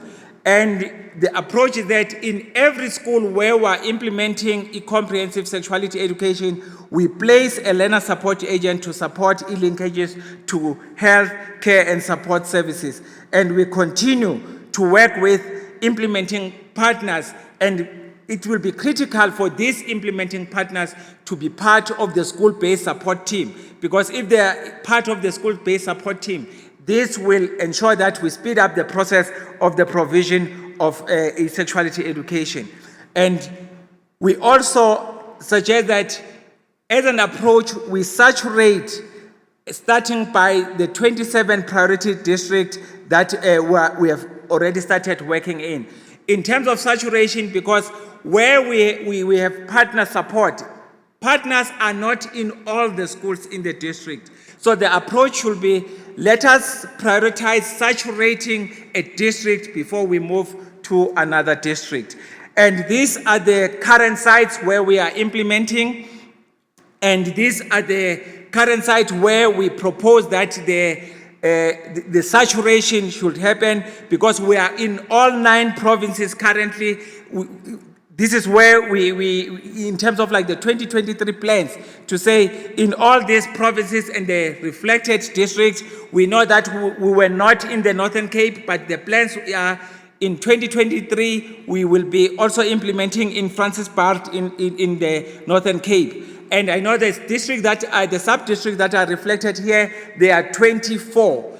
And we also will be having support from CDC. It will be 3 districts in KZN, in Gauteng, and in Northwest. So the total number of districts that will be supporting will be 27. So to say, let's start with this district, ensure that in all the schools that are in this district, we provide all the support and an enabling environment, and we ensure that we implement before we move to other provinces. So the discussion points towards scale up is that, are we ready for scale up of CSE implementation?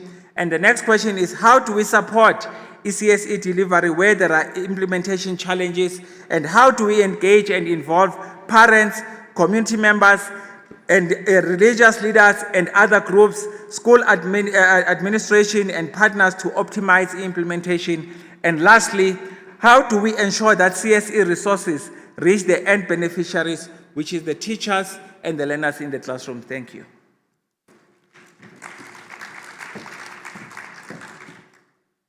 Thank you so much, Mr. Ndlovu.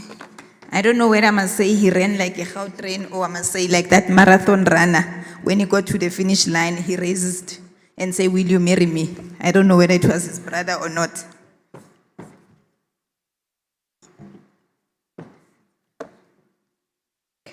Thank you so much. We're going to take a round of questions. I think the people who are roving the mics, they'll be able to help us. We've heard Mr. Ndlovu telling us about the implementation approach, told us about the enablers for successfully scaling up CSE into the other 27 districts to saturate where there are other partners. Any other questions? Oh, Mr. Ndlovu, you are popular. Gonna start from this table. There's 3 hands.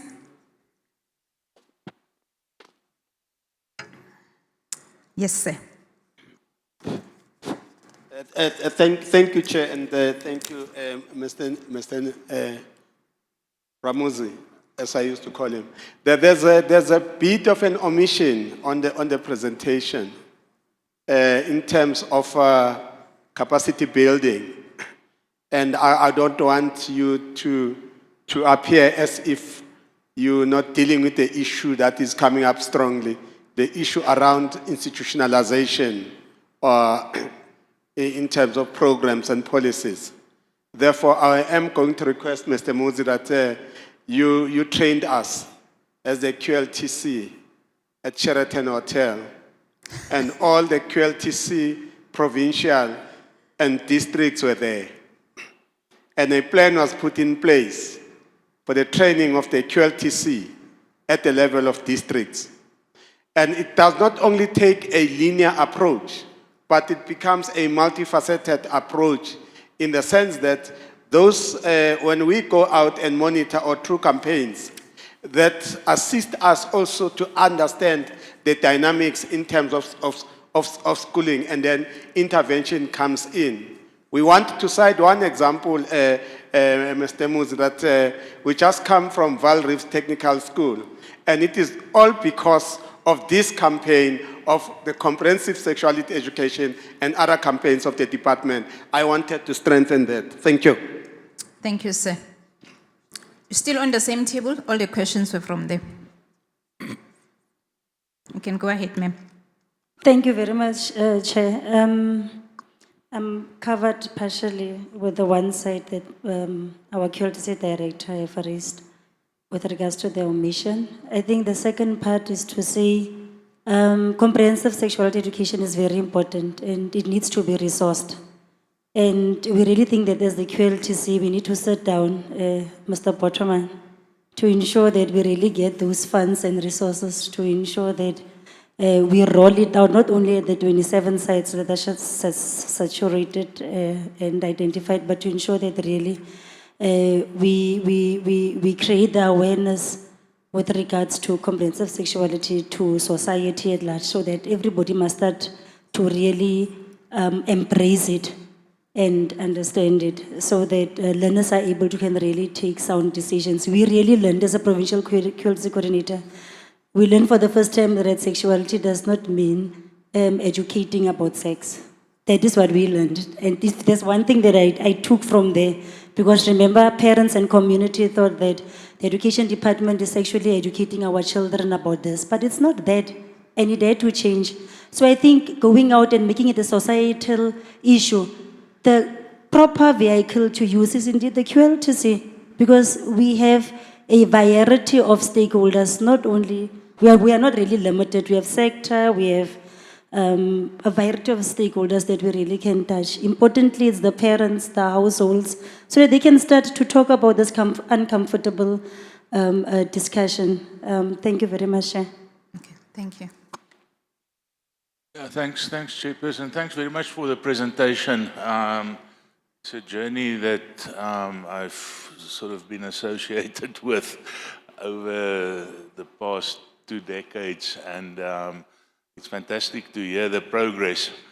As you were presenting, I was just thinking back, I think about 15 years ago, the Departments of Basic Education, Health and the Population Unit, at the request of Minister Motshekga actually, started a kind of a task team that specifically looked at research around issues of young people's sexual and reproductive health and rights, because each department was doing its own research and each minister was making his or her own statements, and we were really sending very confusing messages out there.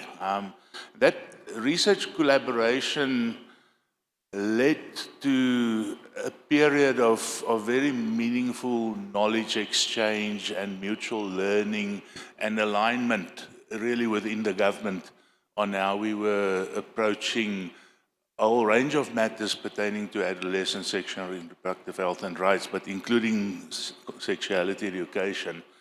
I also remember, I think it was 2009 when DBE launched the report on the study that had been conducted on teenage pregnancies in schools. There were some recommendations, and again, Minister Motshekga launched it herself and moved quite swiftly to try and get an action plan together to act on the recommendations. Now, one relating these things from so very long ago is not to tell everybody how old some of us are, but because I'm trying to sort of see what has been presented in the perspective of the objectives that were set 15 years or so ago, in order to determine, have we done well or have we moved frustratingly slowly? You know, and maybe if after more than a decade of hard work, we've only managed to reach 10% of learners, does that mean some of the kids who are in the classroom now will probably be about 100 years old by the time we reach 100%? So that's just like a stock take question, you know, what do we make of it? Do we need greater urgency? And of course, I mean, the point around the institutionalization is a critical part of how one should respond to it. But I'm just trying to sort of take stock of, you know, given that it was a decade or more, how much should we congratulate ourselves, but what should we do to, the words of the former president, massify what we've learned over the past decade? Thank you, and sorry for taking so long. No, it's fine. In short, you've told us also how old you are. So now we... Okay, I'm just going to recap the questions. We're going to take these three, and then you can answer, and then we can take another round of questions. The question number one was the issue around capacity building in terms of the institutionalization into our policies, the training. They've even given you the venue, Sheraton Hotel. And the second one is about the CSE is important. How are we resourcing the implementation of CSE in terms of advocacy to other stakeholders? And the last one is, have we done well looking at the data that has been presented? Should we congratulate ourselves, or are we being frustrated as we are implementing? Over to you, M Ndlovu. No, thank you, Chair, and thanks for the questions. But I think, Jabu, it was more of a, and the colleague from Northern Cape, it was more of a comment than a question. In terms of institutionalization, as I indicated to say, based on the 20 minutes that I was given, which I went to 30 minutes or 40. In terms of institutionalization, the reason why I first explained in terms of like the journey when I started to say, let's differentiate between sexuality education and comprehensive sexuality education. So when I went to that slide, I indicated to say the policy journey, Jacques. I will also cover that one. I just focused on the curriculum to say when we started in 2000, sexuality education has been in the curriculum since 2000. So the data and the statistics that we reflected is on comprehensive sexuality education. The difference is sexuality education in the curriculum has been there since 2005, where we started with inclusivity. When we revised the curriculum, we now included human rights and inclusivity, but sexuality has always been there. We just improved based on, to be relevant in terms of current development. So in essence, all the 24,000 odd schools in life skills and life orientation, we are implementing sexuality education. However, since 2009, when we looked at the content, we had Dr. Doug Kirby, who is the author of the 2009 International Technical Guidance on Sexuality Education. As a sector, we invited him to come to the country. Now we're specifically looking at life skills and life orientation, how it was delivered. That is where we picked the gaps, and we started to strengthen the content in the curriculum. By sexuality education being in the curriculum, that is how we institutionalize it. We ensure that it is taught in the classroom and it is offered in all schools. However, based on the gaps that were picked, like teacher development and so on, hence the scripted lesson plans, and now we brought the services now into the picture to say for sexuality education in the sector to be comprehensive is create the demand and provide the needed services so that you reach your educational outcome to ensure that learners are retained in school. So in terms of that pilot, it was piloting comprehensive sexuality education, where we have sexuality education in the curriculum, and we also offer services. So this is where the 10%, and we're saying now, we need to scale up to ensure that we move so that all schools don't just offer sexuality education, but we have sexuality education, we also provide services, but we also create a conducive environment by strengthening our school-based support team to happen. And true, in terms of education, it is institutionalized because CSE in the education in curriculum, it sits with curriculum. So the curriculum unit is responsible for the content. Teacher development is responsible and assisting us in terms of teacher training. However, in terms of the advocacy component, because we said the approach is advocate, after advocating, ensure that teachers are trained and supported, and we link to services. So we are very much cognizant to say we have structures like the QLTC in the department who are responsible for advocacy and partnerships with parents. Hence, we bring in school governance because SGPs are under governance. So we bring all this at national, we bring all the internal sister units or directorates that are implicated in the successful implementation of comprehensive sexuality education in school. And also, we ensure that in terms of partnership, we work with the partners. I don't know, I think that's it. Thank you.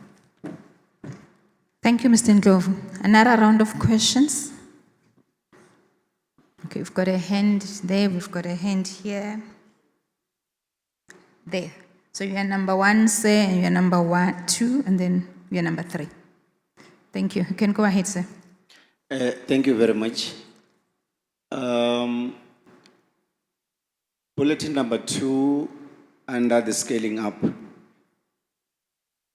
it indicates the outcry by the parents post 2009 in the section of CSE. I want to check if the advocacy trying to have the parents buy in the issue, if you are winning. And then number 2, I want to check on the issue of Tembisa. For those learners who are 15 to 24, who happen to contract HIV, is the program yielding results? I'm just checking. Thank you. Thank you, sir.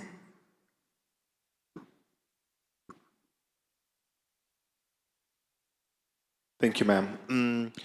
So, first of all, I appreciate such sessions, especially, when they bring a lens to things that are too sensitive sometimes. But I do think that sometimes they do lack some sort of specificity, and I'll mention here. We had a session last year with the DBE where we spoke about how we could bring together, and I think at this time it was about a couple of, or a group of boys, perhaps 100 or so, just to know how it is that we could actually try to bring about or to deal with issues surrounding comprehensive sexuality education. And we spoke about things like a possible lekhotla, etc. And to this day, I'm still awaiting, I think, not only a report on that, but I think something regarding a way forward. Are we still going to have it? Are we not going to have it? And I'll tell you why, because in that very session, what I mentioned was, and I still do mention it to this day, is the kind of culture as well as the toxicity that exists within boys' schools in our country. This is in all provinces. It's a thing. It's known. It's very much well known.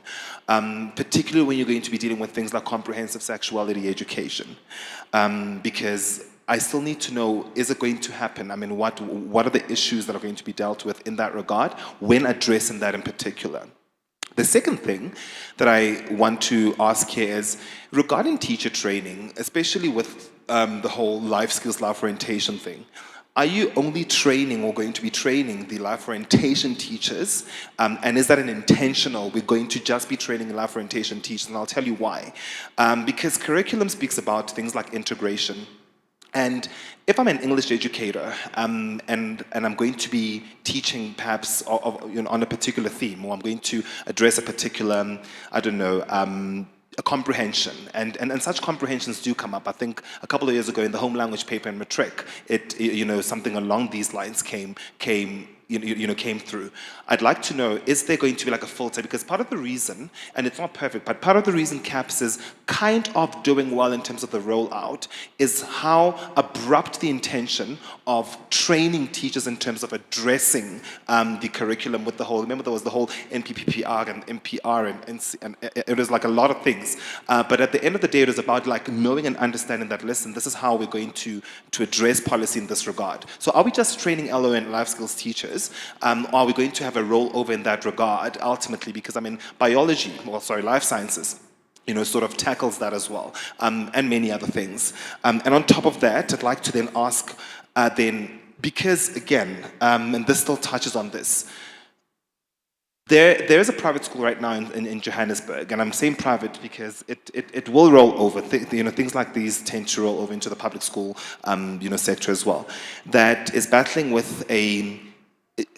the enrollment of a trans learner, transgender learner, and we still have traditionally monastic schools. And I still want to go back to the boys' school culture that I spoke about earlier on. Are there means, and are teachers being trained there not just with dealing with these things, so not just with dealing with the lessons, but I think dealing with issues like this, where in an instance where a trans child would actually want to go to an opposite gender school, or a school that they now identify as in that particular regard, what are the means that are being put in place in that regard, and what is being done? And on top of that, is it also intentional? Thank you. Thank you. And the last one was there.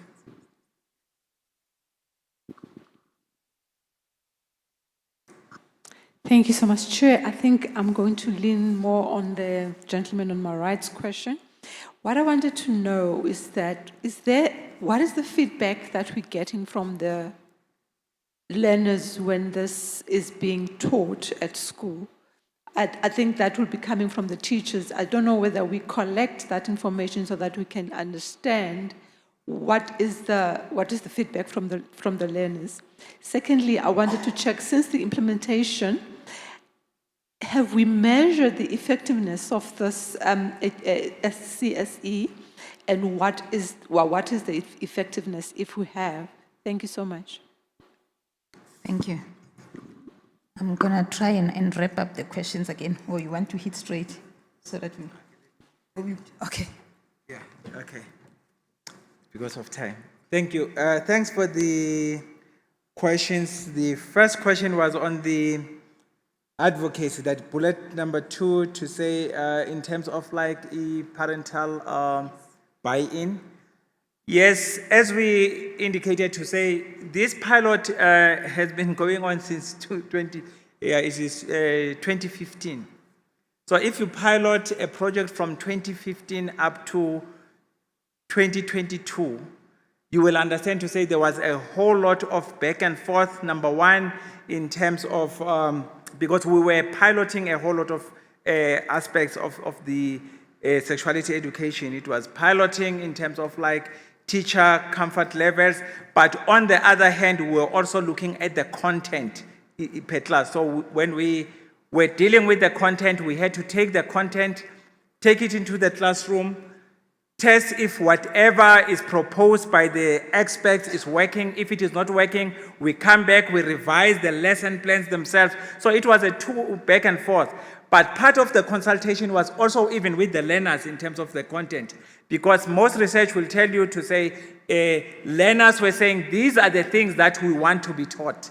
We want to be taught about, we want to know about our bodies, we want to know how to deal with menstrual hygiene, we want to know about where to access sexual reproductive health services. So in terms of learners, we also consulted learners even with the material to say, is the content, is the material, even the pictures used in these lesson plans, how do you find the activities? So through all this back and forth testing of the material, we called it a testing. There was a time when we called it a pilot, but we said, let us first test before we pilot. We started in 10 schools in Gauteng. That is where we started. After the first test, we expanded to include Gauteng and Mpumalanga. And then the third test, we said, let us look at different contexts. Because you see, the argument was, Gauteng will be more urban. Why don't you also take it to rural? So we tested in all the different settings to see what is relevant and what will be generic and applicable to all contexts in terms of curriculum. So as we were piloting, that is where we saw the need, because there was the sort of like anxiety from parents and the public, and there was a lot of fake news as to what is being taught in the classroom. As I indicated to say, this is CAPS. This is the curriculum assessment policy statement that is taught.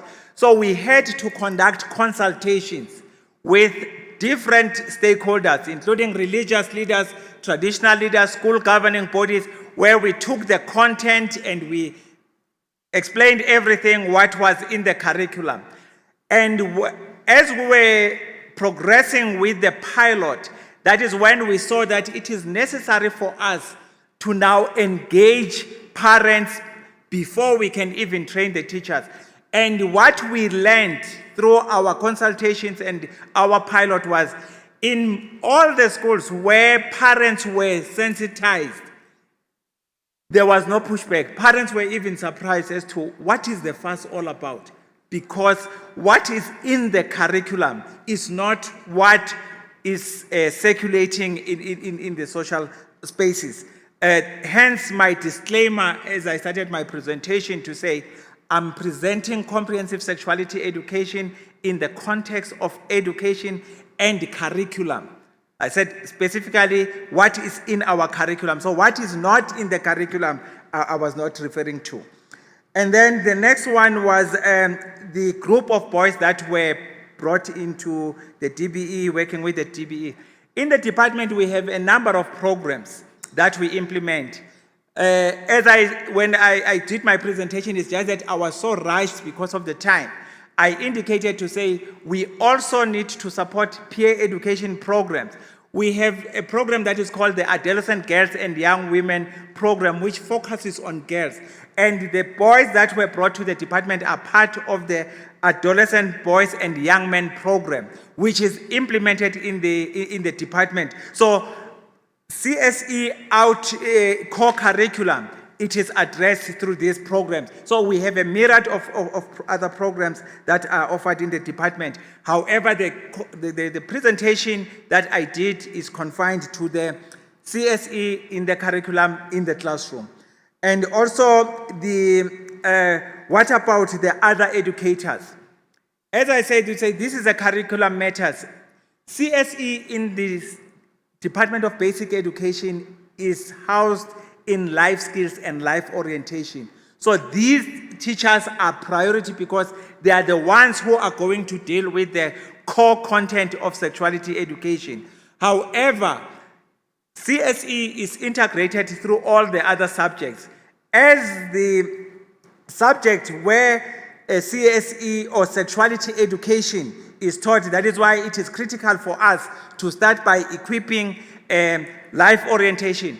We also offer other training, like we had a UNESCO regional training which is online, which can be accessed by any educator who is interested. However, in terms of the sector, because these are the educators that will be dealing with the content, we prioritize them. And also in terms of like the private school and transgender, as I indicated to say, my presentation was focused on the public schools, not necessarily the private schools, but however, we work with private schools. I know that in the integrated school health program, when the private schools, there is information that they need from us as basic education or programs, we share programs because we are an education sector. I think that is there any question that, which one?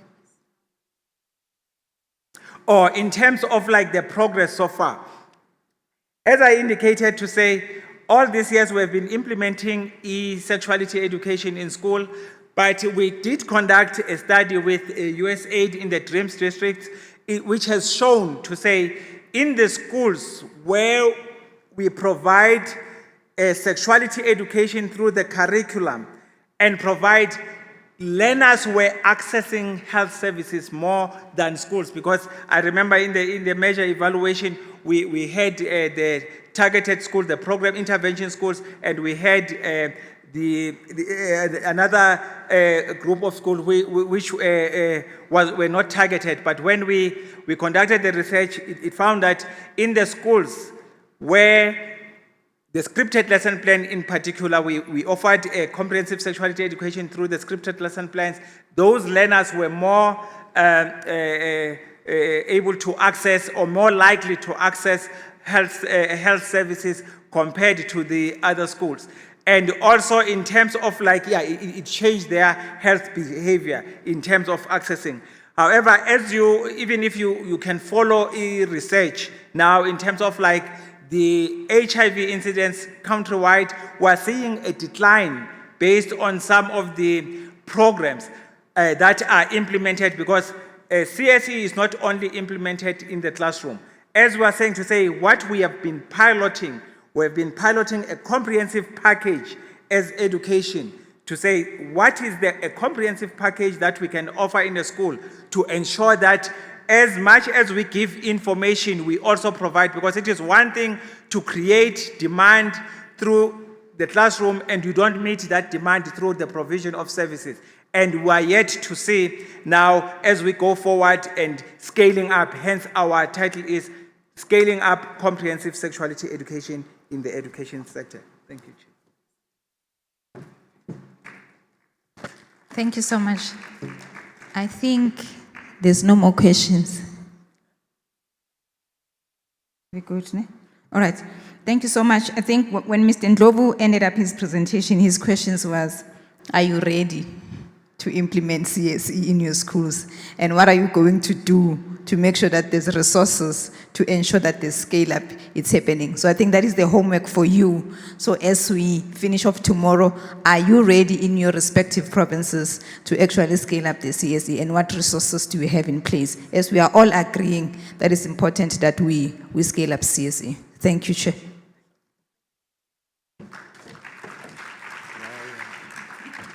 So Lindiwe said if we implement all of this, the future is very bright. That's why she's wearing sunglasses. We're not going to pretend that it was an issue of lighting, but she had to really get her sunglasses. Thank you, Lindiwe, and thank you, Muzi, for this presentation. I'm hoping that Liko and colleagues are walking towards the podium right now. Dawn was supposed to facilitate the session, but unfortunately Dawn is not here. But we are getting into the area of evidence-based, evidence generation. And I think this links very nicely to what Jack was talking about when we are talking about how do we track progress and how do we check where we come from and where we are. So we have Liko who will go and who will facilitate, who will present here because the facilitator couldn't come in, and we have Usfiso who will join in Liko. They have a challenge of making sure that we are able to get out of here before 7 o'clock. Over to you, gentlemen. Thank you, Chair. I think we'll leave at 6:30. Colleagues, we don't have time. I won't even show slides for this piece. Just to respond to an issue that has already come up in this session that says that people don't know about CSTL. There is not enough knowledge base about CSTL, and it continues to sound like something new, even though we say that it started in 2008. And so, as the Department of Basic Education, we've then decided that we are going to be working with universities so that we then develop or establish what we call a CSTL research program. The CSTL research program is going to be encouraging postgraduate students at university to research on the various areas or the various pillars of CSTL. It will also look at training educators that we have in the preset phase of their training, so that by the time they come into the space of, in the world of work, that they are already trained, they understand the conceptual foundations of CSTL, and they are purpose ready, and they are fit for purpose to deliver on care and support for teaching and learning. We also, alongside that academic scholarly effort that we want to put together as the department, we also want to couple it with what we call a thought leaders program. Now, this one does not focus on scholarly academic work only, but it also focuses on us having continuous conversations, professional conversations, conversations among implementing partners, among people who are considered to be advocates of quality learning and teaching, so that they are also able to take forward discussions about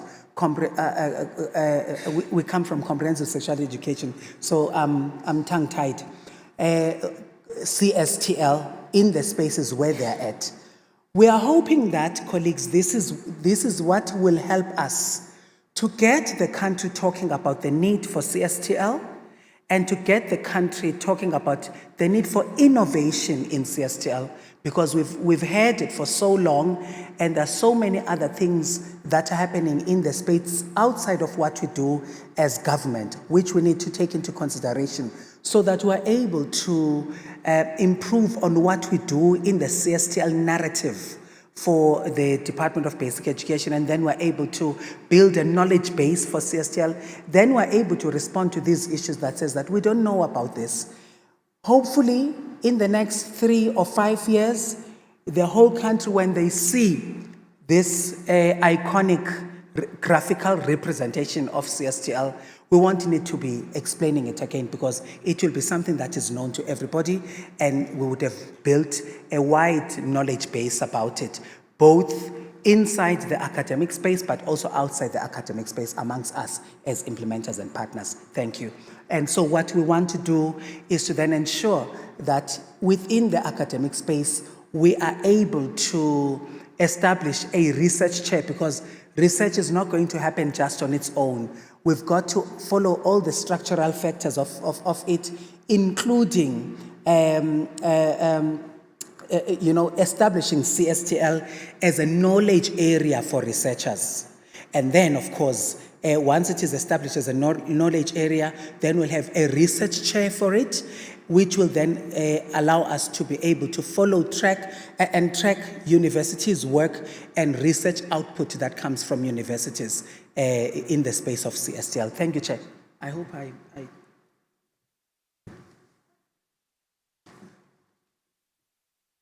Where were you, Liko? I wish you had actually inducted everyone to taking 2 minutes. Thank you for that. We've got another colleague who's online, Miso Shumane. Please, can I check if you are online, Miso? Thank you, Chair. Yes, I am online. Good afternoon, Chairperson, facilitator. Thank you, Miso. I'm going to let Fiso go first, and then immediately after him, we'll take your presentation. Fiso. Not a problem, thank you. Oh, thank you very much. I'm also not going to go through the presentation, also trying to save time. Good afternoon. I'm presenting under the pillar of safety and security in our schools. We know that our schools are challenged in so many ways around the areas of safety and security. Part of what we do in the department is to ensure that we implement the National School Safety Framework, but also grounded by the fact that we are also signatory into other international protocols. So we have to ensure that we align ourselves with some of the items that are presented or are presented in those international protocols.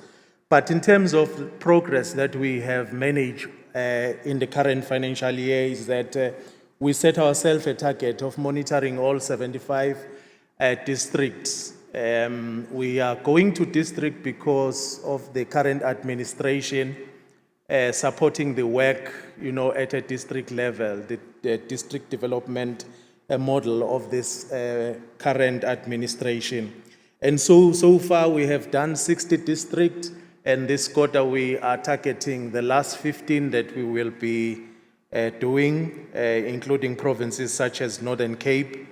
I must also indicate that we also want to look and review the protocol that we have with SEPS. The colleague who is online is from SEPS, and we want to just ensure that we strengthen the work that we do with the South African Police Services in some of the areas that are critical and where we have found that there is quite a lot of gaps that is currently on. In terms of trainings and supporting teachers with the National School Safety Framework, we have ensured that part of the digital training in the NSF is based on the fact that, it's part of the professional development program for the teachers. And what we have done is that the training now will offer 15 points as part of the professional development of teachers.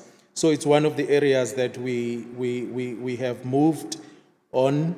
And then in terms of also identifying hotspot areas in the country and then try to bring services from different parts, government departments, we have also successfully done that in quite a number of provinces.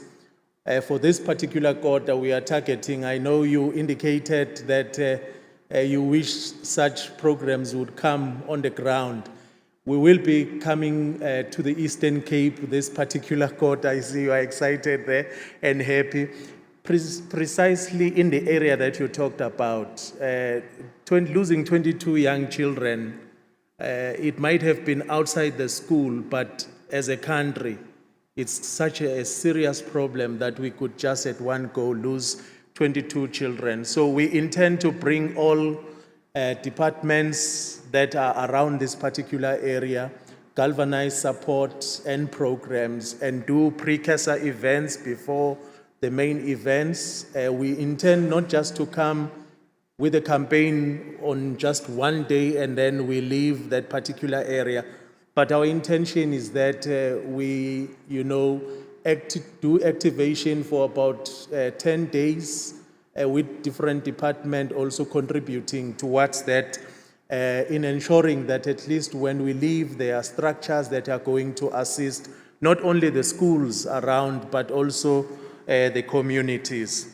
We are also in the research space at the moment working with the University of Pretoria in two research areas. One was to look around schools in Mamelodi, especially those schools that are impacted by having taverns, in close proximity to the schools. The Health Sciences Department of the university is actually trying to check and investigate the impact in terms of safety of the school, but also learner behavior because of the exposure of learners into a kind of environment that also has taverns. I'm told that in one street in the area, there are about 3 taverns in close proximity to the school. But we are also working with the University of Pretoria, supported by UNICEF, NECT, in terms of commissioning a research on harmful practices in our schools.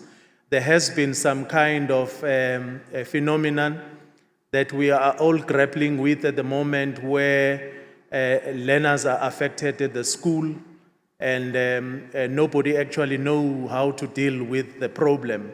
In some of the schools, they tend to close the school and the program of the day is disrupted. So it's one of the areas that we will also be looking at.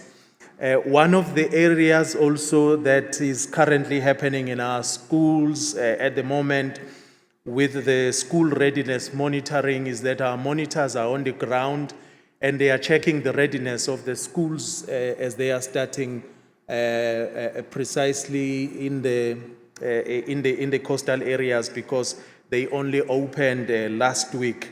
One of the things that they are looking at is the issues whether there is fence around the school, is there access control, are there signposts for all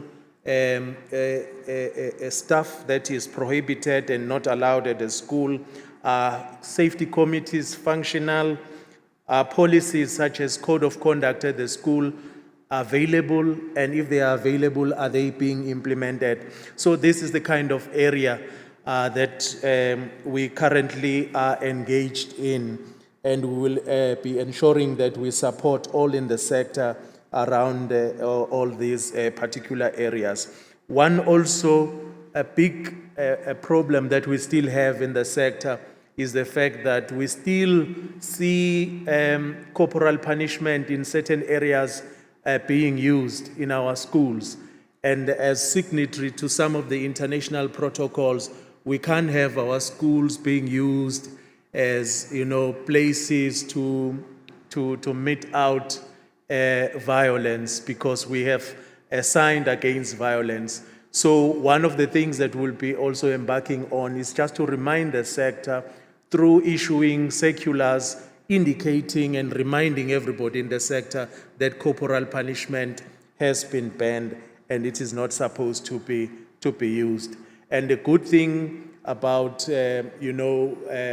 reminding schools and teachers and everybody in the sector about corporal punishment being banned is that the National Steering Committee, National School Safety Steering Committee that came about as a result of the summit that we have been having, has indicated that they are going to be assisting the department, ensuring that as we say we are banning the corporal punishment is banned in our schools, but we also look at the positive discipline, because the current positive discipline document that we have is old, and there are new international trends in terms of positive discipline that we need to look at and possibly advise and support schools so that they have some alternative around this particular space. Thank you very much, Chair.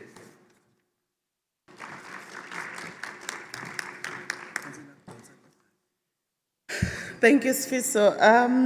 I'm sorry, guys, we're running out over time. I am going to have to negotiate like 10 minutes so that we allow Miso to go through her presentation in 5 minutes, and then we take questions and answers for 5 minutes. Over to you, Miso.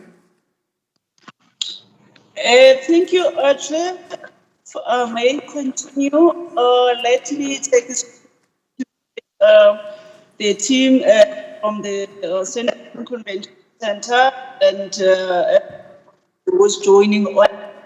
I'm going to try as hard as possible to stick to the 5 minutes. Hope it is possible. Let me just take you through what I'm going to be running through, just to talk partnership that we have with the Department of Basic Education. If we can move to the next, the continue, going to talk to the background that forms presentation to the school safety protocol, as well as signed originally in 2011. And I'm going to also talk to our approach to school safety together with the Department of Basic Education. Miso, we can't hear you. You're cutting. We're not sure whether it's your network or it's our connection in here. Is your network? It's our connection. It's not. Okay, so I think we've got connection problems, and you are cutting. Let's see if you can try again, but we're really, really struggling to hear you.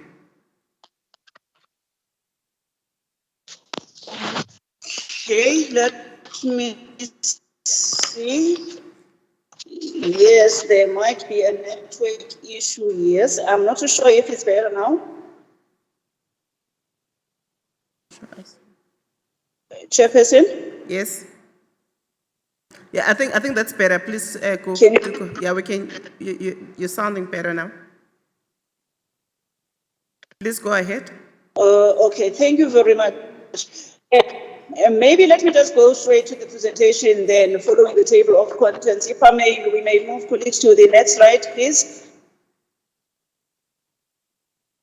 Okay, safety in the learning environment is actually derived from the school safety protocol for the prevention of crime and violence in schools.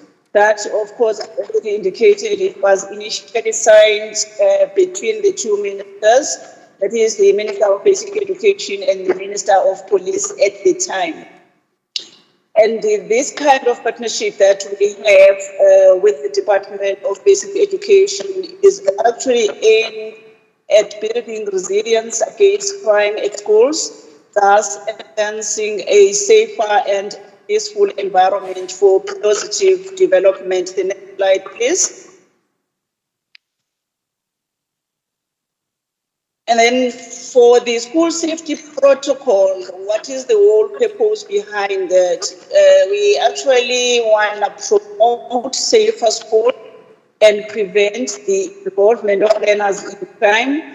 And we also want to create a safe, caring and child-friendly schools where quality teaching and learning can take place. We also want to address incidents of crime and violence in a holistic and integrated manner. The next slide, please. We also want to render a school-based crime prevention service that is proactive in nature and characterized by the development and implementation of interventions that are aimed at deterring potential offenders and empowering potential victims. We would also want to encourage an integrated and multidisciplinary approach towards crime prevention goal, and also to mobilize relevant stakeholders to participate in a network of service to protect children and transform all schools into safe, caring, and child-friendly institutions. We move to the next slide. In terms of the approach that we follow for our school safety program, we actually introduced for the first time in 2003. We also have a guideline on school-based crime prevention for implementation by police that was developed. This is being done at all stations nationwide, and also in collaboration with the Department of Education, we have developed a web plan that is aimed at guiding the establishment of provincial protocols, the linking of schools, that is the schools that are identified as priority schools for the implementation of our school safety programs. We also established school safety committees together with the Department of Education. We also continue to implement crime prevention programs, and we mobilize school communities to curb crime and violence in schools. If we may move to the next slide, please. And in terms of how we then identify priority schools, we do identify priority schools for the implementation of the school safety program on an annual basis. And of course, this is dependent on the challenges of each particular school. And then the interventions that usually put in place are customized according to problems encountered by priority schools. And then we also then at national level monitor the implementation of these programs through our provincial coordinators. They do report to us on a monthly basis. If we can move to the next slide. The South African Police Service, in collaboration with the Department of Policing Education, have also introduced and implemented what we call the Junior Commission Project. This project actually seeks to promote and net development and accountability among young people, provide mentorship, promote and facilitate and implement solution-driven initiatives by young people, and ensure that they are catered to take responsibility for their own safety. I must also mention under this particular project that the outbreak of COVID-19 has actually interrupted as it is. Now, we couldn't, for instance, implement during the years when COVID-19 in the lockdown regulations place. And one other thing that also I need to mention under this project, we have a pilot program that we have with African Bank, which is actually aimed at empowering our learners with financial management skills. And this program is being piloted in the Western Cape currently. We are in the process of engaging African Bank on the possibility of rolling out the project nationally. So can we then move to the next slide?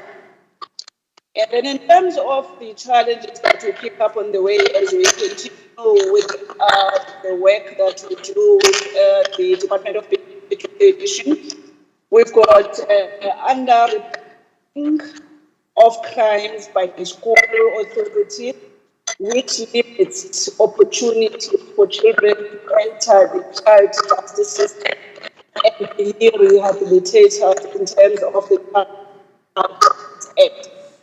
The other thing that also has a bearing on the implementation of programs is the closing of some schools and the managing progress thereof. The impact of this challenge is that the total number of schools may change from time to time, and as South African Police Service, we're not necessarily aware of the closure of those particular, though they may have been linked in our program for school safety. And if we can move to the next slide, which is going to the other challenge that we have is the functionality of school safety. We have school safety programs that are functioning in many areas, but not all the areas. And we've got the issue of institutionalization of the school safety protocol as a review in 2022. We've gone through that process. Please, I think already on the very last slide, and move back to the slide before it. Okay, sorry for that. Okay, on the school safety protocol, we've gone through the process of reviewing the school safety with the Department of Basic Education. And the process was finalized actually in the past year. We've got now the documents off from our side so that we can implement it. It was sent to the Office of the Director General for the Department in last year for the so that we can begin to implement it. Of course, we are then just the Department of Education conclude on that part. Chairperson and Thank you, Simo. It was very difficult to hear, but at least we could follow and read the presentation. Please, can we take a few questions? Can you make it maximum 3 questions so that we are able to let the colleagues go? And may I ask that you scribble any other question that we can maybe perhaps address sometime tomorrow? I'm going to take 1 minute and 1 minute, Jacques. And those are the 2 questions. Thank you. Where is it? Oh, and the third one. Well, Doc, in debating 1 minute is just for framing, but I'll try my best. Okay, so I think, and I'm glad that we've got the 2 directors up there for this. So there's a couple of things, and I think it talks to, I think, this presentation as well as all the others. So I hear that the department talks so much about the involvement of everyone, especially with the breadth of the community that it wants to have here. And I think time and again, the Pan-African Schools Debating Council, the organization that I come from, has been proposing particular programs, especially ones that are to support schooling and learning for children in particular with regards to debating and critical thinking. But up to now, nothing has actually really materialized. It's just been meetings and meetings and meetings. And I say this emphatically because every single one of the presentations since yesterday has actually truly been touching on this aspect. And it's as if, we're okay with romanticizing to go out there and research and, and get opinions from from countries overseas. And while that's good, we're going to come back and, and try to implement things that we actually already have here, which for me is, a bit of an issue. The second thing is that, and I think also, again, this is something that's truly been already, implemented in the US and England and in China and so on. So I think it's just a matter of trying to take this in truly, especially because one of the pillars that you asked us to dice earlier on, which is that of co-curricular, deals with this one in particular. And then also, Mr. Bottoman just also spoke about the Thought Leaders program, especially the fact that, we're trying as much as possible to have thought leaders out there. And I mean, is there no other way, to implement this and to try as much as possible to fuse this into schools as much and as I think further as we can. And then to Mr. Ngobese, I just want to ask with regards to your part of the presentation, is this like another Adopt a Cop program, or will this sort of fall part of that? Because I don't think the Major General would hear me in this particular regard. Please, could you assist? And I'll tell you why. I'd like to also fuse this with the whole debating and critical thinking thing that I spoke about earlier on. That a couple of the police stations in a couple of districts, such as in Kreersdorp as well as Joburg Central, and I think also in Amonde, they have got a wing, a social community wing, where they actually do public speaking and debating, competitions as well as art views, where learners actually come and not just talk and discuss these things, but I think it usually makes it easier for policemen to know exactly what the issues that are actually being faced there in that particular regard. Again, and I can guarantee you, yesterday there was a parent, I think, who spoke about her kid being suspended indefinitely since last year, and it could have been one of the issues that have actually been dealt with in this particular regard. So is this like another Adopt a Cop, issue, and how is it going to be dealt with? Okay, sorry, Doc, for the length of my question. Okay. Thanks very much. Mine is probably more just a recommendation or a remark rather than a question, and it's really more directed at the concept paper for this session, than at any of the presentations. The recommendation, and I think that's what the presentations try to draw our attention to, is the notion of professional communities of practice and research collaboration. And I think there's a research component, in the DBE SAPS collaboration that was demonstrated. But I think just to sort of take it back to a broader level, professional communities of practice between departments and, of course, professionals in the area that the department works with is very important.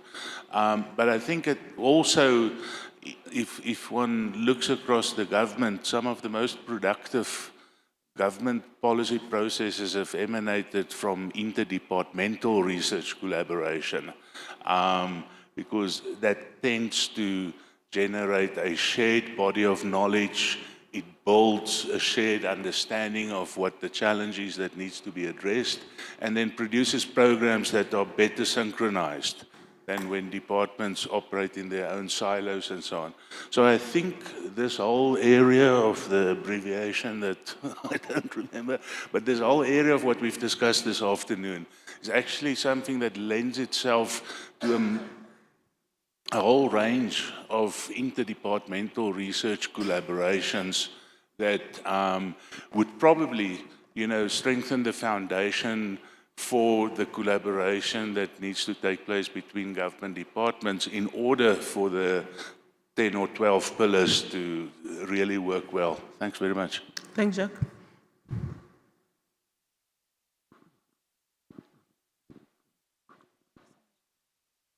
Thank you so much, Chair. The first one is just a request of the presentation that was done by Mr. Bottoman.